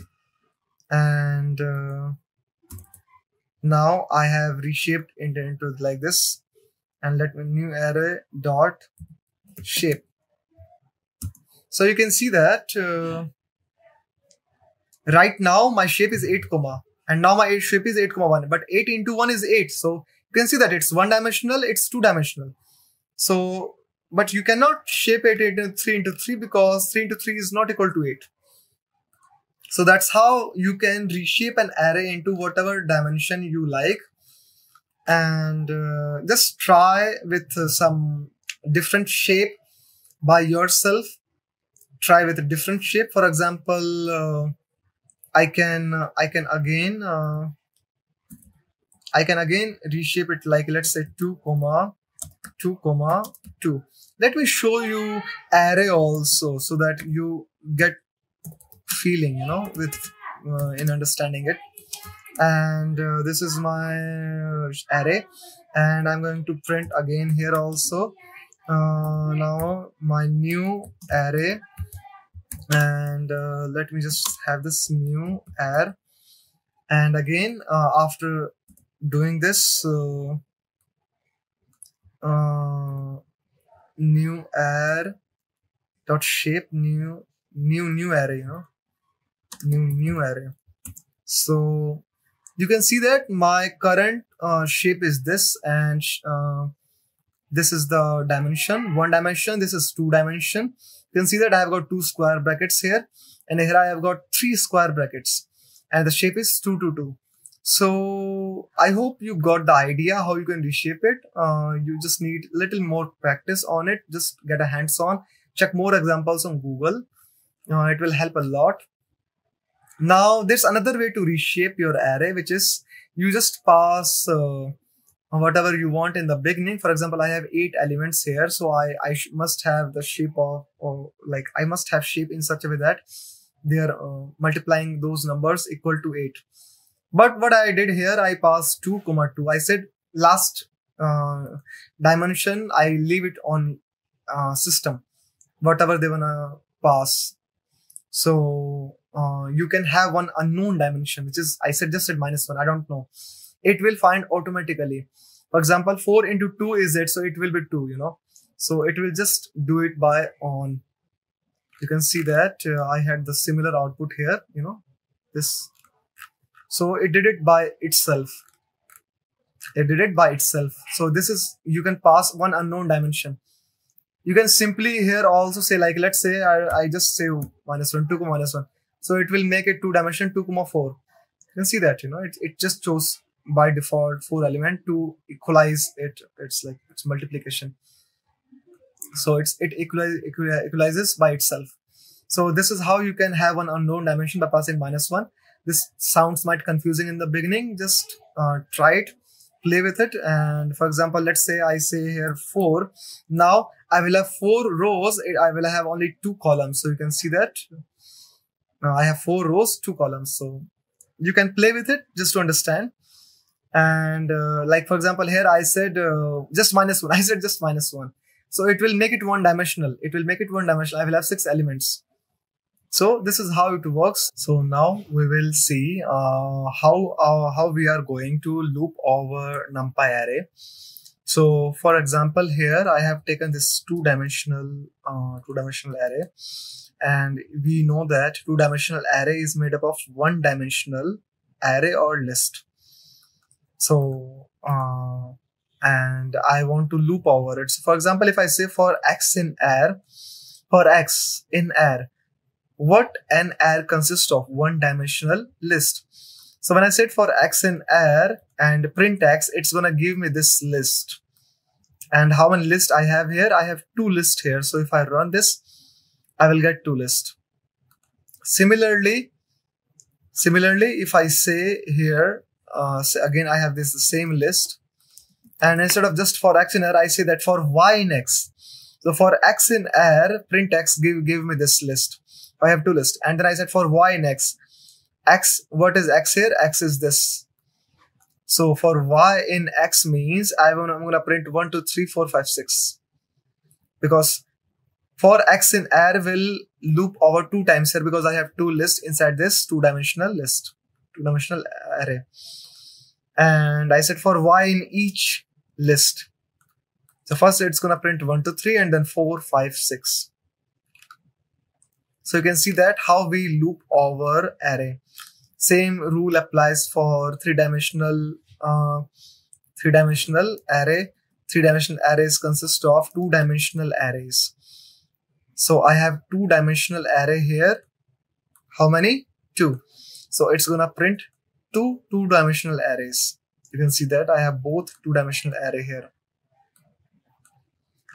And again, now if I want to extract each element, I will first say I want for x in R means 2 times here, 2 times here. And for each two-dimensional list, I'm going to say for y in x, which is this one-dimensional list in each two-dimensional list. And I said for z in y, then it's going to print 1, 2, 3, 4, 5, 6, 7, 8, 9, 10, 11, 12. So I hope guys you got the idea here how we are looping over on it. Now let's go on our one important topic. Like many times when you are working on any data set, you need to concatenate things. And here concatenation of array comes into handy. I want to concatenate here. So before going into that, let's just check documentation of np.concat.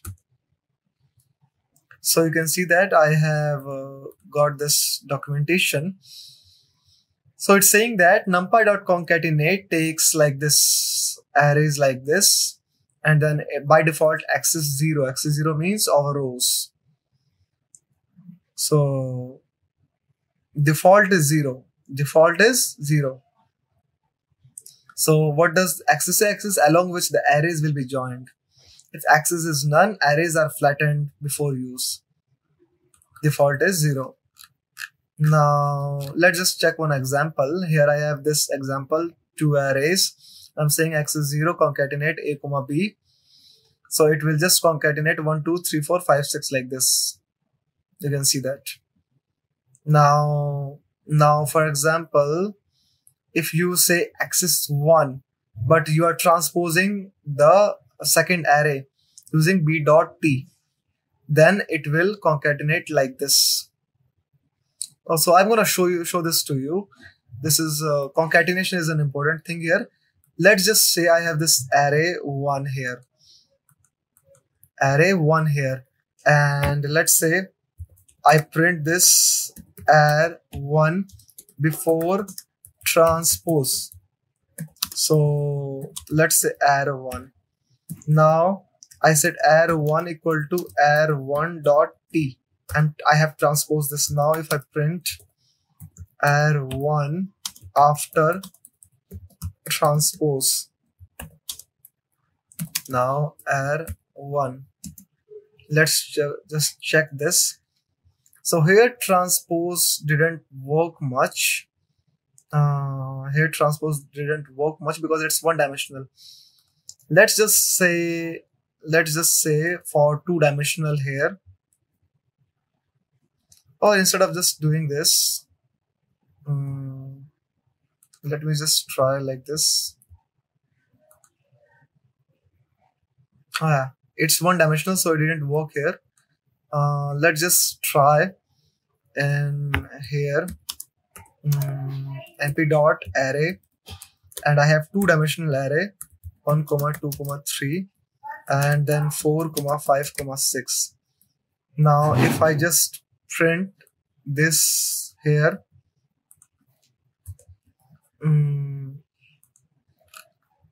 now here you can see that it worked. So what happened here, you can see that here 1, 2, 3, 4, 5, 6. Let me just check. Let me just show it in a nice way. Yeah, again here also \n in a new line. So here you can see that my normal array is this 2 rows 3 columns, 2 rows 1, 2, 3, 4, 5, 6, 2 rows 3 columns. But here when I transpose this, what happened, it changed my number of rows into number of columns. 2 rows converted into 2 columns, and 3 columns converted into 2 rows. In short, my dimension was 2, 3, and after transpose it became 3, 2. That's how it works, transpose. So you can simply call t to transpose. Now it will come in handy in our coming step. So now we were discussing about concatenation. Now I said concatenation works like this. I have these 2 one-dimensional arrays, ar1 and ar2, and I concatenated. So it became 1, 2, 3, 4, 5, 6. Because by default axis is 0. By default axis is 0. So it worked like that. It worked like that. Now since it's one dimensional list, and let's just say, let me just copy this. And instead of axis 0, I say axis 1. So you can see that axis 1 is out of bounds for array of dimension 1. So you can see that for dimension 1, axis 1 is out of bounds. It doesn't work on that. And why is that? Because its dimension is 1. If you concatenate like this, you need to have 2 dimension. So for example, let's say I say here, so since it threw the error, let me show you, let me just copy this again. Let me show you how we can make this work. If I say here, and dimension is 2, and dimension is 2. Now, let's check now. Okay. Oh, actually it's not 1 dimension. np.array.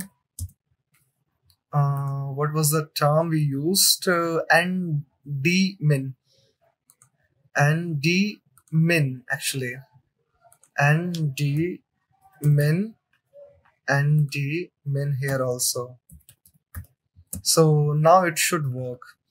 So you can see that it worked this time, but still it didn't work in a way I wanted. It didn't work in a way I wanted.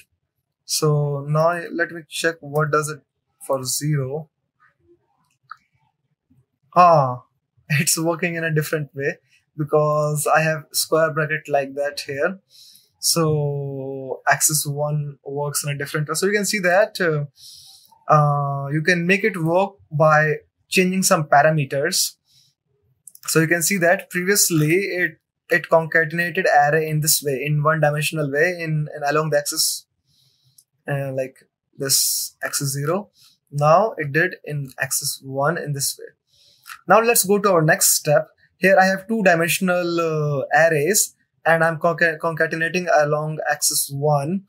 So it will give me output like this, and you can just to make it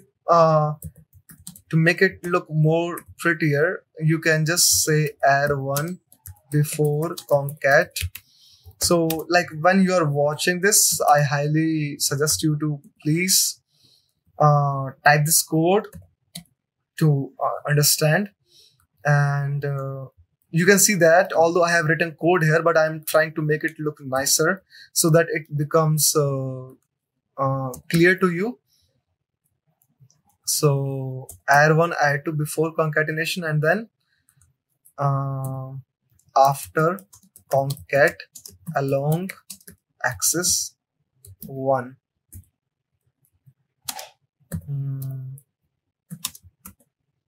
So this is my array 1 before concatenation. This is array 2, and it became like this 1 2 5 6 3 4 along axis 1.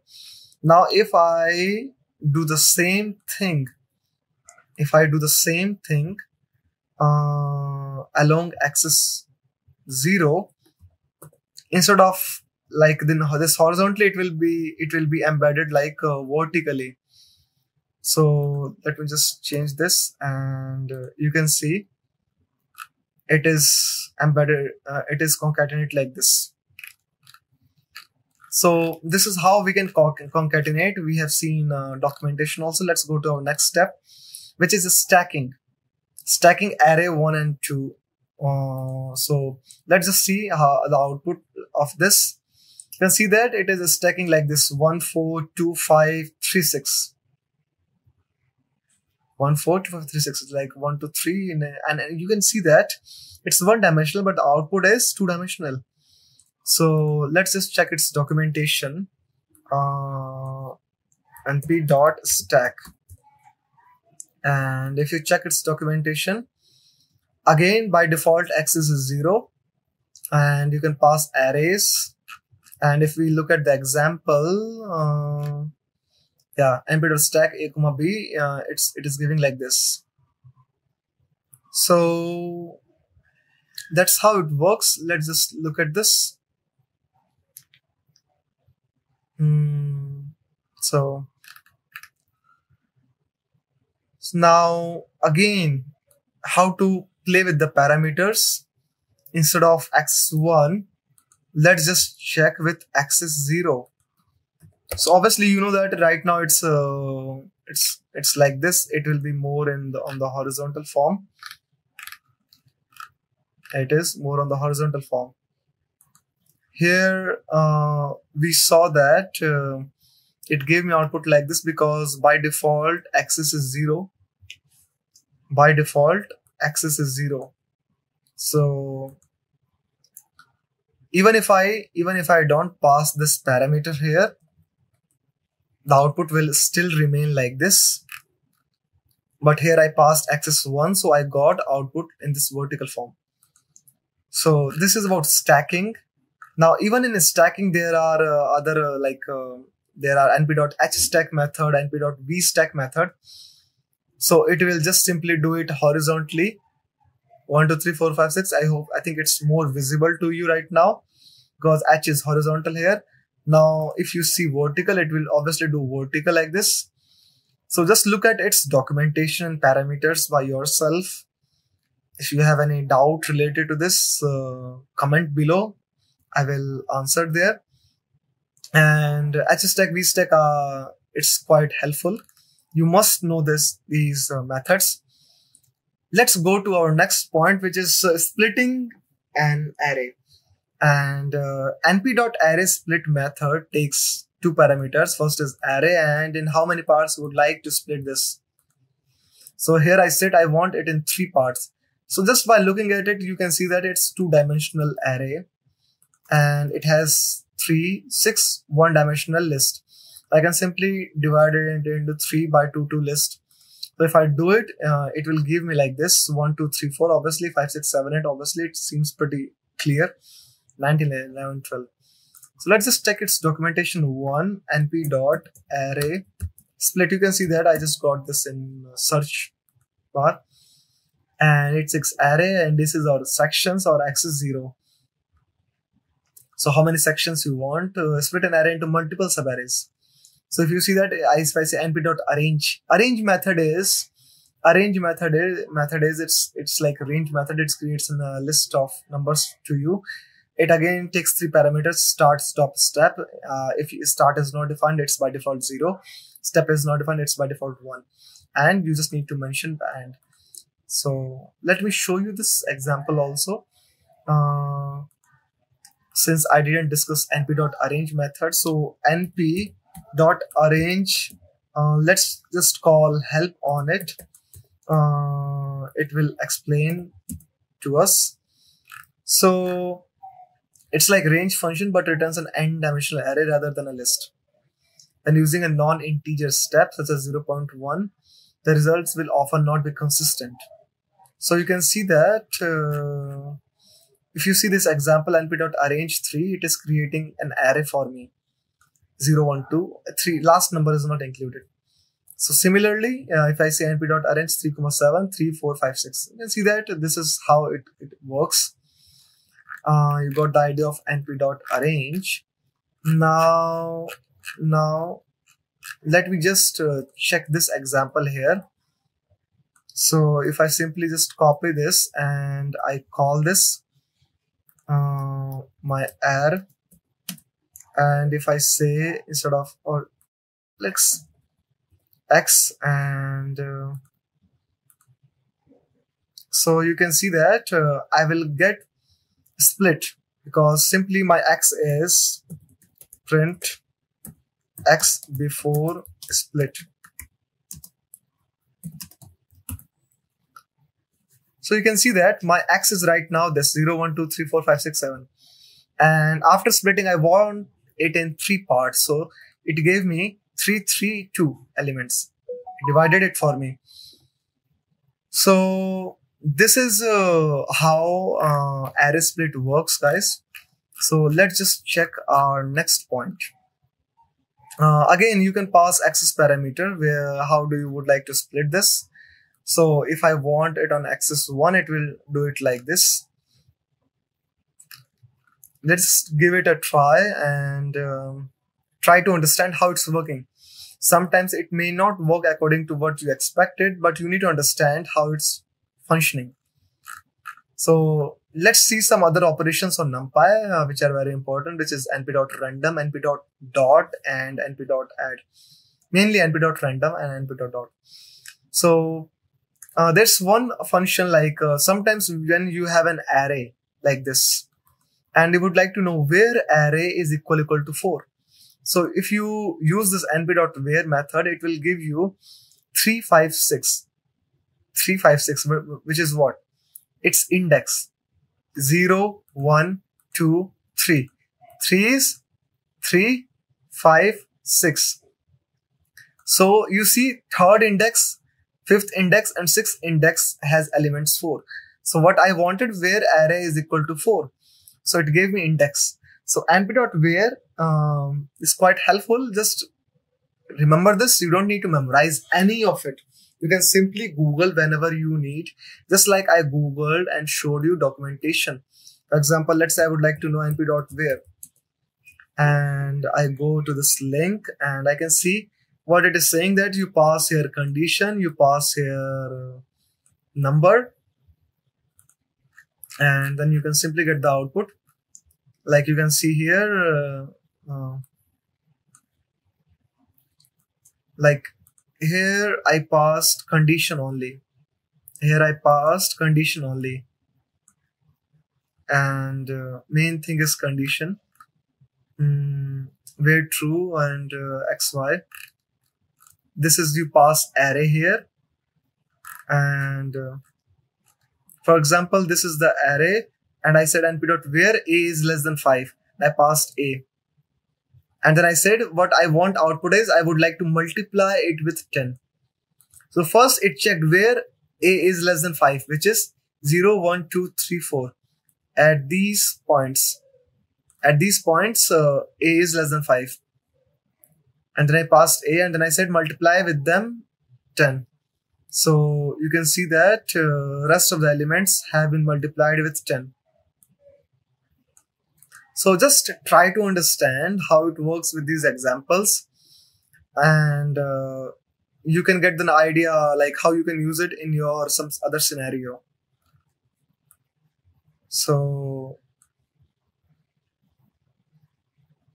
you can see here output parameter, an array with elements from X where condition is true and elements from Y elsewhere. That's how it worked here. It multiplied with 10 on those where it's false. Here condition is true, so it didn't multiply with 10, and rest it multiplied with like this. Again here you can see this example. You have this array and you said a is less than 4 and a is less than 4 up to this point, 0, 1, 2, 0, 2, 0, 3. All these elements are same, rest I multiplied with -1. So this is what I said, what I want. And -1 is broadcast. Why it's -1 is broadcast? So just check these examples once. Like instead of -4, -6, it gave it -1. Gave it -1, and it said -1 is broadcast. And here again, in this example, you can see both x and 10 plus y is broadcast. So broadcasting, like broadcasting is a different thing. Like sometimes when you have two arrays, one array has a shape and other array has different shape, and you would like to add them, it will make the other array equally sized to the other array by broadcasting.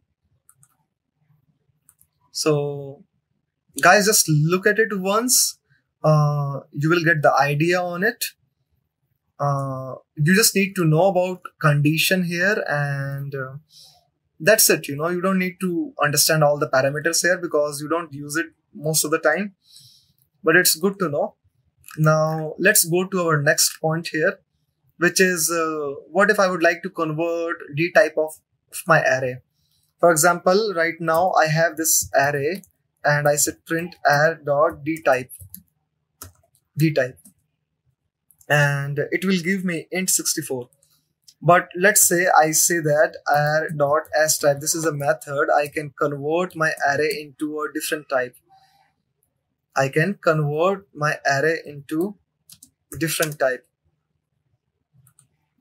And I say print array.dtype. Now you can see that my array type has changed to Boolean type. My array type has changed to Boolean type. If you print your array at this point, before convert.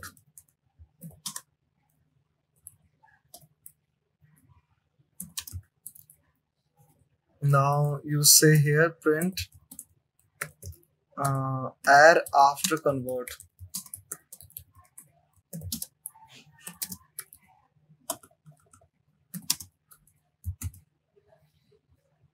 Now you can see that previously my array was 104037, and wherever I have a number greater than 0, it's true, else it's false.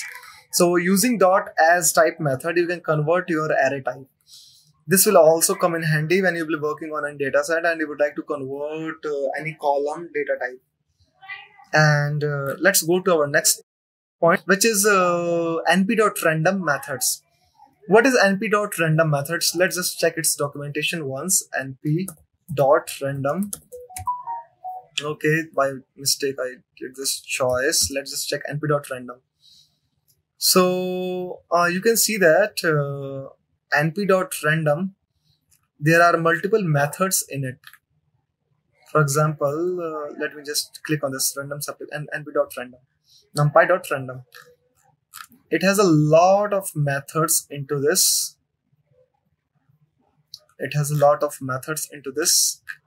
Let's just check these methods, like randint, random integers, rand. So just go through it once, check these methods.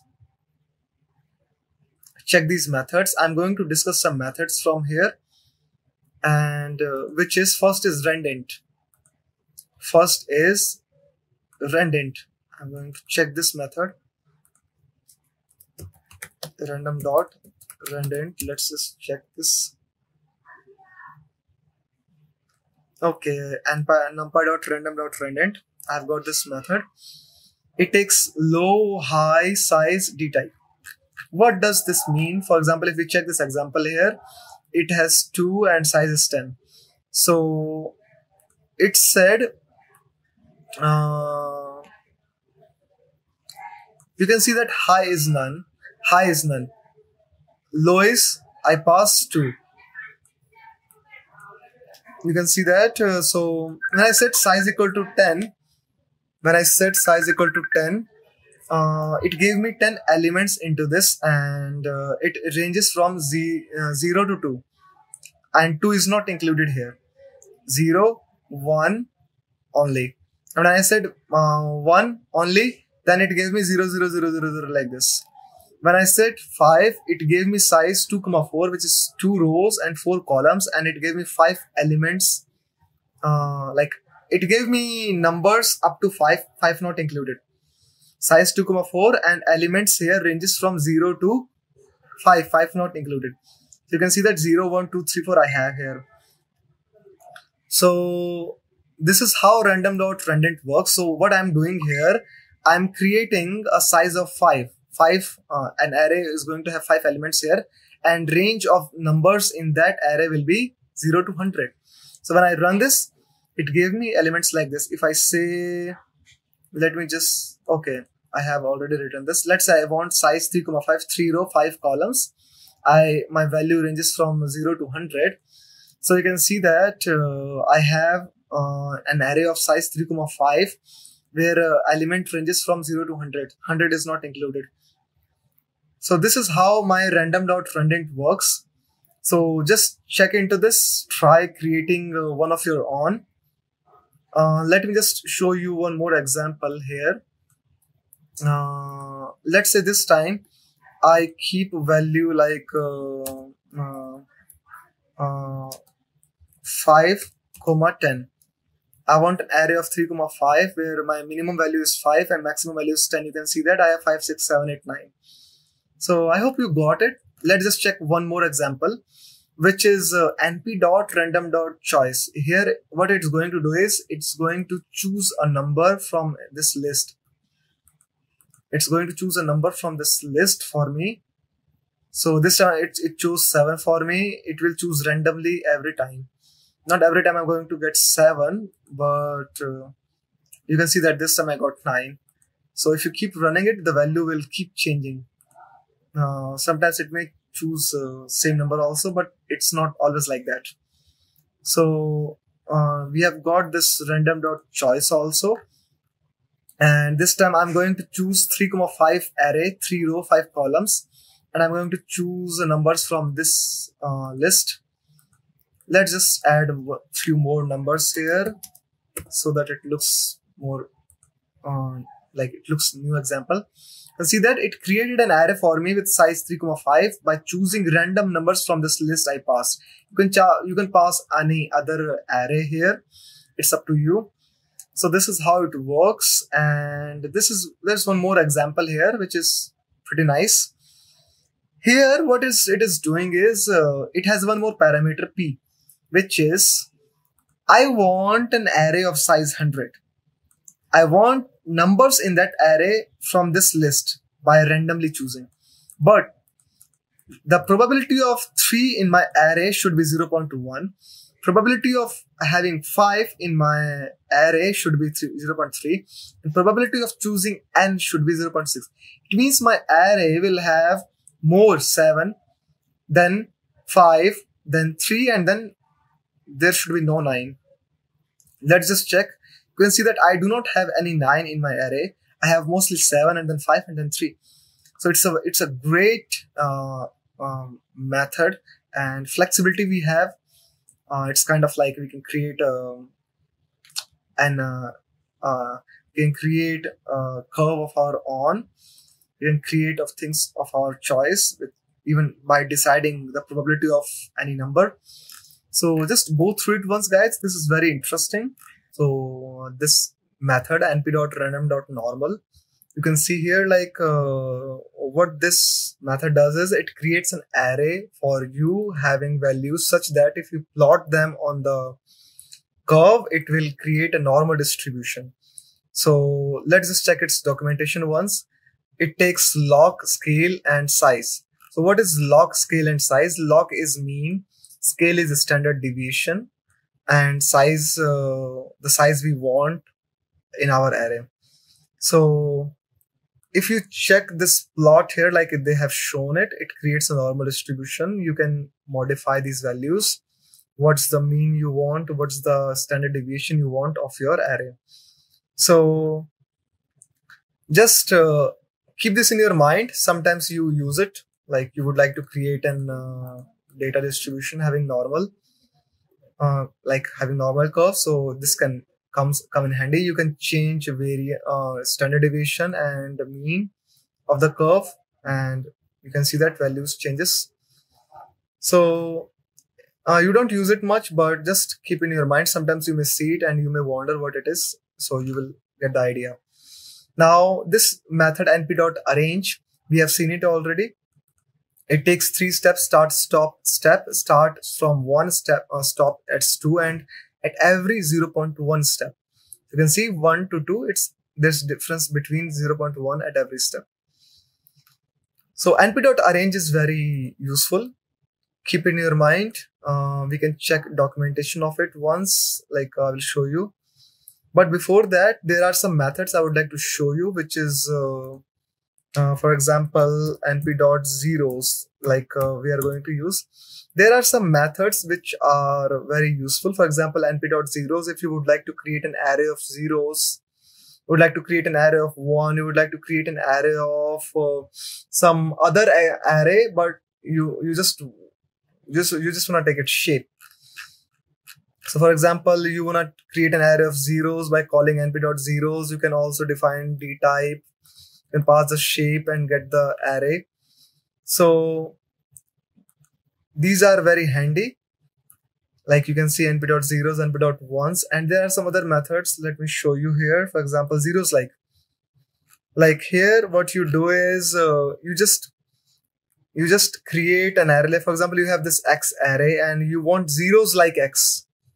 Zeros like means you want its shape 2, 3, but you want all zeros.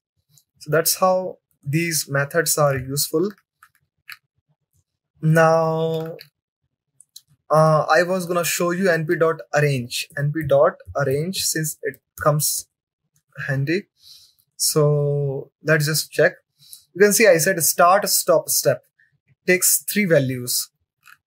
So for example, here I want to start from 0, I want to stop at 5, but I want every 0.5 element.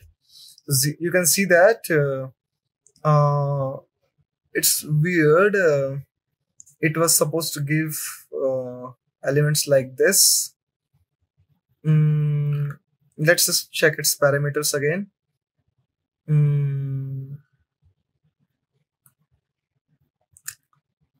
Okay, let's just check this. I think there's some mistake here. So, okay, it's a D type int. And if you say 0, 0.5, 1, 1.5, it should work in a different way. Let me just try this. it's kind of confusing. Sometimes documentation is also hard to understand, and sometimes I just run it like this. So it's correct actually. What it is doing is it is giving me int at every step. So 0, 0.5 and 1, 1.5, 2, 2.5. So it's just giving me like this. Oh, one moment. So length of the output might not be numerically stable. So you can see that there's a warning here. Another stability issue is due to the internal implementation of numpy.arrange. Start plus step minus d type start. Okay, start plus step minus d type start. So this is not stable actually. So it was not supposed to this value. So it's okay. Or there's already warning here. So for example, this is working fine. This is also not working fine actually. So avoid this step as .5. It is giving a integer value. So yeah, integer value it's fine. Then it's fine. -3, -2, -1, 0, 1, 2, 3, 4, 5, 6, 7, 8. Again, it's not fine, but it's okay. Main point is these values are stable here. np.arrange like this. This is working fine. So just be careful with this warning thing. And now let's go to our main point. We have seen np.zeros, np.ones. Now, yeah, main thing is addition of true matrices. So this is our first matrix. This is our second matrix here. And you simply call np.add and then pass these two arrays. So how it adds? It adds each element of the first matrix to its respective same position of the second matrix. For example, 1,4 is adding to 5, 2,5 is adding to 7, 3,6 is adding to 9, 4,7 is adding to 11.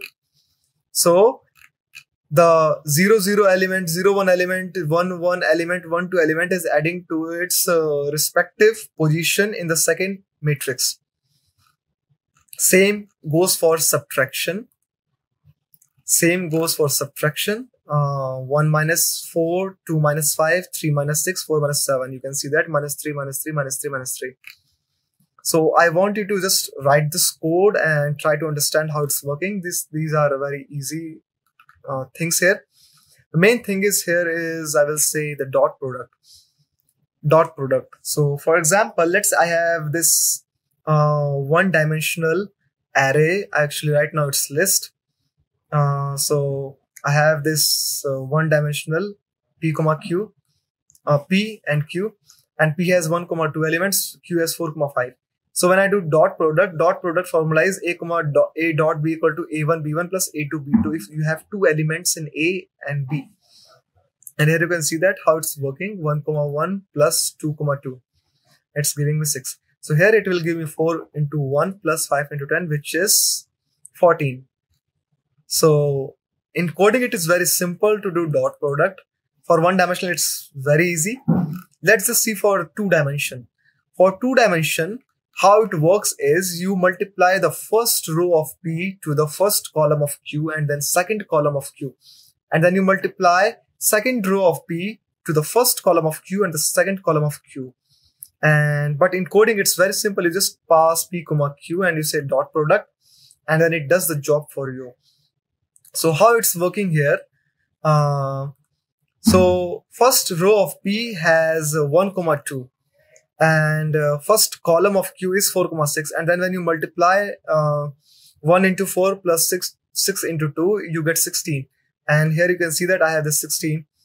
Again, first row of P, which is 1, 2, and second row or second column of Q, which is 5, 7.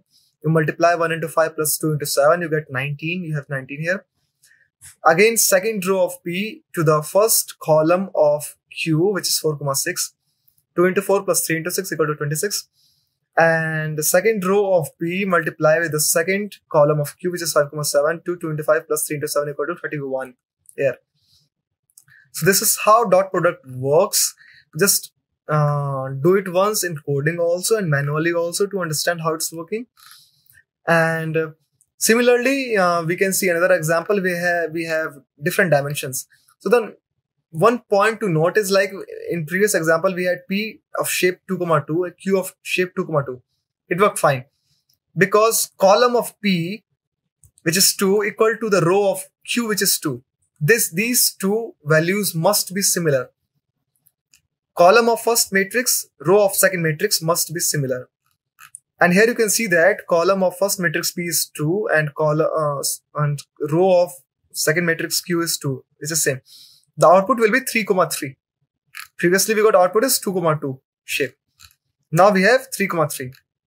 So when we do dot product, we can see that I've got the output of 3,3. So guys, just try to do it manually once, and in coding also you will get it. If you have any doubt up to this point of this tutorial, today we are going to discuss most common and important pandas commands on the data frame. So here I have created this dummy data frame.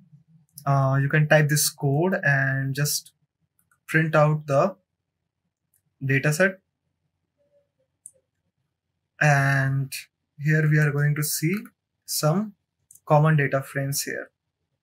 Common commands which we basically use while working on any project. So there are some commands you are aware of already, which I'm not going to discuss much, like for example data.info to check the non-null counts in our dataset, and data.head. We are aware of these commands, and then data.tail. So these are just first beginning commands you are already aware of, like how to check the columns, how to check the non-null counts, how to check statistical value, how to check head and tail. These are commands you already know. So I'm going to discuss main commands, like for example, very important commands like .lock and ilock commands, how to extract a particular part of the data frame, a row or a column. So this is where many of us get confused, like how these commands works. So .lock command is label based data selection method, where we pass the label of row or the column to extract the data. So for example, let's say I want to extract this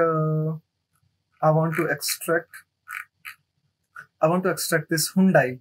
So I will pass 1, which is the label of the row. So if I just pass lock and I say 1, it will give me Hyundai data, Hyundai row. I can also write this command as this comma and this colon. Both have the same meaning. It means I want details over all the columns, because before comma I pass row label and then after comma I pass column label. Let's say if I want to extract this city column, if I want to extract this city column, and let's check how it works. .lock.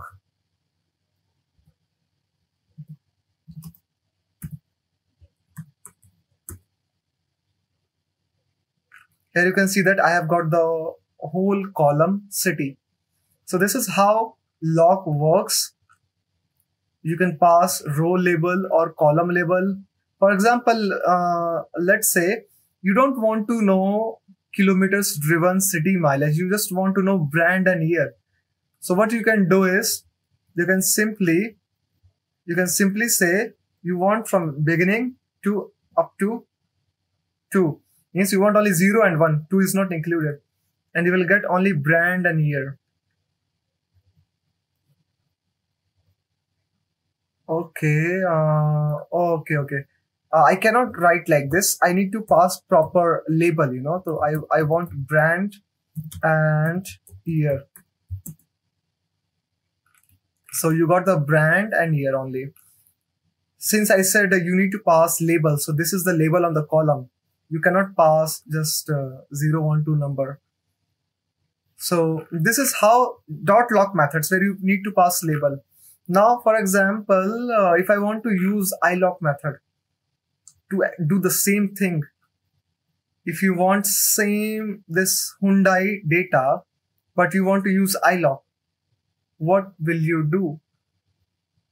What will you do? And if you see Hyundai, this is on the first line this.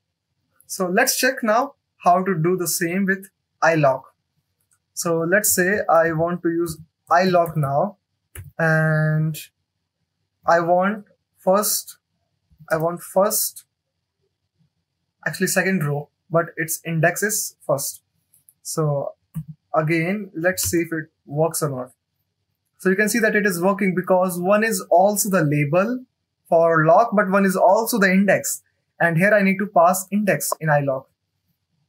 It is an index-based selection method, which means that we have to pass integer index in the method to select specific row or column.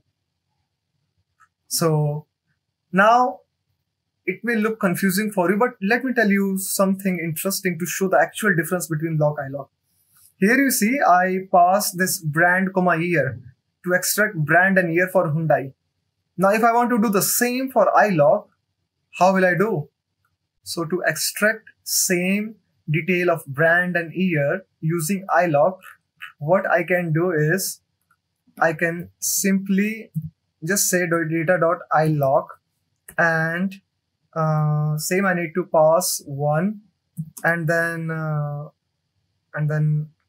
colon, and last time using lock I passed the label. Column wise, but here I just need to say start from 0 and then up to 2, and it will give me the same detail what I had earlier using dot lock, and I pass like this. So this is the difference. Here you pass label, but with iLock you passed indexing. So this is the difference between lock iLock. And similarly in the previous with lock I passed, like if I want to extract city, I said data.log. This means like 0 to and up to the end, all row wise, like 0 to 8, and I said I want this colon city. And with if I want to do the same for iLock, what I will do is, what is the index number of city? First check. This is brand is 0, 0, 1, 2, 3. So 3 is the index number. So let's check data.log. Sorry, iLock. Data.iLock. I want all rows, and I want 3 city. So you can see I have got it same output using log iLock. This is how it works. Do give it a practice by practicing it on some any data set. You will see. Now let's go to our next point. Let's just get the whole data set again to get an idea. And now I would like to show you how to create a new column. Let's say I have this brand, year, kilometers driven, city, mileage. Let's say I want to add price. So I would like to do it through Numpy, import Numpy as NP. Now let's say I want some new column. How to do a new column? So this is price, and I will say np dot arrange. Let's say price starts from 500,000 and it goes up to 1500,000, and there's a gap of 100,000. So this will be my price, and it is going for 999. So I should say 5, 6, 7, 8, 9, 10, 11, 12, 13. Okay, let's say to 14. So this is my price column. and let's check our data set. So this is, I have added a column price, and price is just random. So you can see this is how we can create a new column in the data frame. We can also drop any column we want. Let's say I would like to drop year column. I can just simply call, let's say I say data drop. You can pass as many columns as you would like to drop here, and then say axis 1 since you are dropping the column. Let's say I say year, and I can simply check data again. Okay, it already gave me the output. You can see the column has been dropped. So one important thing is when I dropped this, it gave me the output with the column dropped. But if I check the real data, year column is still intact because I haven't assigned this to the data variable I had before. And if you would like to do in place, like if you would like to do it without assigning to the data variable, you can simply pass in place parameter. If you pass this true, you don't need to assign it to a new variable, and it will work like this. For example, if I run this again, and then I run this again, year column has been dropped already because I passed this in place parameter. So this is how you can assign a new column, you can drop a new column. Now let's go to our next step. What if I would like to rename my columns? I have these columns I would like to rename. I have 5 columns. And let's say I want all columns in capital letters. So I can simply say data.columns and pass your new names in this list. So I have brand, and I have, let's check, I have kilometers driven. Let's say I just copy this and I pass this here, and here I just need to do everything in capital.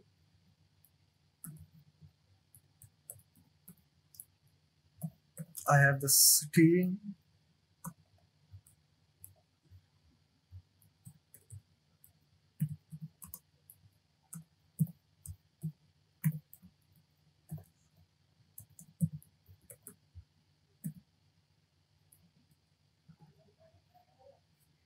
okay, so this is done. So you can see I have converted all column names to capital, and just run this, and you can see that your data has new column names with capital letters. So this is how you can rename your columns. We have seen how to drop columns, and let's go to our next point, which is grouping by the data. Grouping the data. I'm just copying this data frame again just to use it because I don't want to have my data frame with a column dropped. So just copy and pasting again here. And let's say I would like to, let's see what happens if I just simply call data.groupby and I just say brand. What it will give me? You will see that it gives you this pandas.co.groupby.generate data from groupby object. So what you need to do is you need to say, let's say you want to group your data frame by brand and you want their first element.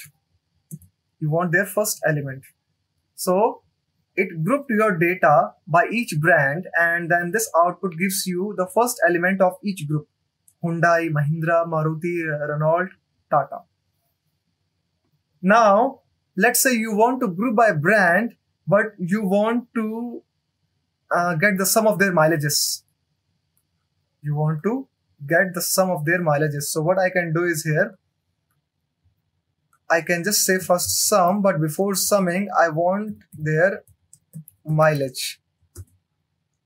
So you will see that I have all the brands and I have some of their mileages. If you check Hyundai here, Hyundai has, okay, it is not showing it right now here, but let's say you have Hyundai at two places and their mileage is 27 and 29, and 27 and 29 is 56 here. You can see it gave me the sum of their mileages grouped by brand. Now let's say I would like to group by not only brand but with year also. So what I can do is, let me just copy this, and instead of just brand I want more than brand, which is let's say mileage, and I would like to get the sum of their, not sum actually, let's say this time I want mean. So first it will group by brand and mileage. Actually I should do it by year. Wait, brand and year. So my data is grouped by brand and year and the mean of their mileages. Since I don't have much data, so it gives me the exact what I had in my Hyundai, Mahindra, Maruti. But normally if you ever need to get the mean based on grouped by some specific columns, you can apply this method. Now there's another command here. For example, let's say I save this group by data.group by brand. I save this in a brand variable, and if I want to get the group of a particular brand, let's say I want only Hyundai, what I can do is I can say brand dot get group, and I will pass Hyundai, and it will give me the group Hyundai rows. So this is a nice command. You can use it based on your scenario. If you need to extract something like this, first group by and then extract this by using get group method. Now let's discuss one more important thing in Pandas, which is let me just first get my data again. Here you can see that I have kilometers driven, and let me just add price factor again, which I used earlier. I use this price factor, yes. This will be helpful for this step. So again, I am adding this price, and if I check my data, I have this price column. Now what if I would like to convert it into instead of 500,000, I will just say 500k, or this is 5 lakh. If I divide it by 1 lakh to each row on this price column, so it will be like 5 lakh, 6 lakh, 7 lakh, price in lakhs. So I need to apply some method on it. What I can do is I can simply use lambda function on this. I said data, I will say price. I would like to apply on this data price, because this is the column I want to apply a method on. So I will say data price equal to data price dot apply, and I will pass this function lambda x. X is, what is x here? I will take each value from this column, 5 lakh, 6 lakh, 7 lakhs. This is my x, and I would like to divide it by 100,000. 100,000.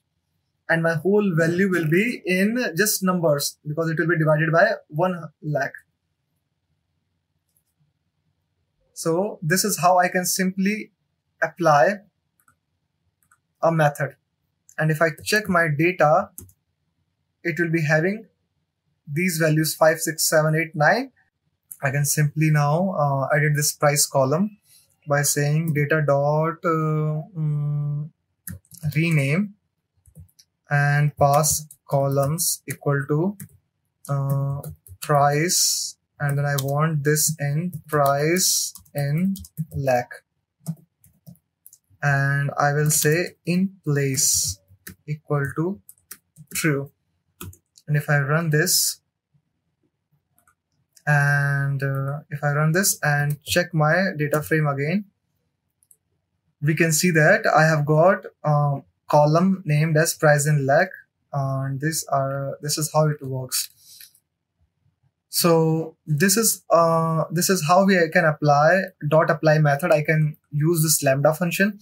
I can also simply do the same thing.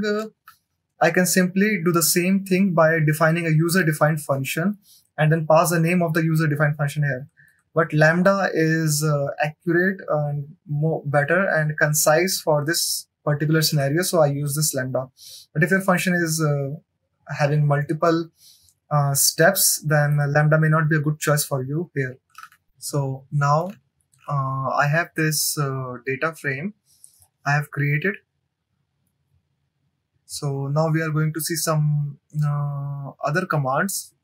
For example, I would like to sort my data frame based on index.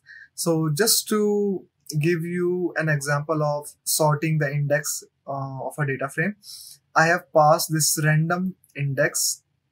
You can see that, because normally when you create such data frame, Pandas gives you by default sorted index 0, 1, 2, 3, 4, 5. So there's no point of sorting that data frame by index. So here, that's why I have passed this index parameter, so that when I run this, I have this unsorted index, so that I can sort them. So how can I sort the data frame? By calling the .sort_index method. So let's just do this, data.sort index, and if I do this, you can see that my index has been sorted now. So I had Maruti first row. Now I have Hyundai first, because this is, yeah. Now you can see that it is sorting in ascending order like this. Now if I simply pass, let's say I just copy this and I paste this here and I pass ascending equal to false, because by default it is true. Then what will happen is I will get this in descending order. So this is how I can sort the data frame by index in ascending and descending order. But for that, your index should be in a random format like this. Otherwise, there is no point of sorting like this. Yeah. So now let's go to our next point. I would like to sort by values. So what is sort by values? Let's just check df.sort value. So if I check this documentation here, it says that sort by the values along either axis. So for example, here I can see that I have this mileage.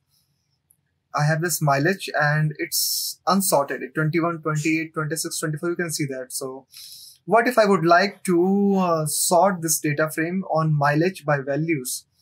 So I can simply say data.sort values and I pass by equal to mileage. So you can see that now if you check this, it's in ascending order like this. So I can sort my data frame on axis 1 like this. I can sort based on mileage, not on index. That's how data.sort_values work. So let's go to another command, which is concatenating. Let's say I have these two series and I would like to concat them. For example, like if I print series 1, if I print this, let's just let's just check them properly, and let me print series 2 also.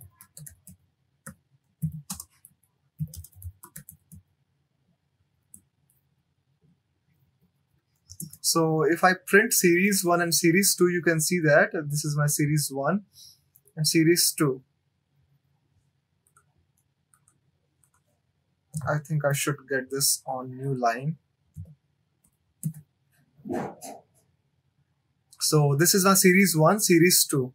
Now if I would like to concat them, I obviously need to first import pandas as pd, and I would like to concat them series 1, series 2. Simply I'm just calling concat method on this.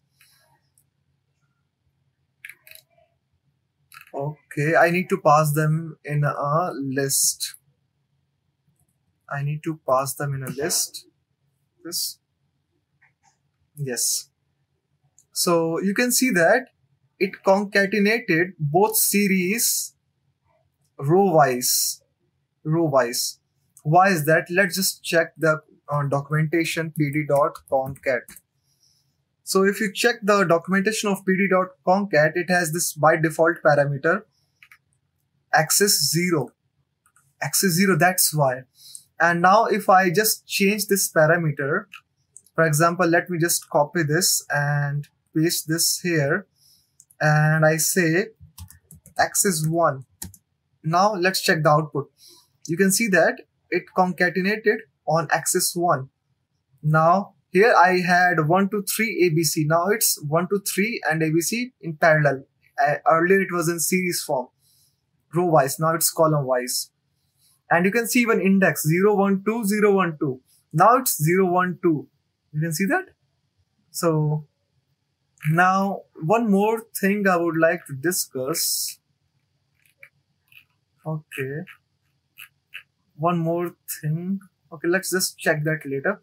I hope you got this pd.concat. This is very important command.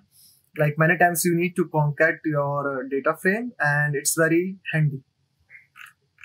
And besides that, there's another parameter here, ignore index. Ignore index. Why ignore index? Now let me show you. Here we saw this concatenating series. And you saw this 0, 1, 2, 0, 1, 2. It doesn't look nice. You want 0, 1, 2, 3, 4, 5 like that. So what you can do here is, you can simply pass ignore index equal to false. Oh, sorry, true. Because earlier it was by default false. So now you can see that you have got it in a nice format, 0, 1, 2, 3, 4, 5. So this is how it works. Let's go to our next command. And I have this data frame df1, df2.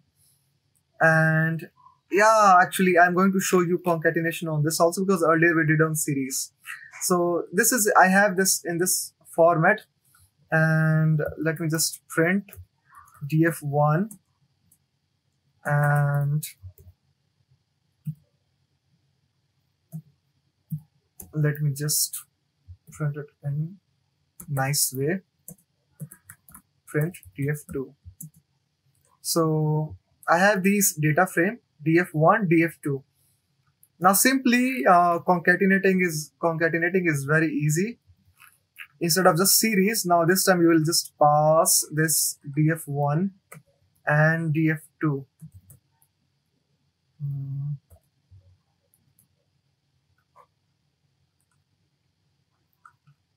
Yeah, it's very simple, just like we did before. It acts exactly like that. So you can see that I have done this. I have done the same thing with this better data frame like this.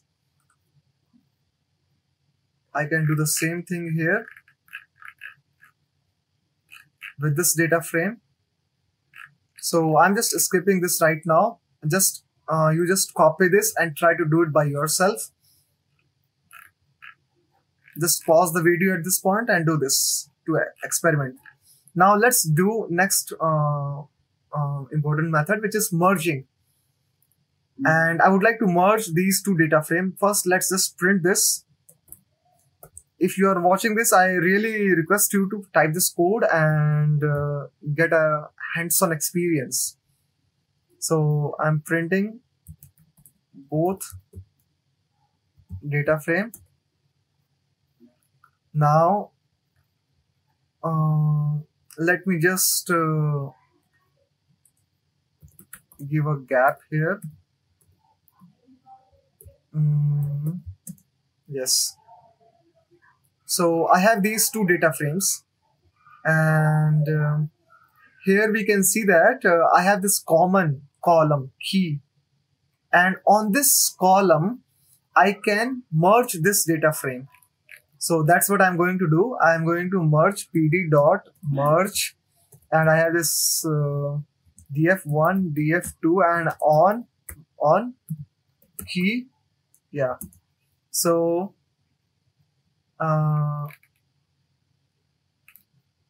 let's just check which this error is.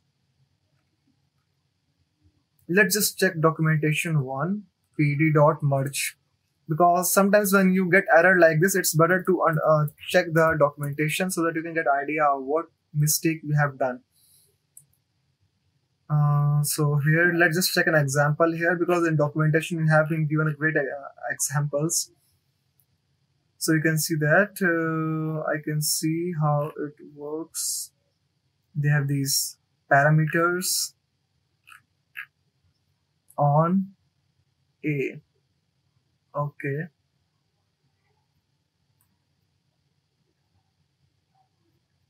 Left, right.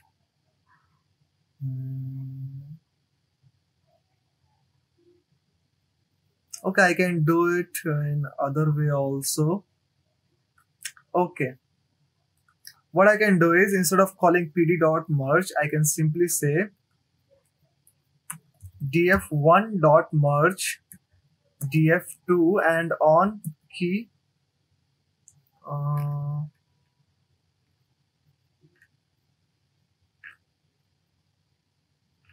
It shouldn't throw error like this.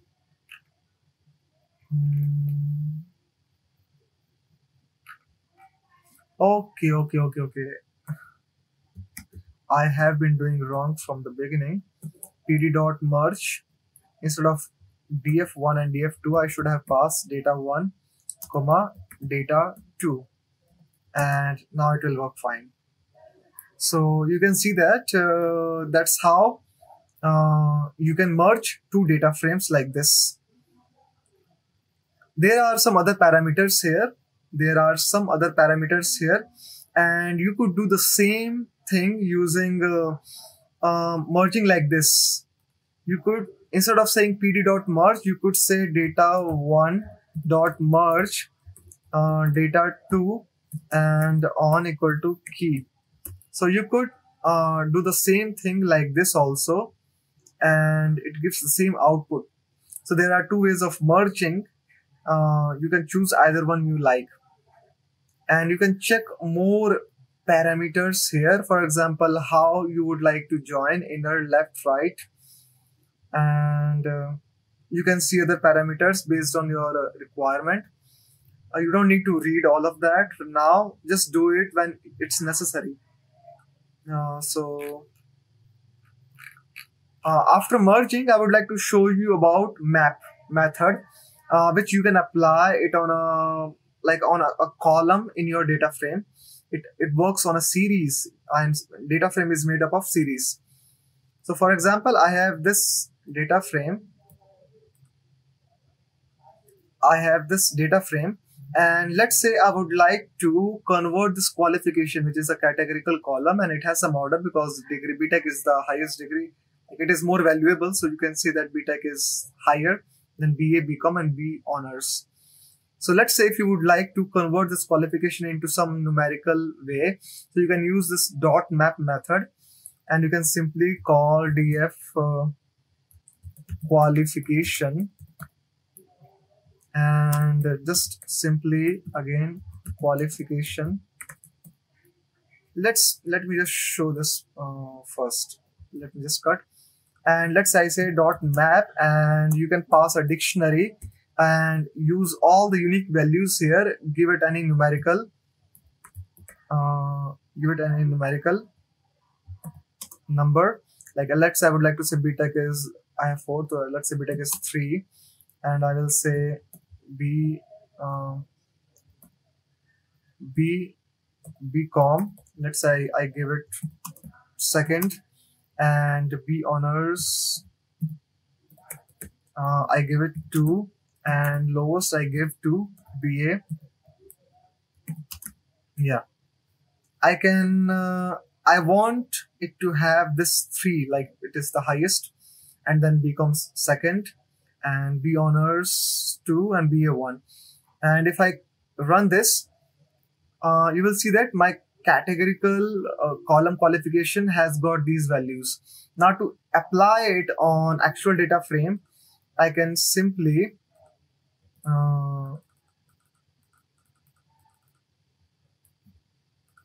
I can simply equate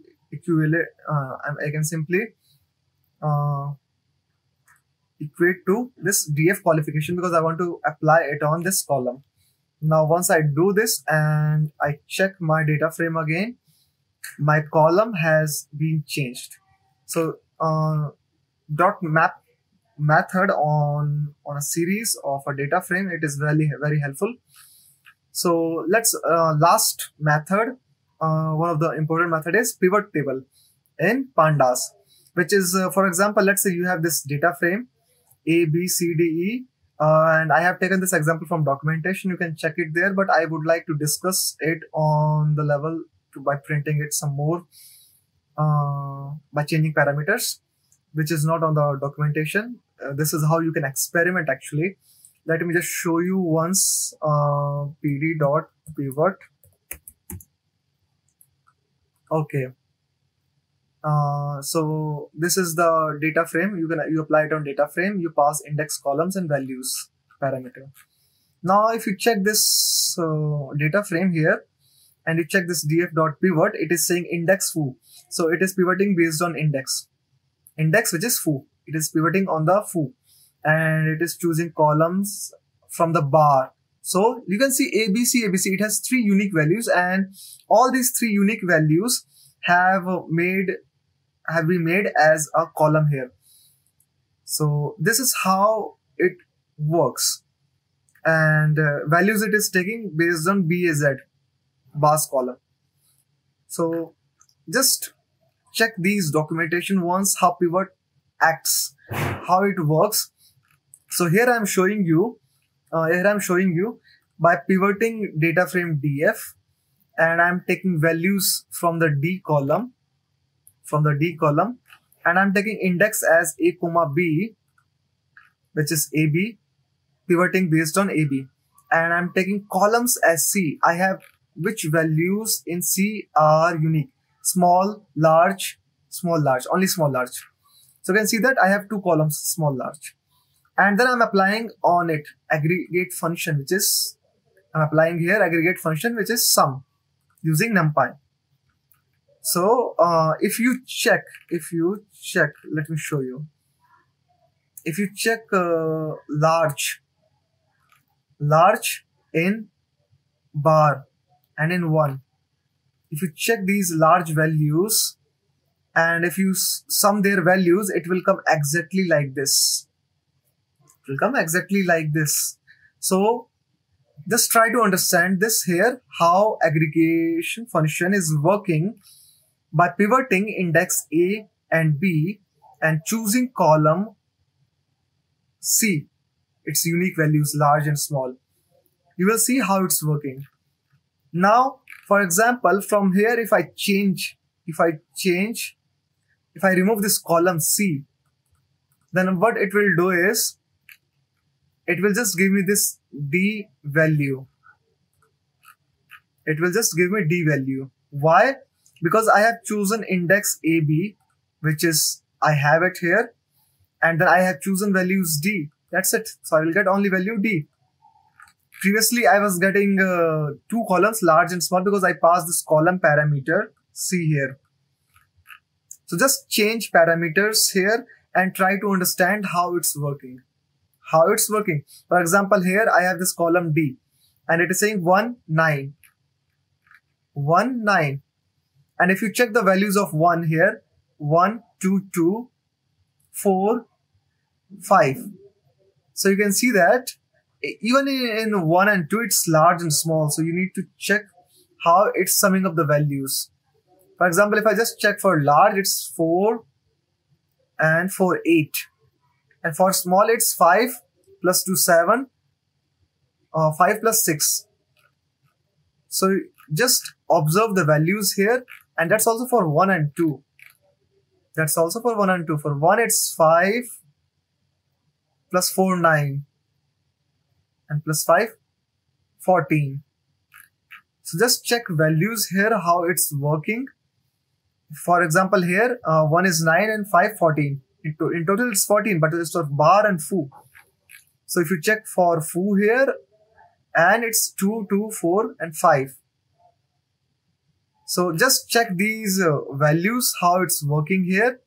You will understand how it's aggregating, how beautifully pivot table, just in just one line of code, it gives you all the values, which if you do it manually, it will take you a lot of time. Same here, I have taken values D and E, and that's why I have 2 columns here. And for index A and B, and aggregation function, again, it's np.sum. So try to change these parameters and try to understand how it's working.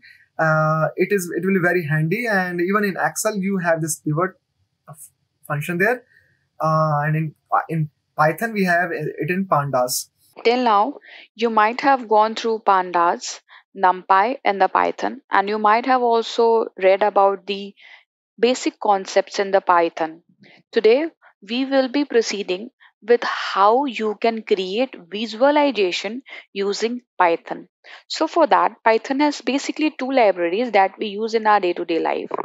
One is called Matplotlib and the another one is called Seaborn. So first, we will be going through Matplotlib, and after that, we will be looking with Seaborn as well. So what exactly Matplotlib is? Matplotlib is basically a comprehensive library for creating static, animated, and interactive visualizations in Python. So basically, it is a type of library that we have multiple libraries like Pandas, Numpy. Similarly, Matplotlib is also a library. Matplotlib basically makes things easy and also hard things possible. So here I have written few of the features of Python, that is it is used in to create publication quality plots. Then it make interactive figures that can zoom, pan, update, customize visual style and layout, export to many file formats, embed in Jupyter Lab and graphical user interfaces, use a rich array of third party packages built on Matplotlib. So I hope this Matplotlib is clear to you guys. Now, before we proceed further with the programming lines, that is coding, I want you guys to install Anaconda on your system. I hope it is already installed. If not, then you can simply go to Anaconda Navigator, and here you will be able to open this page. And here, after opening this, you just have to launch Jupyter Notebook. All the codes that we will be writing in Matplotlib and Seaborn, we will write it over here in the Jupyter Notebook. After opening the notebook, you will get such page. Whatever work you had done till now will appear over here. You have to simply click on this new, and we will be writing Python program over here. So I will select Python, and then I will proceed with the programming. Now, the first thing that we need to do is we need to import the different libraries over here. So we will be importing Pandas. Sorry, first I will import NumPy. You can import Pandas first as well. That totally depends upon you. So I am importing NumPy. Then I will be importing Pandas as PD. Guys, this is a very basic thing, and before writing any programming language of any particular library, you should must call the packages first. So I have called NumPy, Pandas. I will call Seaborn as well, Seaborn as SB or SN, whatever suits you. And then I will be importing Matplotlib. So Matplotlib is very vast library. Matplotlib Matplotlib is very vast library, so I will not be calling each and every packages here. Instead of that, I will be simply calling only one package, that is pplot, which will be used here to plot the different visualization, and I will be calling it as py. So I hope this is clear to you guys that first of all we need to import the libraries over here. After that, I will be creating the first visualization. So let's name it as first visualization. Let's You can notice over here that you have three options. Either you can code, you can mark down, you can make it raw and be converted, or you can make it as heading.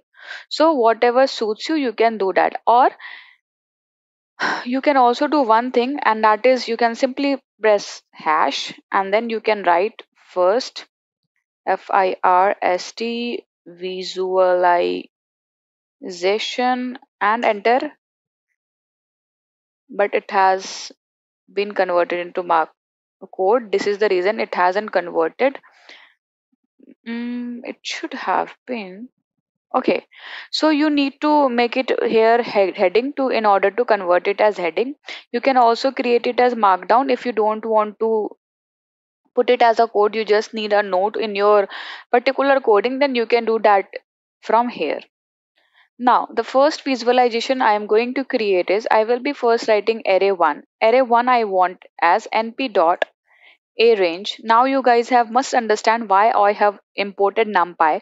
It is because I am going to make array over here. Now 1 to 10 I want, and I will click enter, and then I want to print array 1 and I will click on shift enter. Guys, to execute any code, you just need to click shift enter, or you can simply click on this run.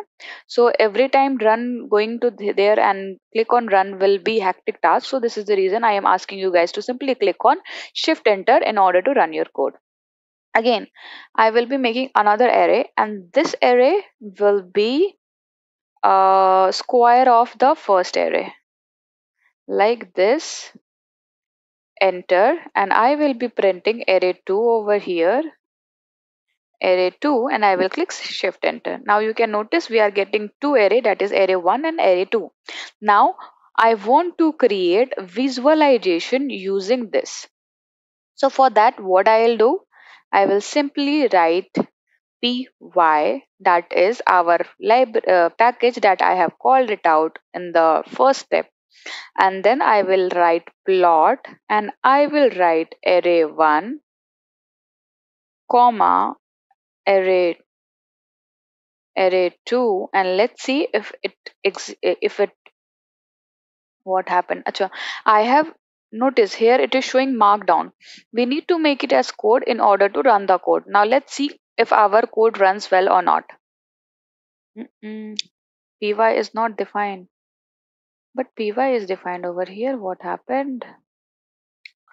Okay, that was, we haven't clicked shift enter here. This is the reason this code was not executed and it has shown error over here.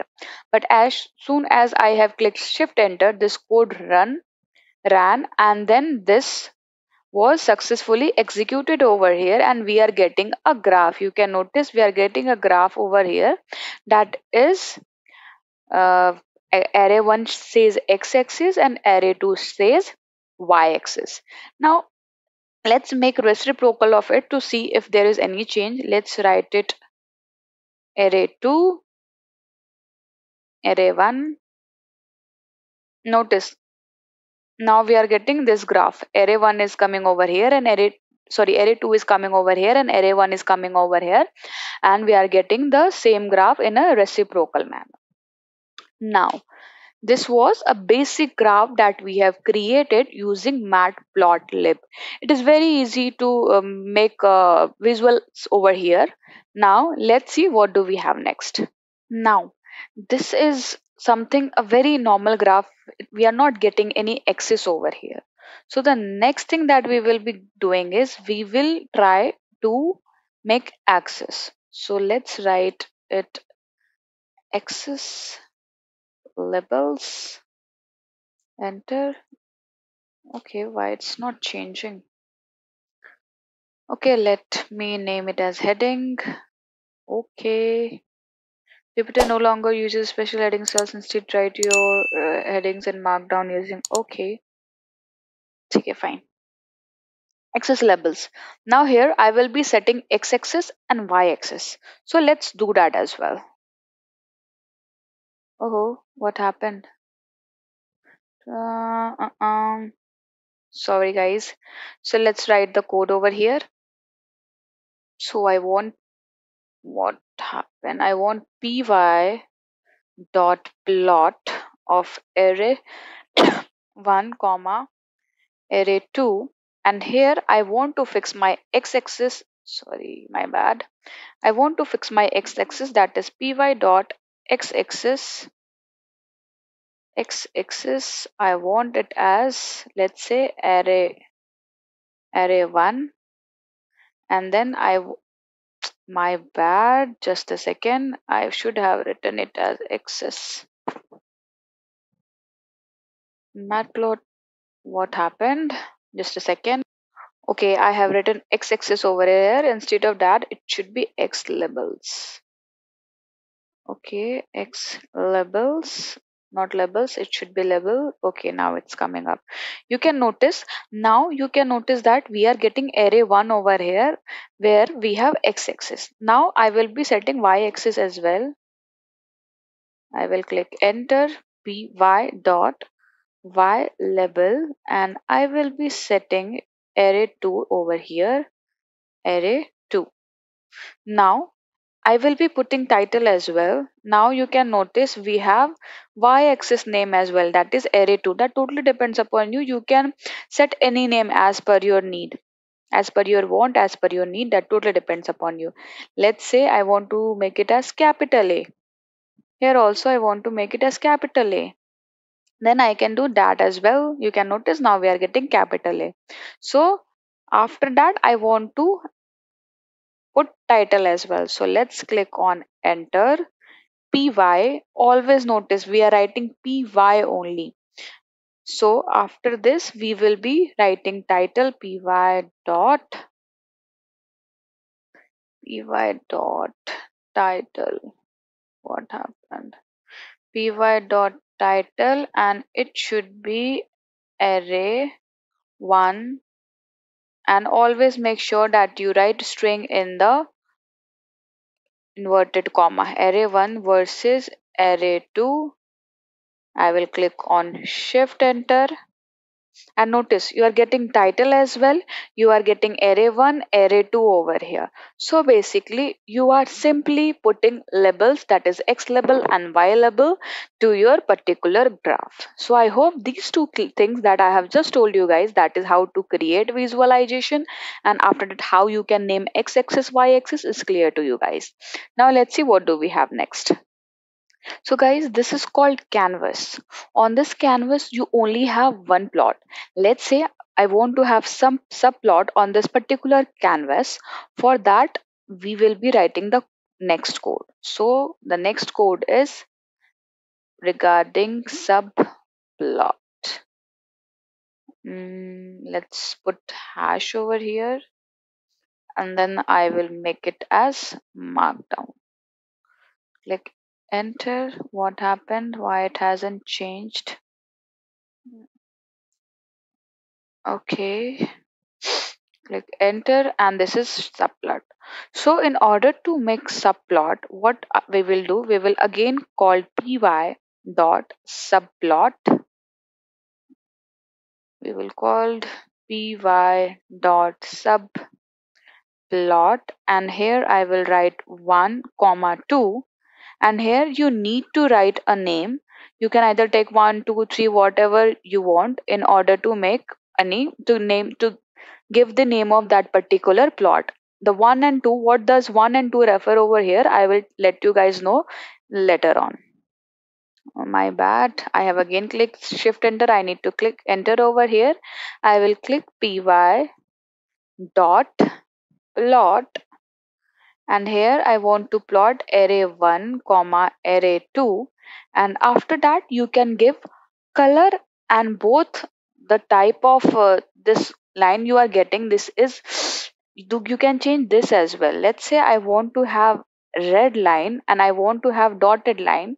So in that case you can do like this. You can click enter over here and you can notice you are getting a graph over here, and it is in the red color and dotted line. Now let's say I want to add more subplot over here. So for that, what I will do, I will simply click enter, copy paste this one, and this time I will write 2 over here and 1 over here, and I will making green color with dotted line. Enter. My bad. I will click shift enter. What happened? Matplotlib warned me it adding an axis using the same argument as a previous axis. What happened? Suppress the. Okay, my bad. Here we have written 1. So here we should name another, write another letter, that is 2, in order to name that particular subplot. Now notice we are getting the correct this chart over here where we are getting this dotted line. So we have dashed line and then we have dotted line. Now you guys would be thinking what these 1 and 2 mean. So basically the subplot function takes 3 argument that describes the layout of the figure. The layout is basically organized in rows. Here this is rows and this is columns, which are represented by first and second argument. So the this one says rows and this one says column over here, and the third argument represents the index of the current plot, that is 1 2. So basically this is the index and this is the number of rows and this is the number of columns. Now you might be thinking what is number of rows and columns over here. Now in order to make you guys understand that, let's copy this one, let's paste it over here, and let's make it 2 and 1 instead of 1 and 2. 2 comma 1, and here also I will be writing 2 comma 1, and then I will click on shift enter, and notice earlier you were getting 2 graphs in the same line because we have made 2 column but 1 row, but here we have made 2 rows and 1 column. This is the reason we are getting these subplots like this. I hope subplot is clear to you guys. So in today's class we have seen first visualization, then we have seen how we can put labels to the particular axis, then we have subplot. In our next class we will be continuing from the same part where we have left. I hope till then you guys will practice how you will be creating these 3 things. In our last class, all the methods that we have learned till now was the functional way to make this visualization. Today we will be talking about object oriented object oriented way to create the visualization. So now you will be asking why there is need to make object oriented way. This is because in object oriented way basically we have more scalability and control in order to make our visualization. We will read all these things in detail now.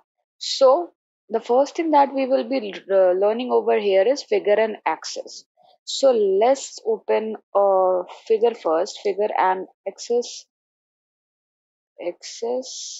Matplotlib, in order to understand what exactly axis and figure in Matplotlib means.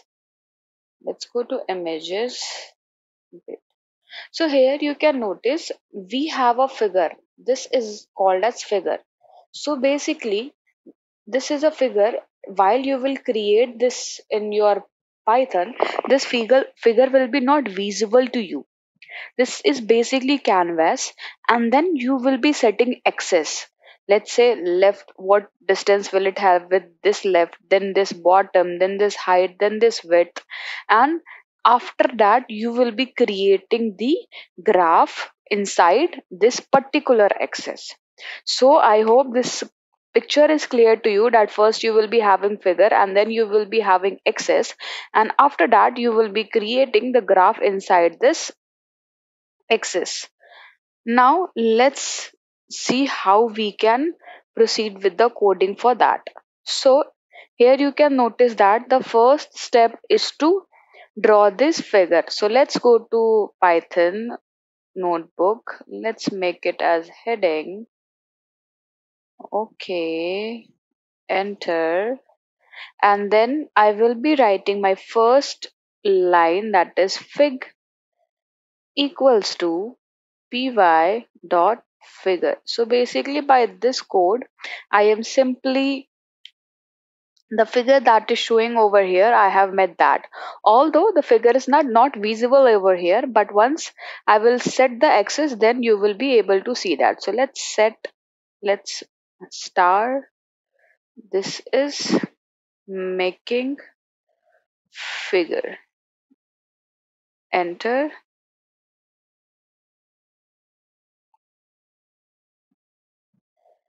Then I want to set axis, which is my next step, like set axis. So I will be setting the axis now.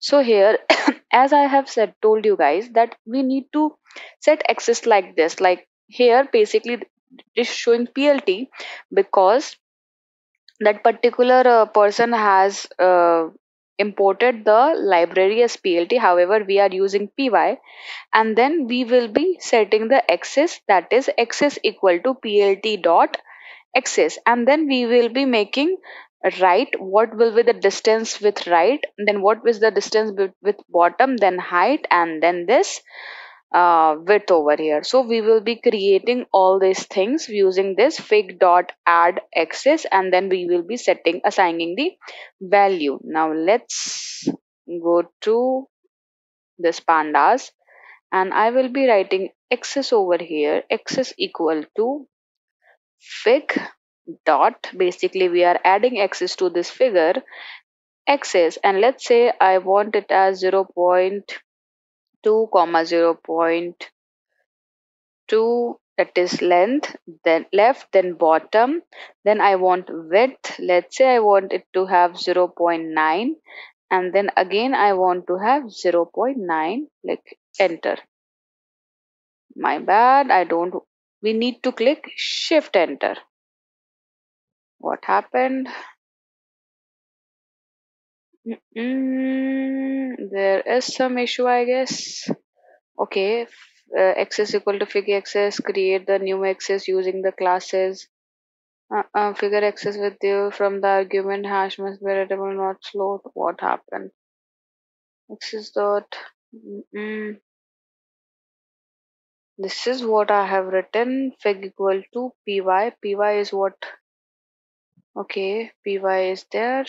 Let's first run this one and then try to run this one and see if it works. Enter. Still I am getting error. Why?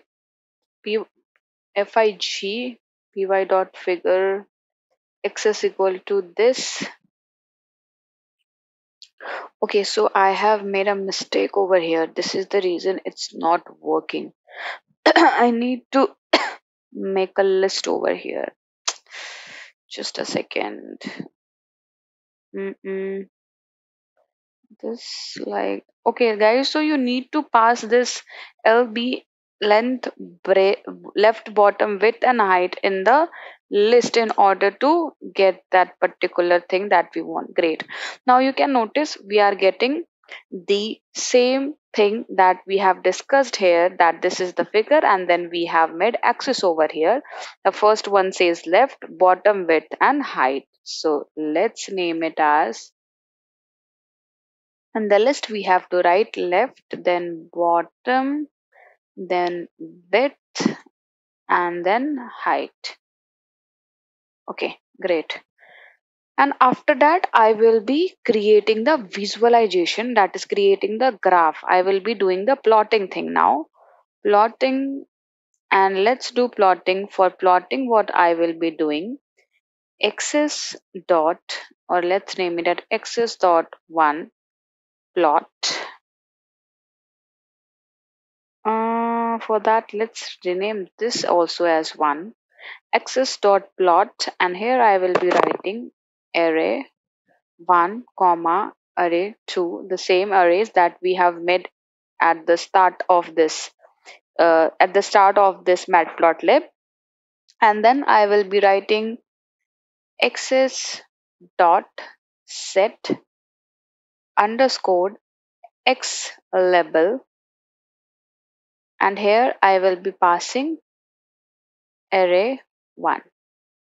Guys, we are doing the same thing that we have done over here. That is, earlier we used to only write py.x label. This was when we used to do in a functional way, but now we are doing object oriented way, and this is the reason our way of writing things has changed over here. Control C, copy, oh my bad, enter, Control V. I need to write it as 2, and then I will be setting what? First I need to write 1 over here, then 1 over here as well, and then I will be setting a title access1 dot set underscore title, and here I will be writing as array 1 versus array 2, and then I will write shift enter, and notice I am getting the particular plotting over here, that is array 1 versus array 2. What has happened? Why we are not getting array 1 over here?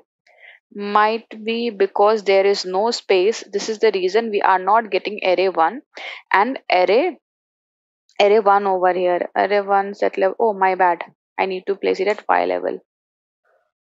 Oh. Okay, now we are getting the correct picture. Array 1, then array 2, and then we have title as well. So I hope this axis and figure is clear to you guys, and you guys have understood that what is the exact concept of array axis and figures. After that, you guys will be assuming that why do we need to write it in this form when we can write it in the simple form. So here one thing to notice is that you can't control things.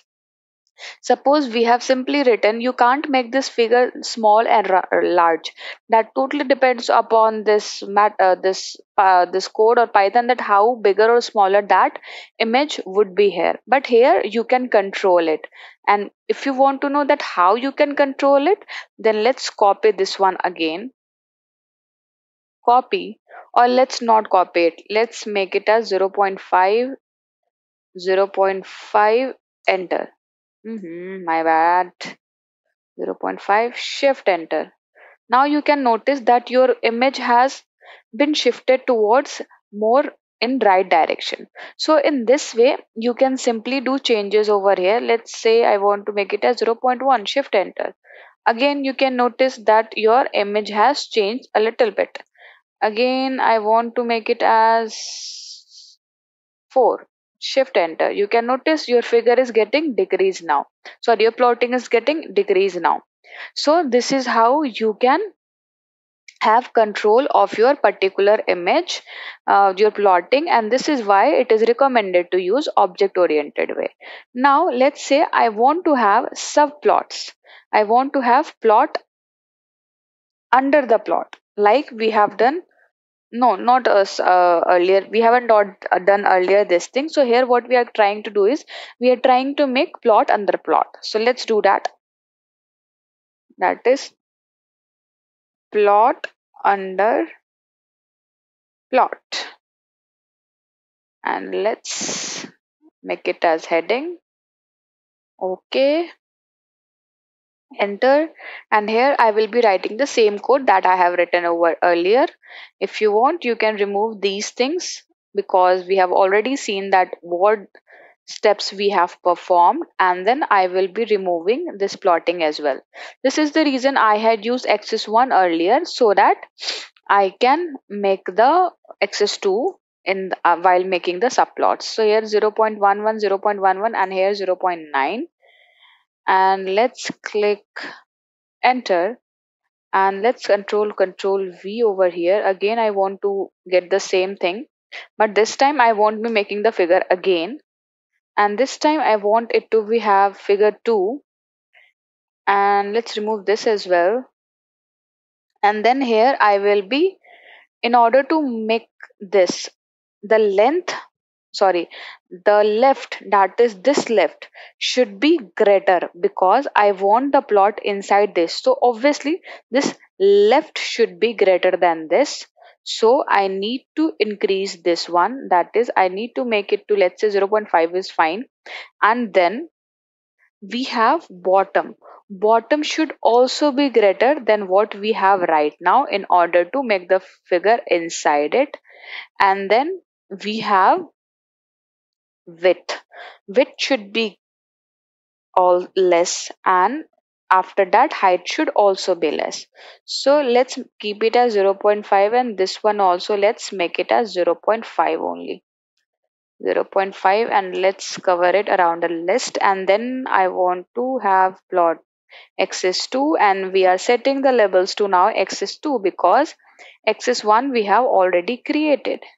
And let's click on shift enter, and notice you are getting two figures now. You are getting two plots now, and because we haven't selected correct LBWH over here, this is the reason our image is overlapping. So let's make some changes over here. Let's make it 3. Let's make this 3. Let's make this 3. And let's make this 3 as well. And then click on shift enter.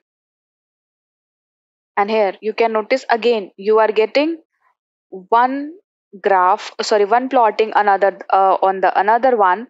And this is how you can make plot under plot. So you need to keep an eye on the this LBH you are making in order to make a correct picture over here. Let's click on shift enter. Again it's overlapping. Let's make it as 0.5 so that our bottom gets increased. Great. Now you can notice our plot is not overlapping. So in this way you can make plot under plot. So I hope this thing is clear to you, that how I have made this figure and axis and how we have made plot under plot. Now the next thing we will be looking upon is how we can make subplots in this object oriented way. So subplots. Let's make it as heading. Okay, enter. So again here in when we were writing the code in functional way, so here to make subplot we have simply written py.plot and our subplot was made over there. But here first what we will be doing, we will be fig comma axis equals to plt dot subplot. And here like we were giving rows and column, here also we will give n rows. The difference is that there we were not writing n rows or n columns, we were just writing the numbers, but here we will be writing the name as well, and n calls as 2. And let's click shift enter to see what, oh my bad, we have defined it as py. Shift enter. So you can notice that we are getting two this subplots over here, two figs over here, and then in that fig you can make the axis now. So let's do the reciprocal of what we have done just now. 1.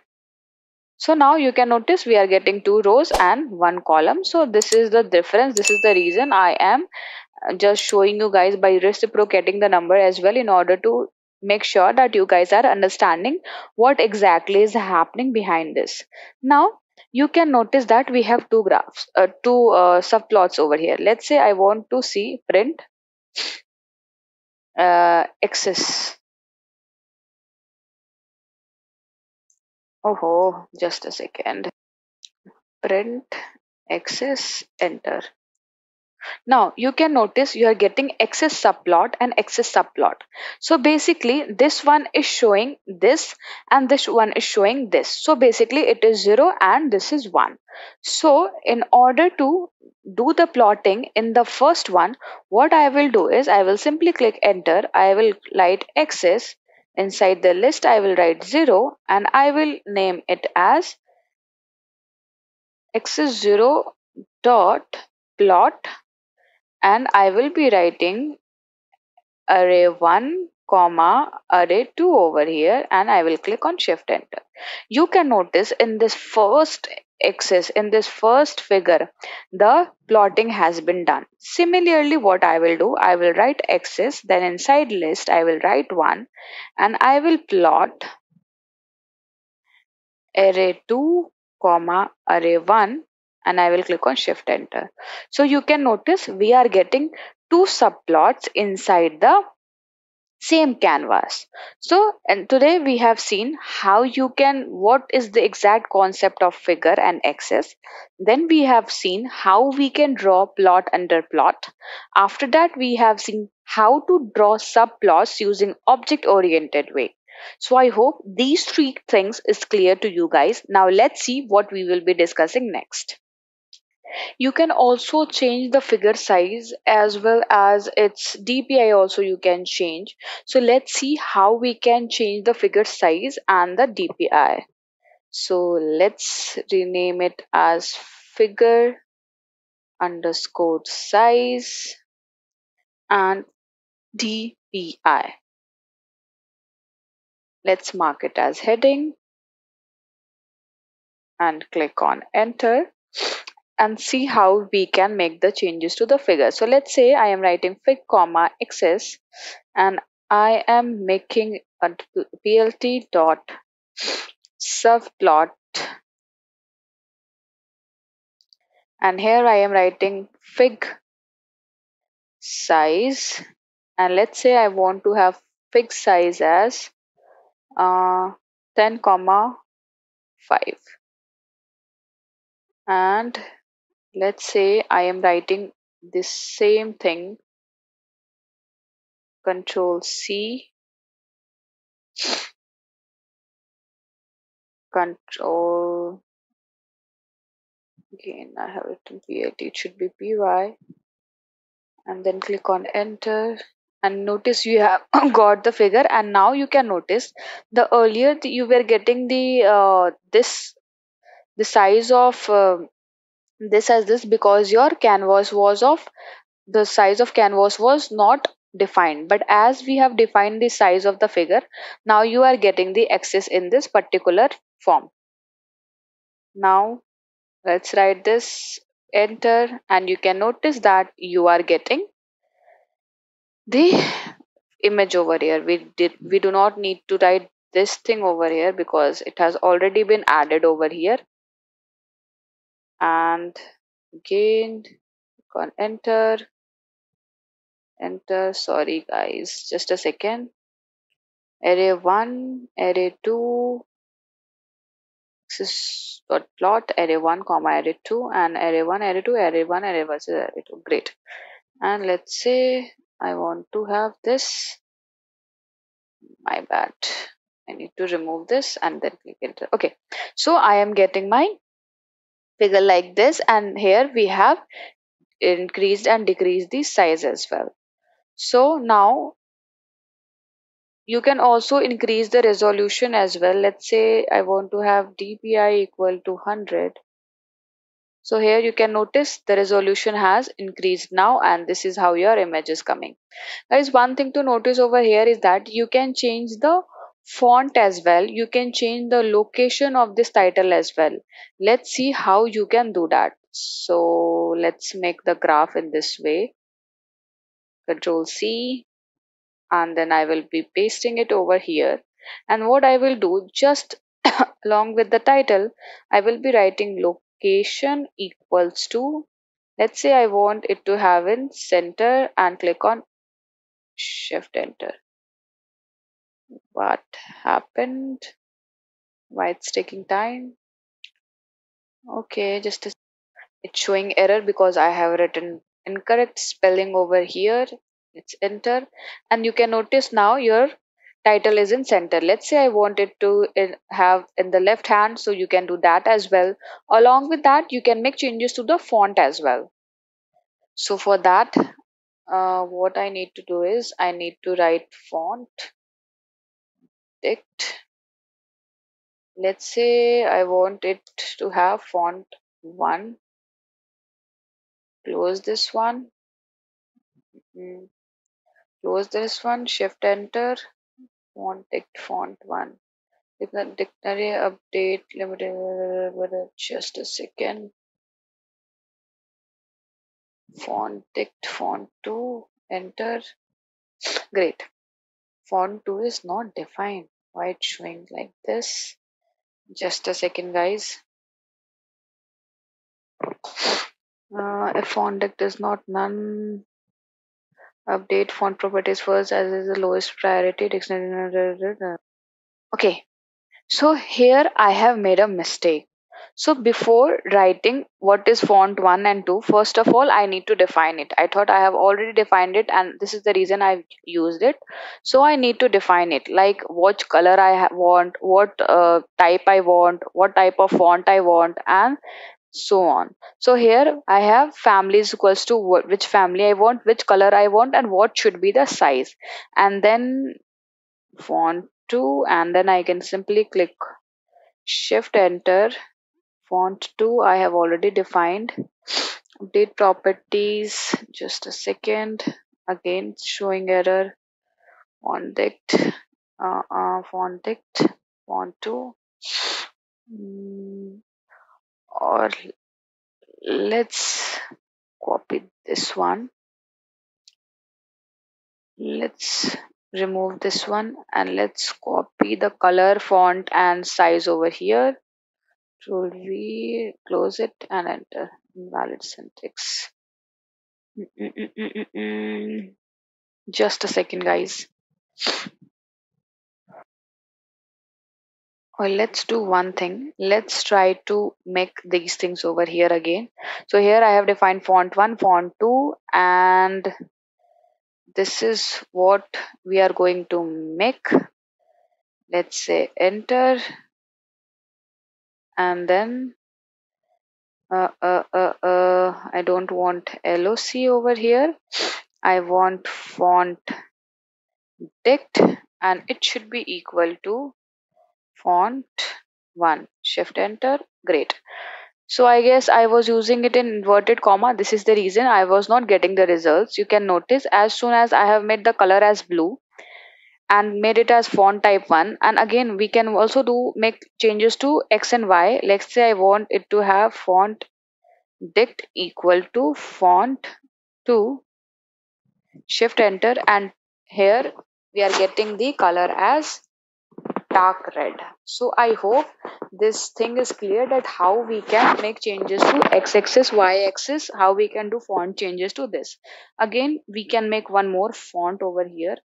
Let's enter, select, control V. Color I want to have green. Let's name it as sea green.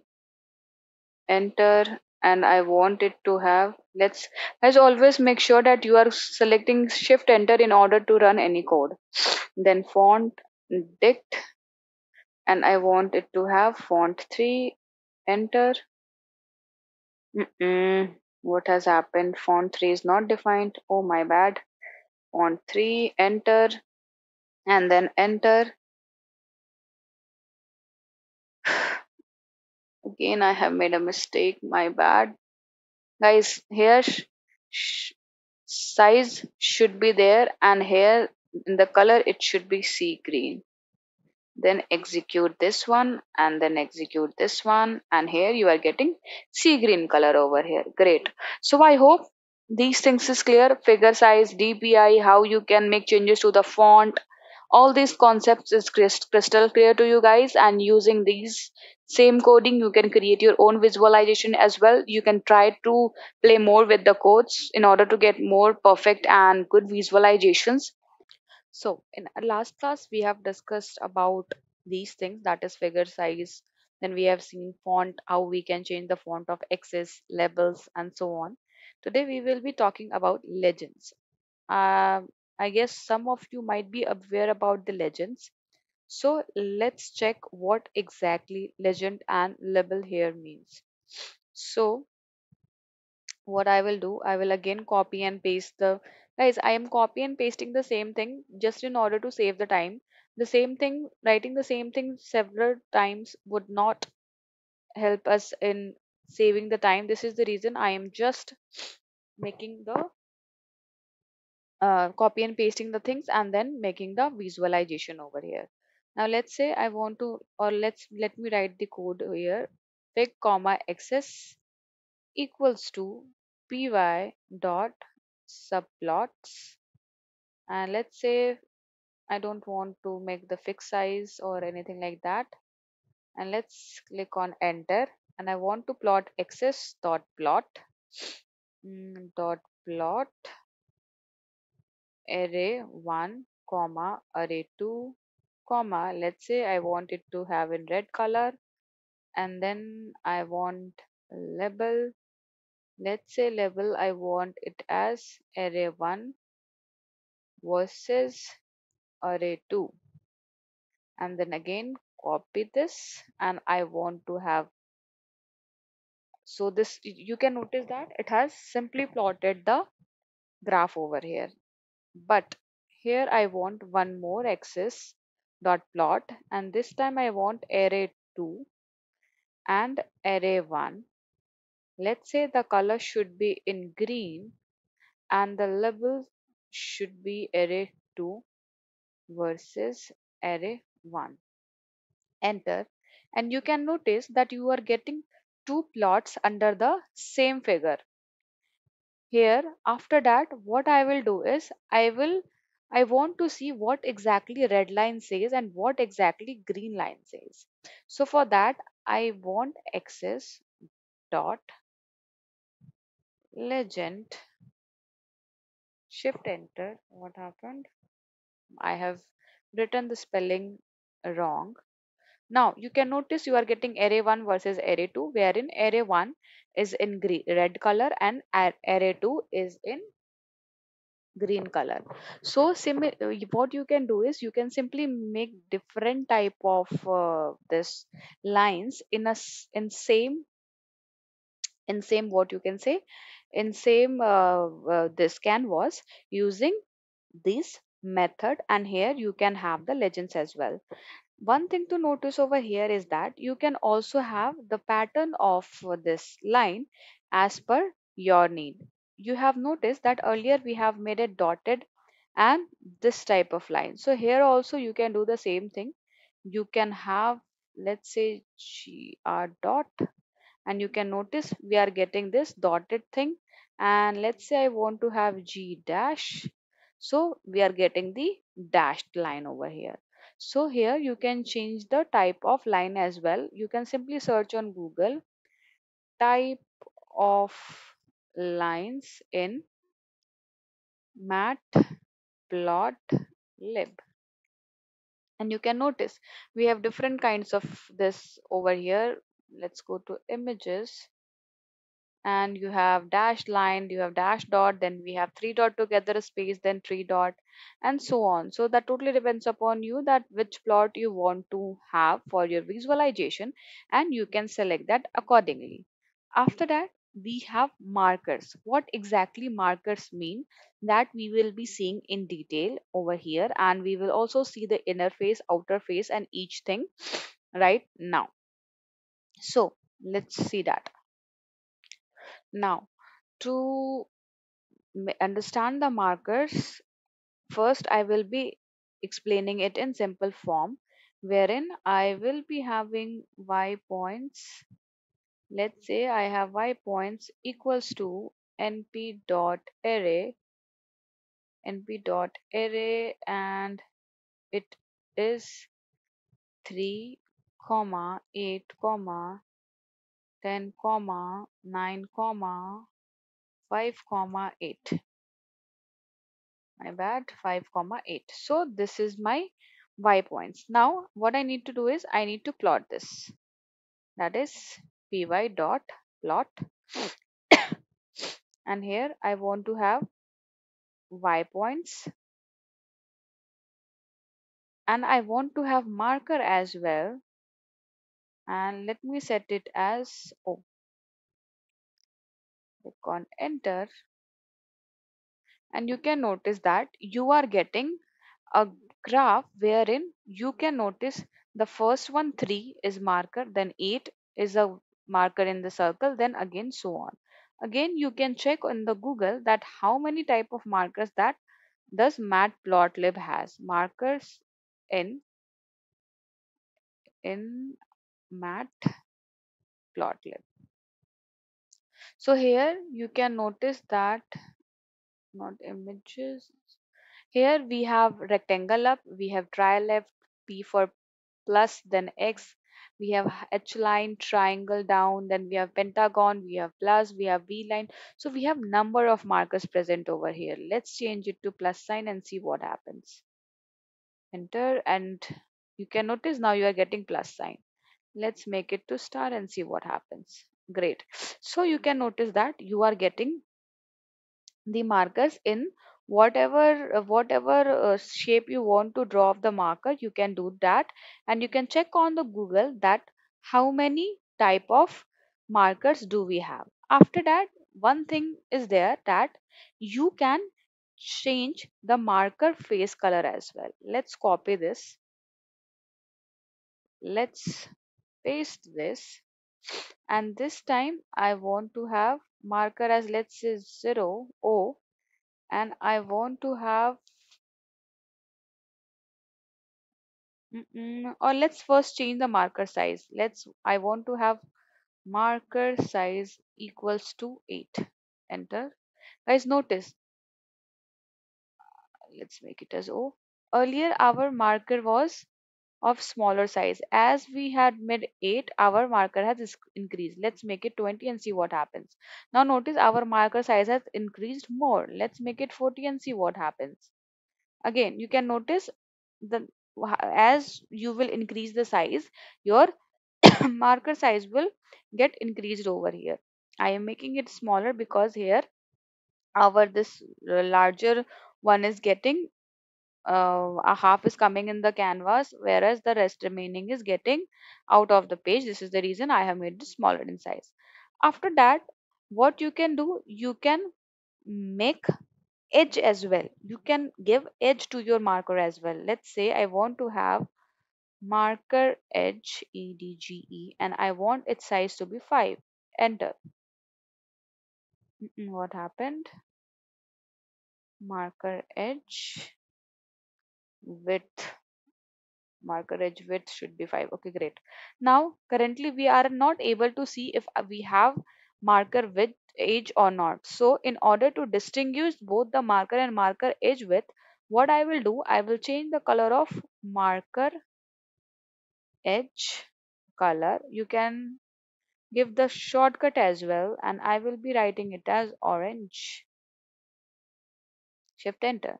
Great. So you can notice we are getting marker edge as well, which is coming yellow in color, and inside that we have marker size. Now here I want to make change to marker face color as well. Marker face color, I want it to be red. Marker face color equals to red. Enter. What happened? Red is not any R should be there. Marker face color R. What has the line to be object has no property. Marker face color, but it has marker face color. Or let's name it as MFC. MFC should be R. Great. So guys, here you can use shortcut as well. That totally depends upon you. Let's say I will be writing the same code, but this time I will be using shortcuts. So let's paste this. Let's say I will write it as ms, that is marker size, and then I will be writing it as MEW, that is marker age width, and I will be writing it as MEC, that is marker age color MEC, and let's make it as green, and let's make it as blue, and let's control, and notice you are getting green and blue color over here after writing this shortcuts as well. Let's say I want it to have plus sign and see what happens. Great. So you can notice here the MFC has changed and MEC has also changed, because here we don't have any age width and all these things. So this is the reason it has only taken the MEC, that is marker age color, which is green in color, and it has not taken MFC, that is there is some mistake. Let's make it a star and see if what happens. Okay, because the size has decreased so much, this is the reason we are not. You can notice once you will zoom this, you can notice that we are getting the blue color in such a small color, and the another one is coming in dark color. So this is because of the width we have set, and this is the reason it is coming like this. So I hope this marker concept is also clear to you guys. Now I have explained this marker concept to you guys in this form. Now let's say let's make it for this only, for the axis that we are making right now. Let's select this. Let's go to this, and here I want to have axis plot array 1 comma array 2, and I want marker. Let's make the marker over here, and I want marker as O. Let's remove this one, and let's say what happens. Array 1 marker equal to, I have written 0, I need to write it at O. Great. So you can notice we are getting the same thing here as well. Let's again write this, if let's write this one as well and see if something happens or not. And enter. And this time I want marker as, let's say, plus plus. Let's close this one, shift enter. Great. So you can notice you are getting two lines. One has this marker and one has this marker. And now you can make the changes as well, like we have done earlier, like marker size, marker width, age, color, MFC, all thing. What I will do is I will simply copy these things from here, Control C, and I will paste it over here, that is Control V, in order to make the changes. Great. Notice the circles have got changed now. Again, the same thing I will be doing here as well with the plus sign. And you can notice here also the changes has been done. So I hope this marker label two things is clear to you guys. So till now we have discussed a lot of things. We have learned how we can draw the plot. We have created our first visualization. Then we have learned how we can name our x-axis, y-axis, how we can give title to our visualization. Then we have seen how we can make different plots under the same canvas. After that, we have seen how object oriented ways in how we can write the programming. Then we have seen how we can draw plot under plot. Then we have seen subplots. We have seen how we can make figure size and DPI. Then we have seen how we can make the font changes to level 1, x-axis, y-axis, and title. Then we have learned about legends. Then we have seen markers over here. Hello guys, welcome back. In our last class, we have seen how we can draw figure axis in Matplotlib. Apart from that, we have also seen marker and all these things. Let's today we will be proceeding from where we left in the last class. So first, as in the last class we have discussed that we need to first open the anaconda. After that, we can simply open a new Python file from here, and then after that we will write the code over here. So today we will be learning how we can add grid lines to Matplotlib. So as discussed in last class, first we need to import different libraries over here before proceeding with the coding part. So I will be importing all the libraries over here, like import numpy as np, enter, import pandas as pd, import what, seaborn as sn. Along with that, we will be importing Matplotlib, and as the Matplotlib library is so huge, so we will be importing only one package, that is what, pyplot. So let's import that. Import matplotlib lib.pyplot as plt. Guys, this name is totally depends upon you what you want to import it as. For example, in the last class I have imported matplotlib as py. So it totally depends upon you that how you want the matplotlib, how you want to give the abbreviation over here. Now the next thing I will be doing is I will simply make one array over here. Let's name it as x.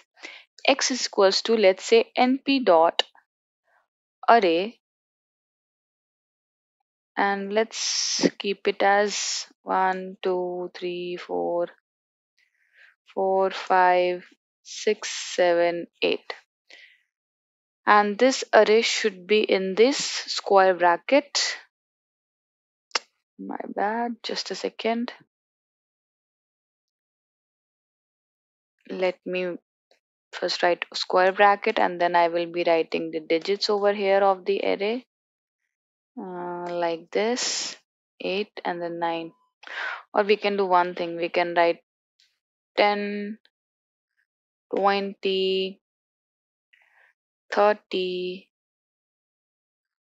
40, 50, 60, 70, 80, and then 90. So this is one array that we have created. Now I will be creating another array.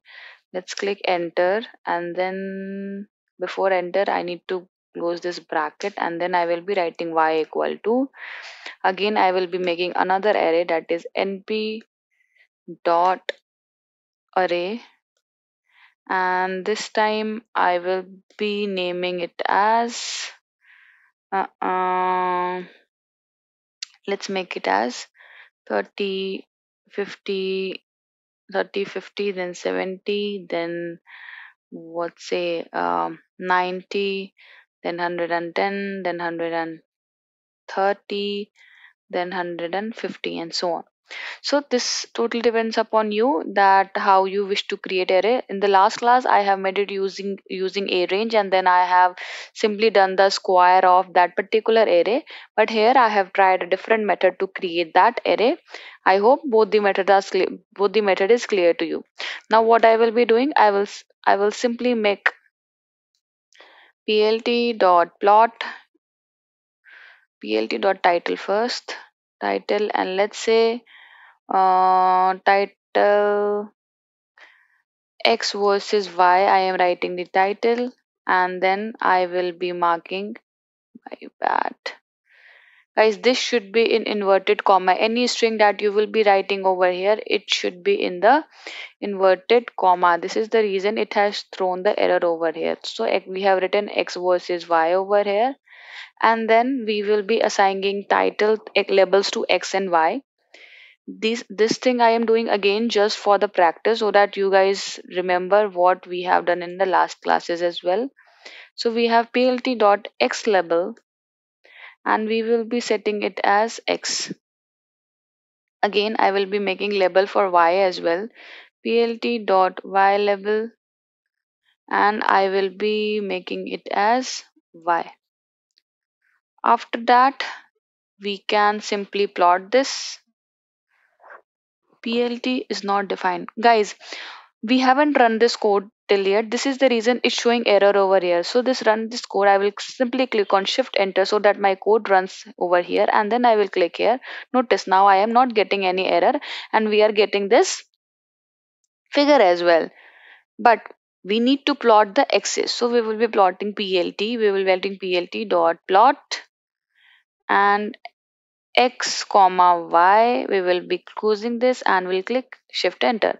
Now you can notice that we are getting one graph over here the similar way we were getting earlier.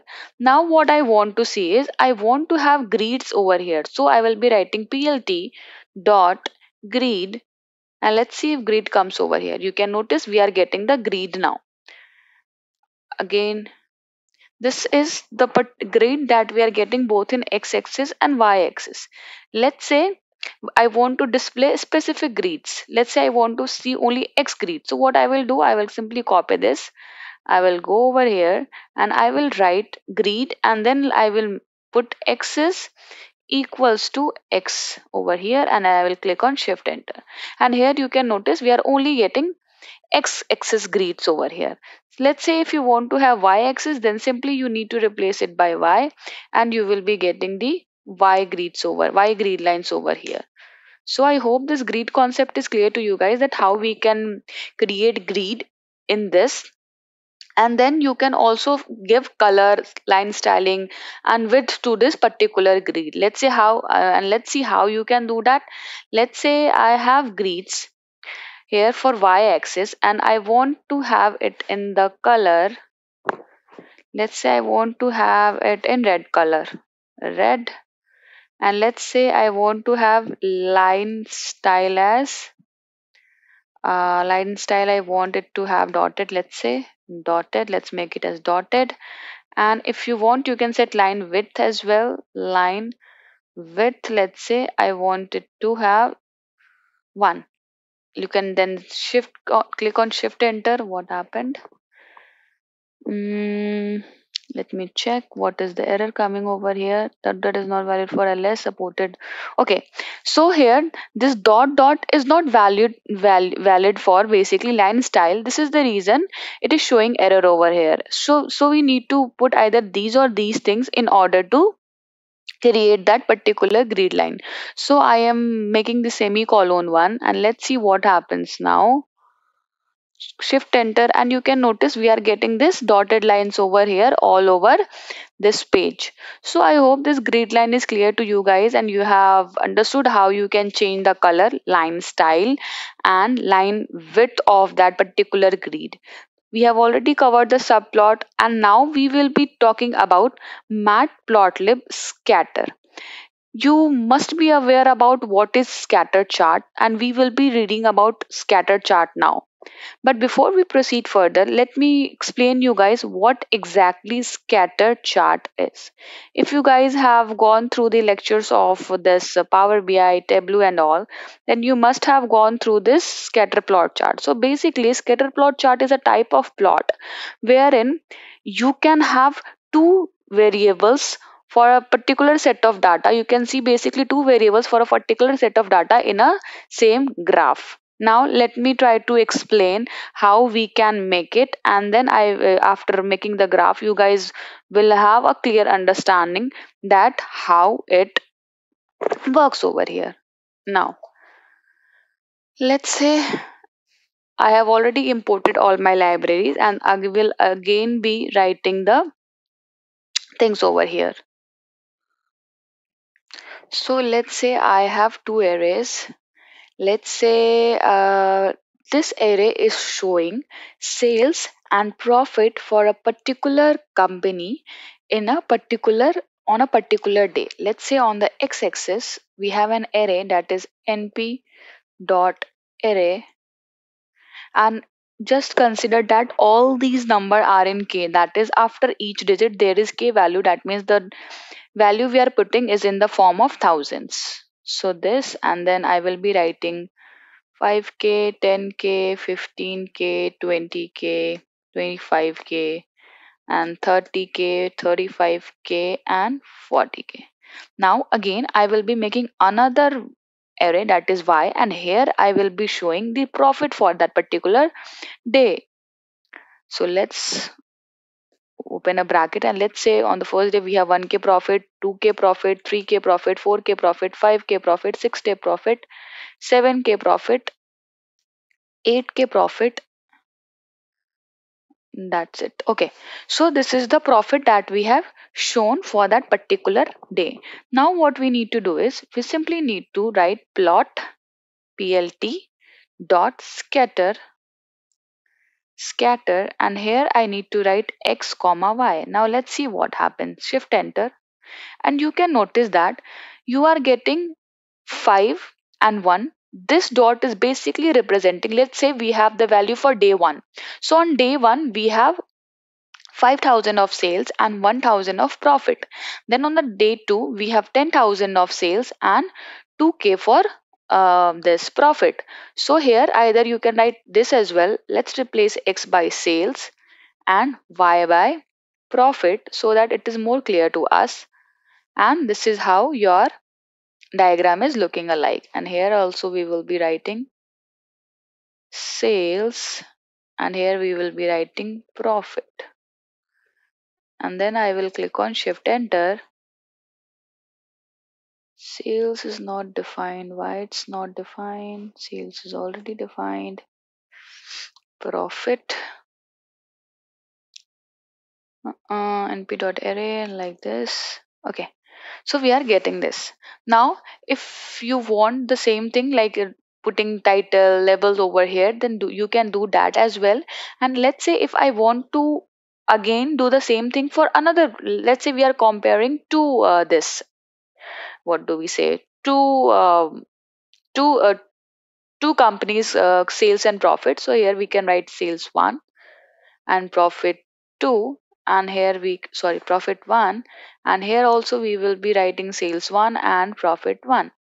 Now let's have the same thing, let's write the same thing for second organization as well. Control C. Here I will simply click enter, we will paste it, and I will be writing sales 2 and profit 2, and I will be changing the value. Like for array, I will be writing 6, 10, 16, 26, 37, 35, and 40. And then I will be changing the values of profit as well. Here I will be writing 3, then 2, then 5, then 6, then 7, and this is it. Again I will be writing plt.scatter over here to make the scatter plot over here, and here I will be writing sales 2 and profit 2. So here you can notice we are getting another this plot chart over here, and it is being represented over here in the orange color. So in this way you can create scatter plot chart, and each point in this plot chart is helping us with profit and loss for a particular day.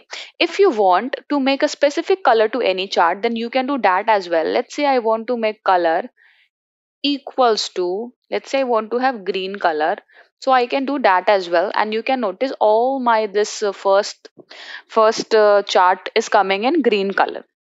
So here you can change the color as well. After that, one more thing to notice over here is that you can give this size to your bubbles as well. For example, let's say I want to have sizes over here, that is, let's make size as well, that is s equal to sizes, and let's say I want to have size as alpha equal to 0.5. So basically you can adjust the transparency of the dots with using this argument that is known as alpha argument. Just like colors, you have to make sure for sizes that the same length of arrays of x and y axis are over there. Now here I will be clicking shift enter. Sizes is not defined over here. Just a second. Okay. So before proceeding forward, we need to specify the size of this bubble as well. So in order to do that, we will be first assigning size to each and every array over here. Then only we can proceed with this size part. So here one thing we can do is we can simply do like this. We can make a column, we can make an array like sizes equals to np.array, and let's say I will be having size as 20, 50, 100, 250, and then 500, then 100, then 50. Shift. Before that, let's open a square bracket over here and let's close it here. Shift enter. Shift enter. What happened? Guys, if any of your program is not working, then you can simply go to kernel and you can click on restart and run all, so that all the codes run in a synchronized manner, and then you will be able to get the output over here. Still we aren't getting any output. Why is it so? S must be a scalar or the same size as x and y. Isn't of same size? 3, 4, 5, 6, 7, 8. 1, 2, 3, 4, 5, 6, 7. Okay, we need to put one more. As I have told you earlier, that you need to have the same number of the number of x and y count should be same, and along with that the size should also be same in order to have the size of the bubbles. You can notice for 20 we have smaller size, then 50 we have bigger size, 250 again we have bigger size, and so on. So you can simply do the changes from here in order to make your bubbles bigger and smaller. So this was about scatter plot chart. Now after scatter plot chart, the next thing we will be reading is Matplotlib bar charts. So let's see how we can make a bar chart. Let's say I want to see sales for each and every country in a particular so for each and every state in a particular country. So let's make a chart for that. So here I will be writing np.array, and I want to write it for, let's say we have states like Chennai. Guys, always remember, by writing any string you need to first open your double quotes. Let's write Chennai, then let's write Mumbai, then Delhi, and what do we have? Then Kolkata. Okay, great.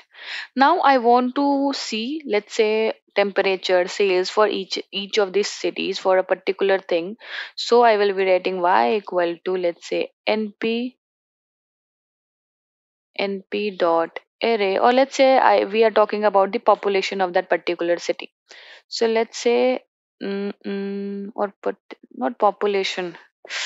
Uh, let's have the rank of that particular city. Say 3, then have 4, then 5, and then 6, like this. Okay, and then I simply have to write plt dot bar in order to create the bar chart. Plt dot bar, and here I will be writing x comma y and x comma y, and I have to simply click enter, shift enter, and you can notice we are getting bar chart for Chennai, Mumbai, Delhi, and Kolkata, and for each state the rank is being showed over here.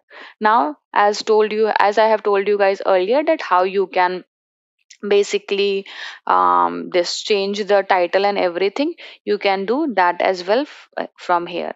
Now let's say if you want to have, if this is vertical chart, let's say if we want to have horizontal bar chart, then in that case what we can do over here, we need to simply, let's copy this first. Just a second, let's copy this one first. What happened? Okay, let's copy this first and then paste it over here. And with bar, the only thing we have to do is we have to write h in order to make the horizontal bar chart. So here you can see we are getting horizontal bar chart now. Now we have seen horizontal bar chart, we have seen bar chart. Then again here also you can change the color as per your need. Let's say I want to have color equals to red. Shift enter, and you can see your chart is now in a red color.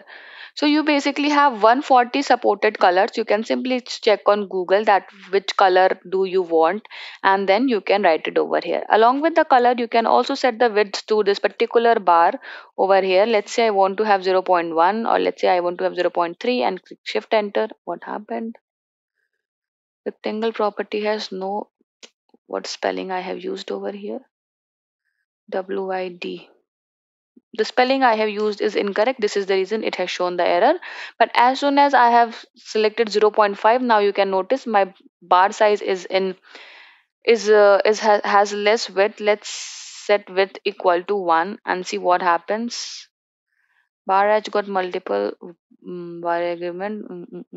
Okay, my bad. Here I need to set height, because here there is no width, there is height. Now you can notice we have made the height too much larger, and this is the reason it is overlapping with each another.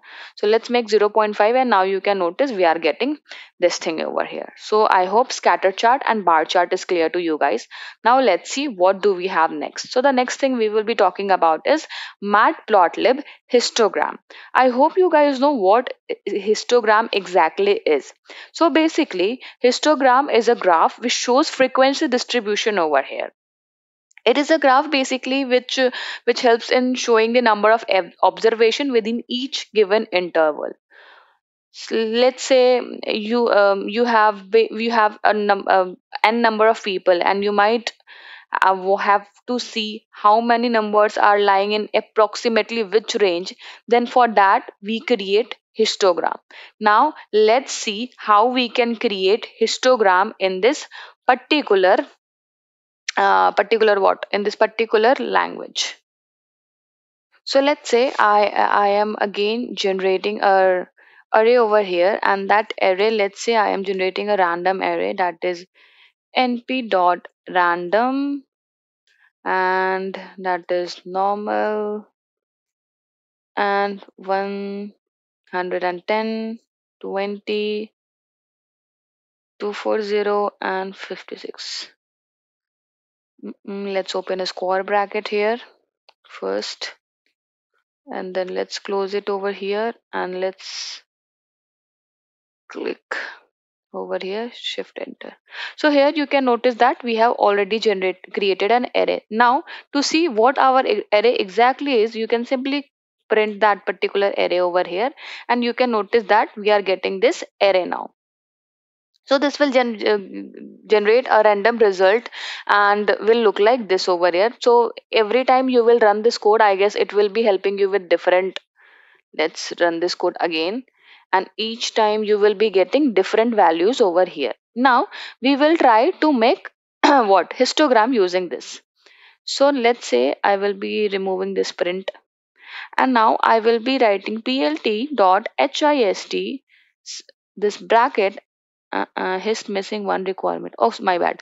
So in order to create any chart, we need to pass the argument as well. Let's say I'm writing x over here. Let's click on shift enter, and you can notice that you are getting bar. Why so?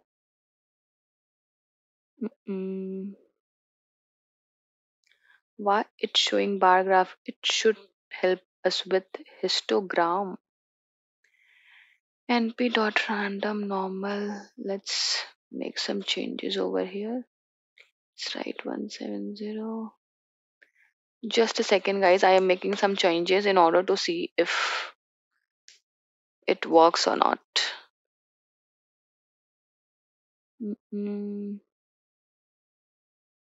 Print hist h array 100, this array this, and then we are getting histogram like this. So basically it is showing the range of frequency between this digit, that is this one to this one, this one to this one, and this one to this one. So this is the reason we are getting the graph like this. So I hope the histogram is clear to you. So till now we have talked about bar chart, we have talked about scatter plot chart, then we have talked about histogram chart. Now we are going to see how we can make pie chart in Matplotlib. So again, I will be making one array. Let's say x equal to np my np.array, and let's say I want to have 24, 15, 11, 7, and then 1, and then 40. So this is an array that I have just created. Now in order to plot this, we don't need x-axis and y-axis because pie chart is just a circular representation, and here each angle represents the number of the data shown over here. So I will be simply writing pi, and here what I will do is I will be passing this argument x with pi, and we will be array text positional 1 but 6 were given. What happened over here? No, 1, 2, 2 position argument, but 6. Oh, my bad. Guys, always make sure that you are putting a square bracket in array. Then shift enter, and you can notice you are getting the pie chart over here. Now, here each size basically is x divided by the value of each and every this, what do we say, this data. And then like in other different what languages, we were able to set the labels as well. So here also we can set labels. Let's say pi x, and I want to set labels. Then for the labels, what you can do is you can simply write my labels, and here you can show the labels. Let's say 24 I will be assigning it to for a person, let's say Abhi, and 15 I will be assigning to a different person, let's say Nikki, and 11 I will be assigning to a different person, Mickey, and 7 I will be assigning it to Ayush, and 1 I will be assigning to, let's say, Shagun, and 14 I will be assigning to Krish. Now click on shift enter and see if it shows any label to us.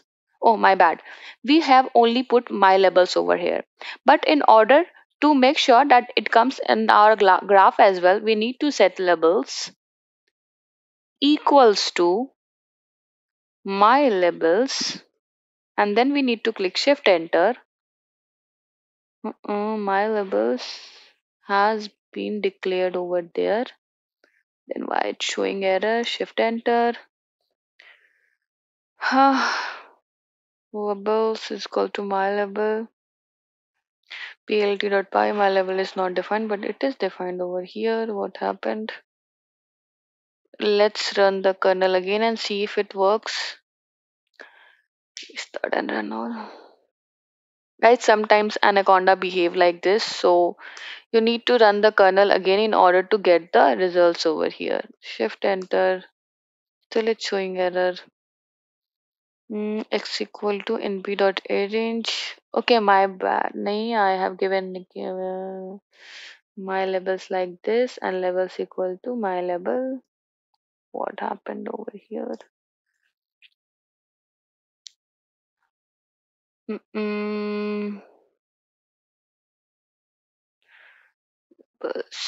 My labels is not defined, but it has been defined.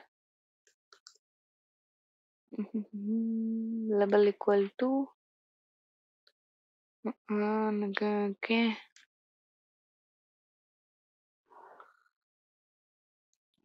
Let's try to write this code again. Let's copy this. Let's paste this.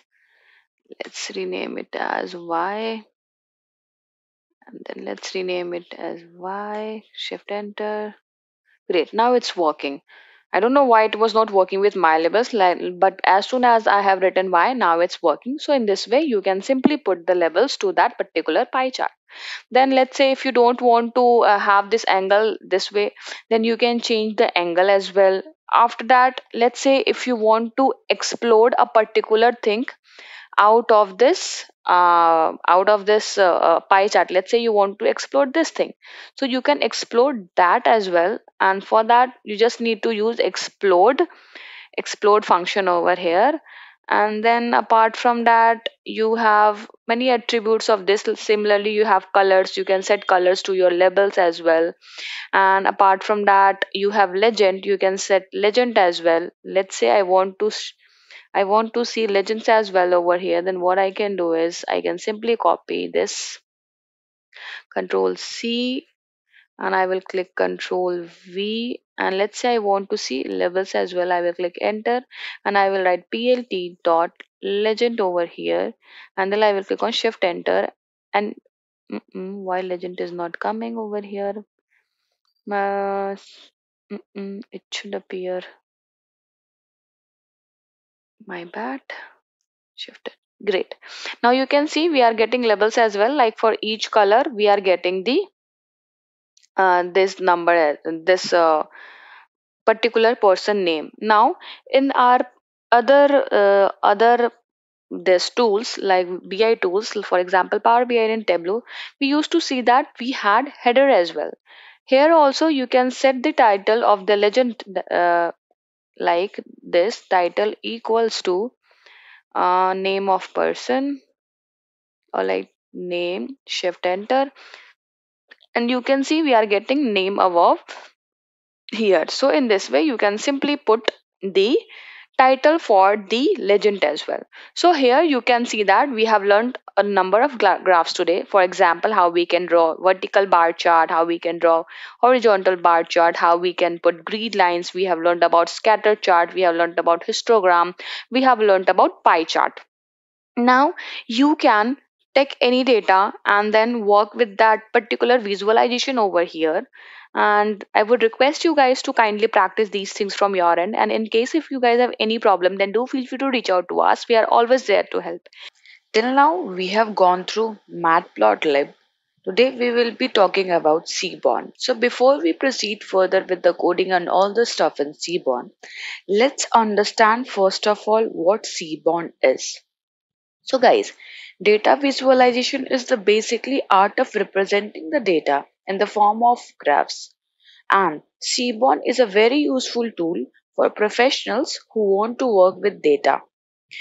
Basically, in this tutorial, we will be working with Seaborn, which is a Python library.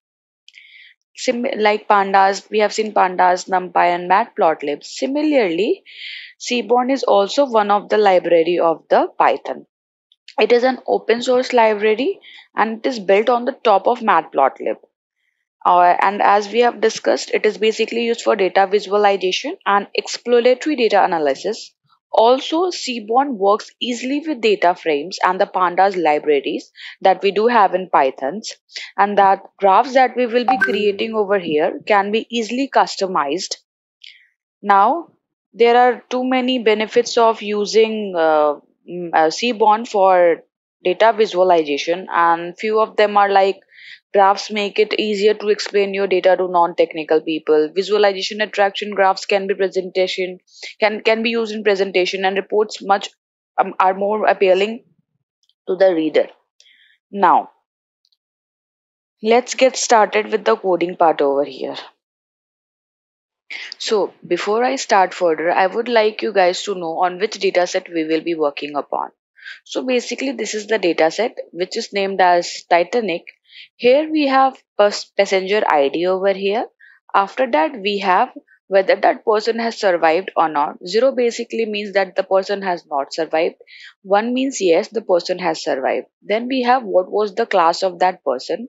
And then we have name of the person. Along with that we have sex, age, SBISP, then we have parch. All guys always remember 0 always means no and 1 means yes. Then we have ticket number, we have fare, then we have cabin, and then we have embarked. So this is the data set, and now we will be proceeding with the visualization. So for that I will be opening Anaconda, and with the help of Anaconda I will be going to Jupyter Notebook. I hope all of you have this installed on your system. Now I will click on new and I will click on Python 3 and I will start writing my code. So initially I told you that before writing any code, first of all we need to import all the libraries over here. So I will be importing the library. You can notice that in the Python as well, sorry, in the Matplotlib as well, we have imported the libraries first. You can notice we have imported the libraries. So similarly, we will be importing the libraries over here. You can notice here in each and every this Pandas, Seaborn, Numpy, Matplotlib. First of all, we need to import the library. So let's import the libraries now. Let's rename it first. Seaborn. And here I will be writing, just a second guys. And here I will be writing import pandas as pd, enter, import numpy as np, enter, import, or let me do one thing, let me copy and paste this only. Control C, Control V. Okay. So guys, one thing, I hope you guys are clear that why I am writing pandas as PD, numpy as numpy, seaborn as sn. This is because writing each time pandas, numpy and seaborn would be hectic thing. This is the reason we have simply given shortcuts to pandas as PD, numpy as numpy, np, seaborn as sn. And in the matplotlib, basically matplotlib is a very huge library. We don't want each package of that library. This is the reason we have simply imported only pyplot, which we will be using. Now the next thing that we will be doing is we will be reading the data that we have over here in the excel file to our this what we say, this Jupyter notebook. So for that, what we will be doing is we will simply write, first of all we will copy the path. So let's go to file explorer, to my file where my file is located. I will simply copy the path over here where is okay. So here I will simply copy the path, Control C. I will go to Jupyter Notebook again, and here what I will do is I will try reading my data. Let's rename my data as df and I will try to read it. I will try to read it as pd.read, and as the file is, let me check what the file is. My bad. Let me go to where is downloads. Copy as a path. So I have copied it as a path, and you can notice over here that what is the type of the okay, r paste. So you can notice this is a CSV file. So always remember, after read we have to use the file name that we are going to read, and I will write it as shift enter. So my file has been imported to this particular Jupyter notebook. Guys, always remember, to run the code we need to enter shift enter so that our code runs. Now our next task is to read the head, that whether the particular data set has been loaded or not. So I will be writing it as df.head to see my head, and I will click on shift enter. You can notice all the data that was present over here is coming here as well. So we have uploaded the data. If you want, you can simply have the statics as well of this data. For that you need to write df.describe shift enter. So you will be getting count, mean, standard mean deviation, then first quartile, second quartile, third quartile, and maximum as well. So using this describe, you can then get the statistics of this data. Now the next thing that we are going to do is we are going to you're going to plot count plot. So let's plot that. So first understand what count plot is. The count plot is a very helpful while dealing the categorical values. So it is basically used to plot the frequency of the different categories. Okay? The column here, what we will be do is we will try to plot it. Let's count plot. My bad. Cloud plot. Enter.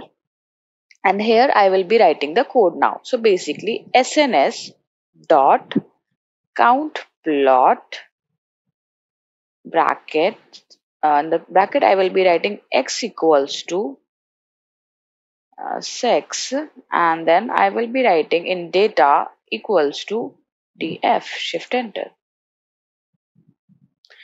Guys, till the time it is star, till the time it is star, actually the code is being loaded, and once the number comes, that means the code has been loaded.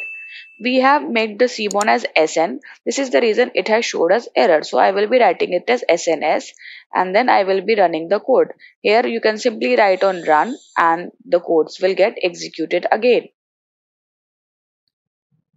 Kernel, restart and run all. Restart and run all cells. Okay. Again we are getting error, and why is that? Let me check that. Count not interpreted input. Okay. Where is my input?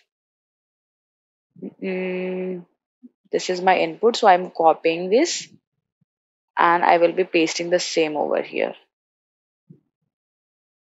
Control V, Shift Enter. Great. Now you can notice that we are getting the plot count over here. We can see that the number of males in the particular a particular Titanic ship was this number, and for female it is showing like this. So basically whenever we will be counting the plot, we need the column and then we need the data set over here. So whatever sex count will be there, you will be getting under this count plot. So data over here represents the data frame and X here represents the column name. Let me write it over here. Enter. Hashtag data equals to the data frame on which you are working. Data frame. Enter. Again, X is equals to the name of column. The name of column. Now from this graph, the basically we are getting the male passengers and the female passengers, and we can notice that the number of male passenger was very about twice of the number of female. And we can further do the breakup of this bar, of this cloud plot, in the color palette. So let's do that as well. So we are now going to break up the bars in the count plot based on another categorical value, and the color palette of the plot can also be customized over here. So let's do that. So SNS dot count plot, and then I will be writing X equals to X. Again, X is here the column name, so I am writing X equals to the column name that I want. My bad. Let me again write XEX. Okay, and then I want hue, hue equals to let's see what data we have. Okay, I want to see hue equal to survived. Control C. So in the male and female, how many number of the people was there who was able to survive? Then hue equal to survive. After that, we need to write the data. Means from which data frame you want to see the this graph. So basically, the name of the data set we have given is DF, and then we have palette. PALETTE equals to, I will be explaining the each term with you just now. Shift enter. Now there is some error. Let me remove this palette and then try. Okay, why are we not getting how many hue has survived? Not survived. Just a second. So I don't know why it's behaving weird for survived. Let's try to have some different one. P class and see if our code works or not. Control V, Shift enter. Great, here it is working. So you can notice for each male and female, we are getting the bifurcation again on the basis of P class. That is what was the number of first class, second class and third class.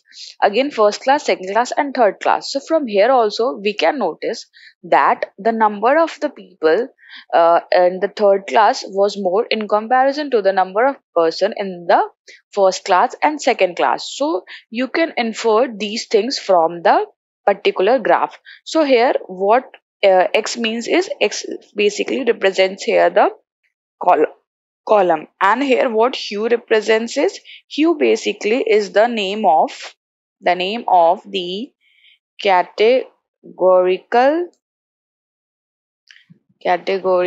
column to split the bars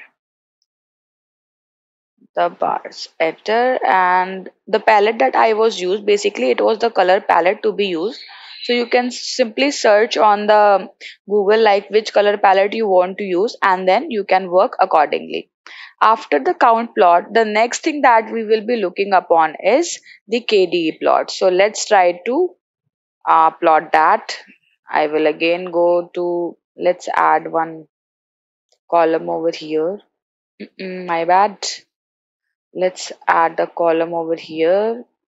A hashtag count plot I want over here, and let's make it as heading. Shift enter. Great. Again, I had some. Okay. Shift enter. Now, count plot, we have seen how we can draw count plot. Along with that, we have also seen how we can do the categorical column split in the bars. The next thing that we will be looking upon is KDE plot. So before we go and plot the KDE plot, let's understand first what KDE plot is. So let's mark it down, enter. And so basically KDE plot is used for to plot the distribution of continuous data, and KDE stands for kernel density estimate. So KDE basically means kernel density estimate, and it is used to plot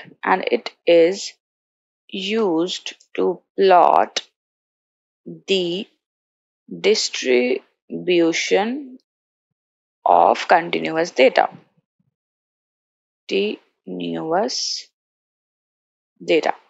So now let's draw it and see how exactly KDE plot looks like. So similarly, as we have written sns.kde here, sns.countplot, here we will be writing sns.kde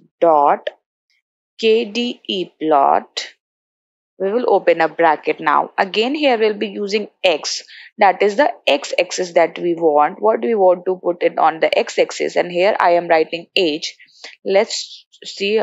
So age, A is capital and GE. So I will copying it over here, and I will simply paste it over here. Age, my bad, age. And then I will be writing data again. Data, you guys have understood what data is referring over here. Any new term will be coming, then I will be letting you guys that what that new column what that thing means. I will click on shift enter, and you can notice that we are getting the age density of that, which age category people was more over there. So you can notice the people which were in the age of around 25 were more in that particular ship. Now here you can see we have blue color. Let's try to change the color. So I want the color, let's say I want the color as red. Shift enter, and you can notice that this particular line is coming up over here now in red color. Again, x axis, you have understand that the, x is the name of the column, data here stands for the data frame, and the column of the graph and the color of the graph is represented by the color. And here the peak of the above graph is in between 20 and 40. So we can conclude that the most passengers were between the ages of 20 and 40. Great. So now let's try to plot a distribution plot. So distribution plot is similar to the KDE plot. It is also used to plot the distribution of continuous data. So there might be some difference, but because KDE and distribution, as we have given two names, so there might be some difference. So let's understand what the difference is between distribution plot and KDE plot with drawing it. So let's name it as distribution plot, and let me mark it down, enter. So it is similar to KDE plot. Similar to KDE plot. Okay, and it is also used to plot the continuous data. And now let's draw it again. Here, as we have used SNS KD plot, SNS count plot, here we will be using SNS dot dist plot. So let's write it as dist plot. I will open a bracket, I will write x, and I will be writing x equals to age, and here I will be writing KDE equals to true. Uh, Great. And here I will be writing beans equal to, let's say, 4. And data, don't worry guys, I will be explaining you what is beans over here and why I have written KDE equal to 2. What happened? This plot got an actual keyword data equal to df. Just a second. I guess here I have written, okay, I have to write this plot, not dist plot. Shift enter. Great. So now you can notice that I am getting the graph over here wherein we have bars as well as this line over here. You can notice here we only had line, but here we are getting this as well. Here we were getting density, but here we are getting count. So although both these graph is representing continuous data, but here we are getting count, but here we are getting the density. We can notice that between the between the age of 20 and 30, we have around the count of 250 persons over here.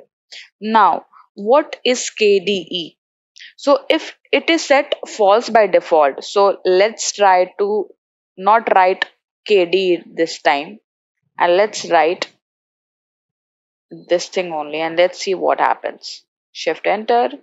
And you can notice that this KDE line that we were getting earlier by making it true, we are not getting that. So basically, it is set false by default. However, if you wish to plot a KDE graph on the top of bars, you can set it true. So let me write it that what is KDE. So KDE is basically set false by default. Set false. I hope till now everything is clear to you. All the graphs that we have created is clear. Is set false by default. However, if you wish to plot KDE graph on the top of bars, you can make it true. You can make it true. Great. Now, what is beans? So basically, the number of beans or bar, the lower the number you will write, the wider the bars and wider the intervals you will be getting over here. So let's try to make changes to beans and let's see what happens over here. So let's make it 1, shift enter. So you can notice this time you are getting a very big beans. So now let's make it 2, shift enter.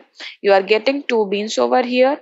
So whatever the count you will be putting it on, you will be getting the same number of beans. If I want, I can make it 5. So I will be have 5 columns over here. If I will write 6, so I will be having 6 numbers of bins over here. So I hope the concept of bin is also clear. So this graph, the number of columns that we want is represented by beans. So by beans, or if you want that I don't want to write beans, so let's remove that and see what happens. Shift enter.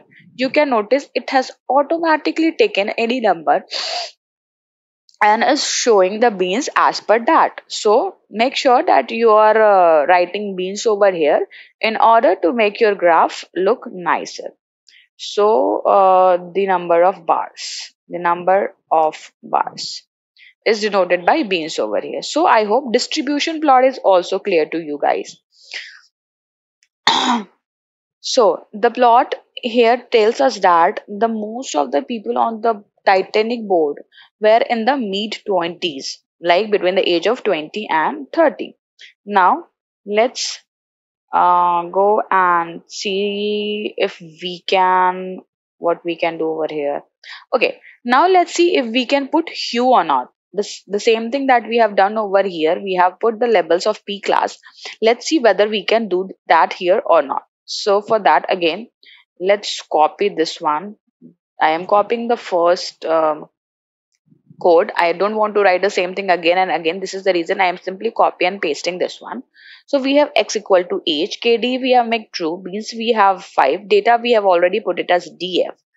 Now I want to write hue. So what hue I want to write? Hue equals to, basically hue I want is of df, and I want to see the number of person who have survived. Shift enter. Great. So you can see we are getting hue also now. For example, we are getting the count of the number of person who have survived along with the KDE. If we will be removing this KDE, then we will simply getting this graph over here, and it is showing that this is the count of people which have survived, and this is the count of people not survived, and this is the count of people which has survived. Let's make KDE true. It was looking more nice. Shift enter. Oh my bad. Comma, shift enter. What happened? TRUE, comma, shift enter. Great. So you can also pass hue, a palette parameter over here to customize your graph. And you can notice that most of the surviving passengers were in their high 20s. You can notice this is the number of persons who have survived, and this is the person who have died. So we can infer a lot of information from this. You can also try to see what was the class of the people. So till now we have seen count plot, KD plot, distribution plot. Now let's talk about scatter plot. So scatter plot we have already seen in our previous class that what exactly scatter plot is. So for this plot and the plots we will be working now, we will be working with the data set. That's the same data set. Now, just a second. Now, till now we have seen KD plot, distribution plot, and count plot over here. Now let's try to import a different data set and work the rest of the graphs on that. So let's rename it as df1 equals to pd, that is pandas dot read underscore csv. And before we proceed further, let's see on which dataset we will be working upon. So basically, this is an arrays data where we have ID, septal length, sepal width, width length, width, petal width, and as well as we have species of each and every this particular ID. Now, let's try to first read that file over here. R, and I will be copying the path over here. I have already copied that path and I have pasted it over here. Now shift enter. Again, if you want, you can do the same thing like looking for the head and opening that. It totally depends upon you if you want to open it or not. Now we have loaded the data set. Now the next thing we are going to see is scatter plot. So let's try to plot the scatter plot. I hope you guys are aware that what scatter plot exactly is. And if you are not, so basically what happened? So basically scatter plot is used to represent two numerical data at the same time. And you will get to know it about it once we will be plotting the graph. Shift enter. You can see we are getting the head. Now let's make scatter plot.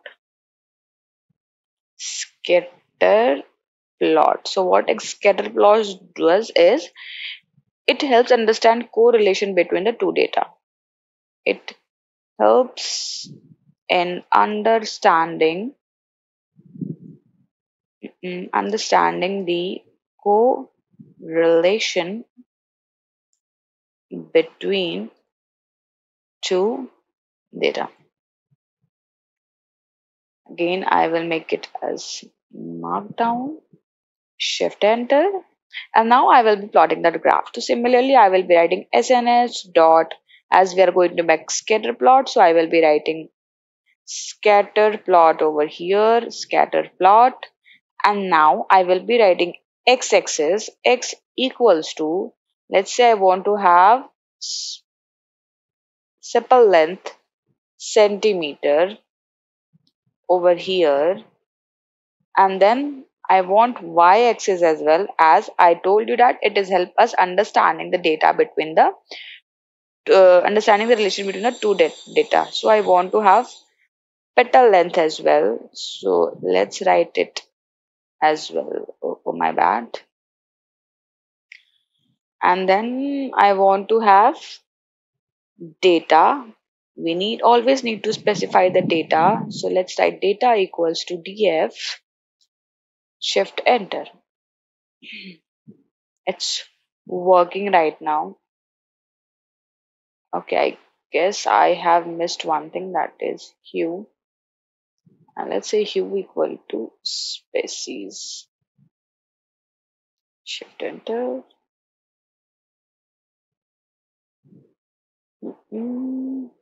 What is the spelling of species? Control C, Control V, Shift enter. Scatter plot, x-axis, y-axis, df, hue, all thing I have. Oh my bad. Here basically I have written df. I need to write df1 because our data is df1. And now you can notice that we are getting a scatter plot wherein you can see for each species. Let's remove this hue first. Shift enter. You can notice that you are getting for sepal length, for which sepal length, what is the petal length for each sepal length. So here basically you are getting the correlation between the two data sets. So a scatter plot basically requires data for its x-axis as well and y-axis as well. We can also pass a hue as a parameter to color the dots based on the categorical column over here. So let's pass hue now. Control C, Control V, and here I want to have hue as well. So in the hue I want to see species. In the hue I want to see species. Shift enter, and you can get this. So in this plot above we can observe that an iris flower length, where the length is less than 6 centimeter, and the petal is greater than 2 centimeter, is most likely the type of this setosa. You can notice all this category is falling under setosa. For the length less than 6, for the sepal length less than 6, and for the petal length as well less than 2 centimeter, you can notice that it is falling under setosa. Then you can notice for for the verisaco color, you can notice the range lies between here and here, but the petal length is between 3 to 5. Similarly, we have the information for Virginica dots as well. So I hope this proper thing is clear to you, and we are able to infer information as well regarding each species petal length and sepal length. So I hope scatter plot is clear till now. Now the next thing we will be seeing is joint plot. Joint plot. So what is joint plot? It is also used to show the correlation between the data. So it is also used to show the correlation, it is also used to plot the correlation. Great. Now let's see what difference is between joint plot and scatter plot, because both are showing the correlation. We have also seen the difference between the KDE plot and then what we say KDE plot and distribution plot earlier. Now let's see what difference is there between joint plot and this scatter plot. So let's first draw the joint plot. SNS dot joint plot. So as I've discussed earlier, we need both x and y axis to draw the correlation. So let's copy this thing, Control C, and let's paste this thing over here, Shift Enter, and see what happens over here. Oh, joint, Shift Enter. Great. Okay, let's do one more thing. Kind equal to reg, Shift Enter.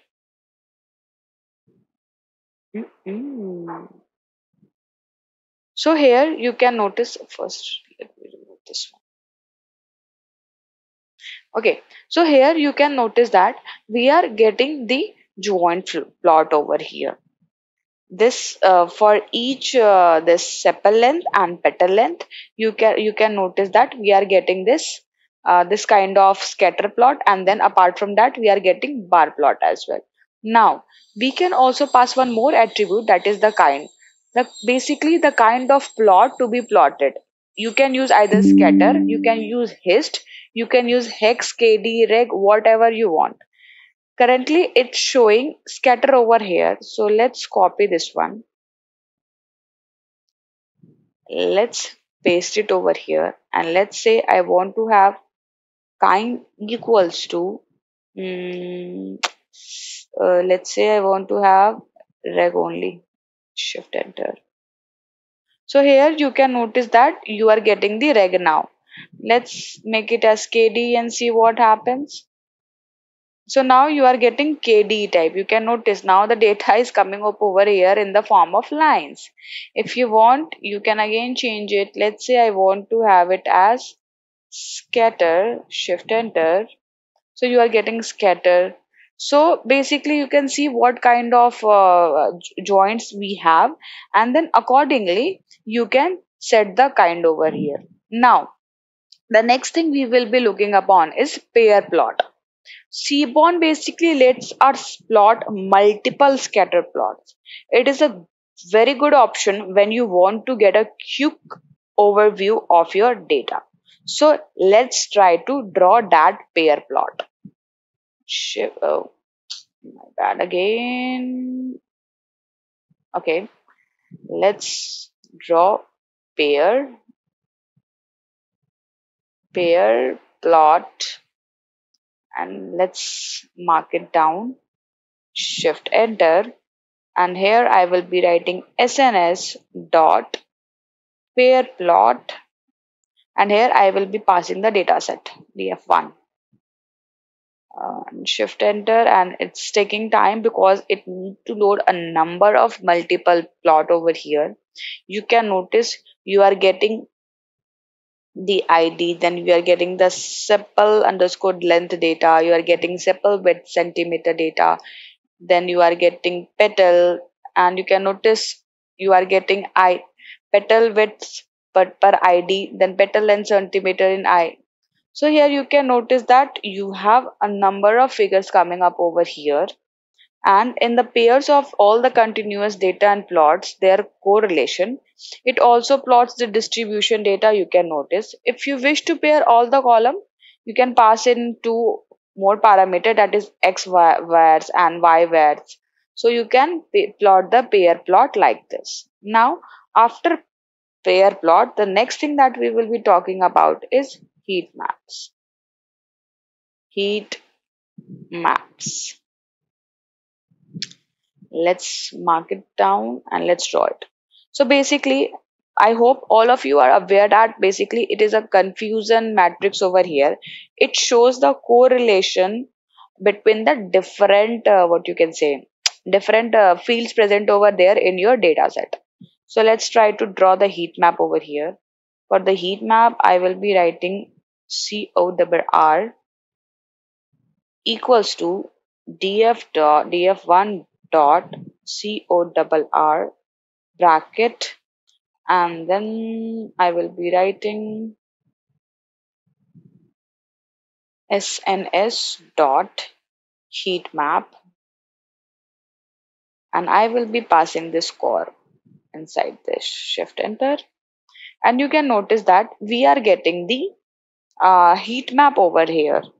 So you can notice that how petal width and ID is dependent on each other, and how sepal width and ID is over here. And basically we can customize the color scheme as well, the maximum and minimum value. Also you can change the color of annotation. So based on this heat map, we can conclude that this sepal width, sorry, sepal length, where is sepal length?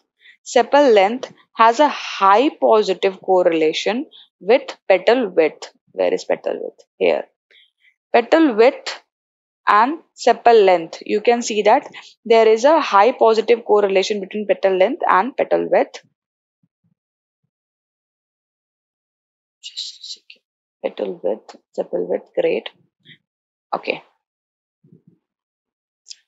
So as we all are aware that positive correlation is represented by darker shades and negative correlation is represented by lighter shades.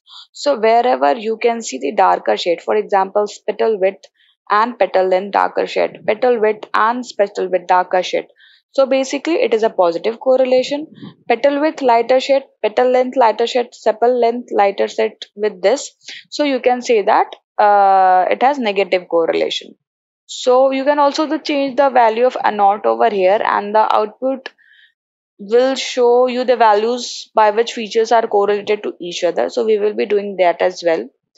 Also from here you can infer that for with which sepal width, we have a strong correlation between petal length and petal width, and we have negative correlation with sepal length and petal width and sepal length. So I hope this is clear to you guys. Now let's see what do we have next. We are done with heat maps, we are done with pair plots, we are done with joint plot. So we have covered almost all the graphs over here, and I hope this thing is okay. Let me do one more thing. Let me try to change the color of this and also make the not as true. Okay, let me do that.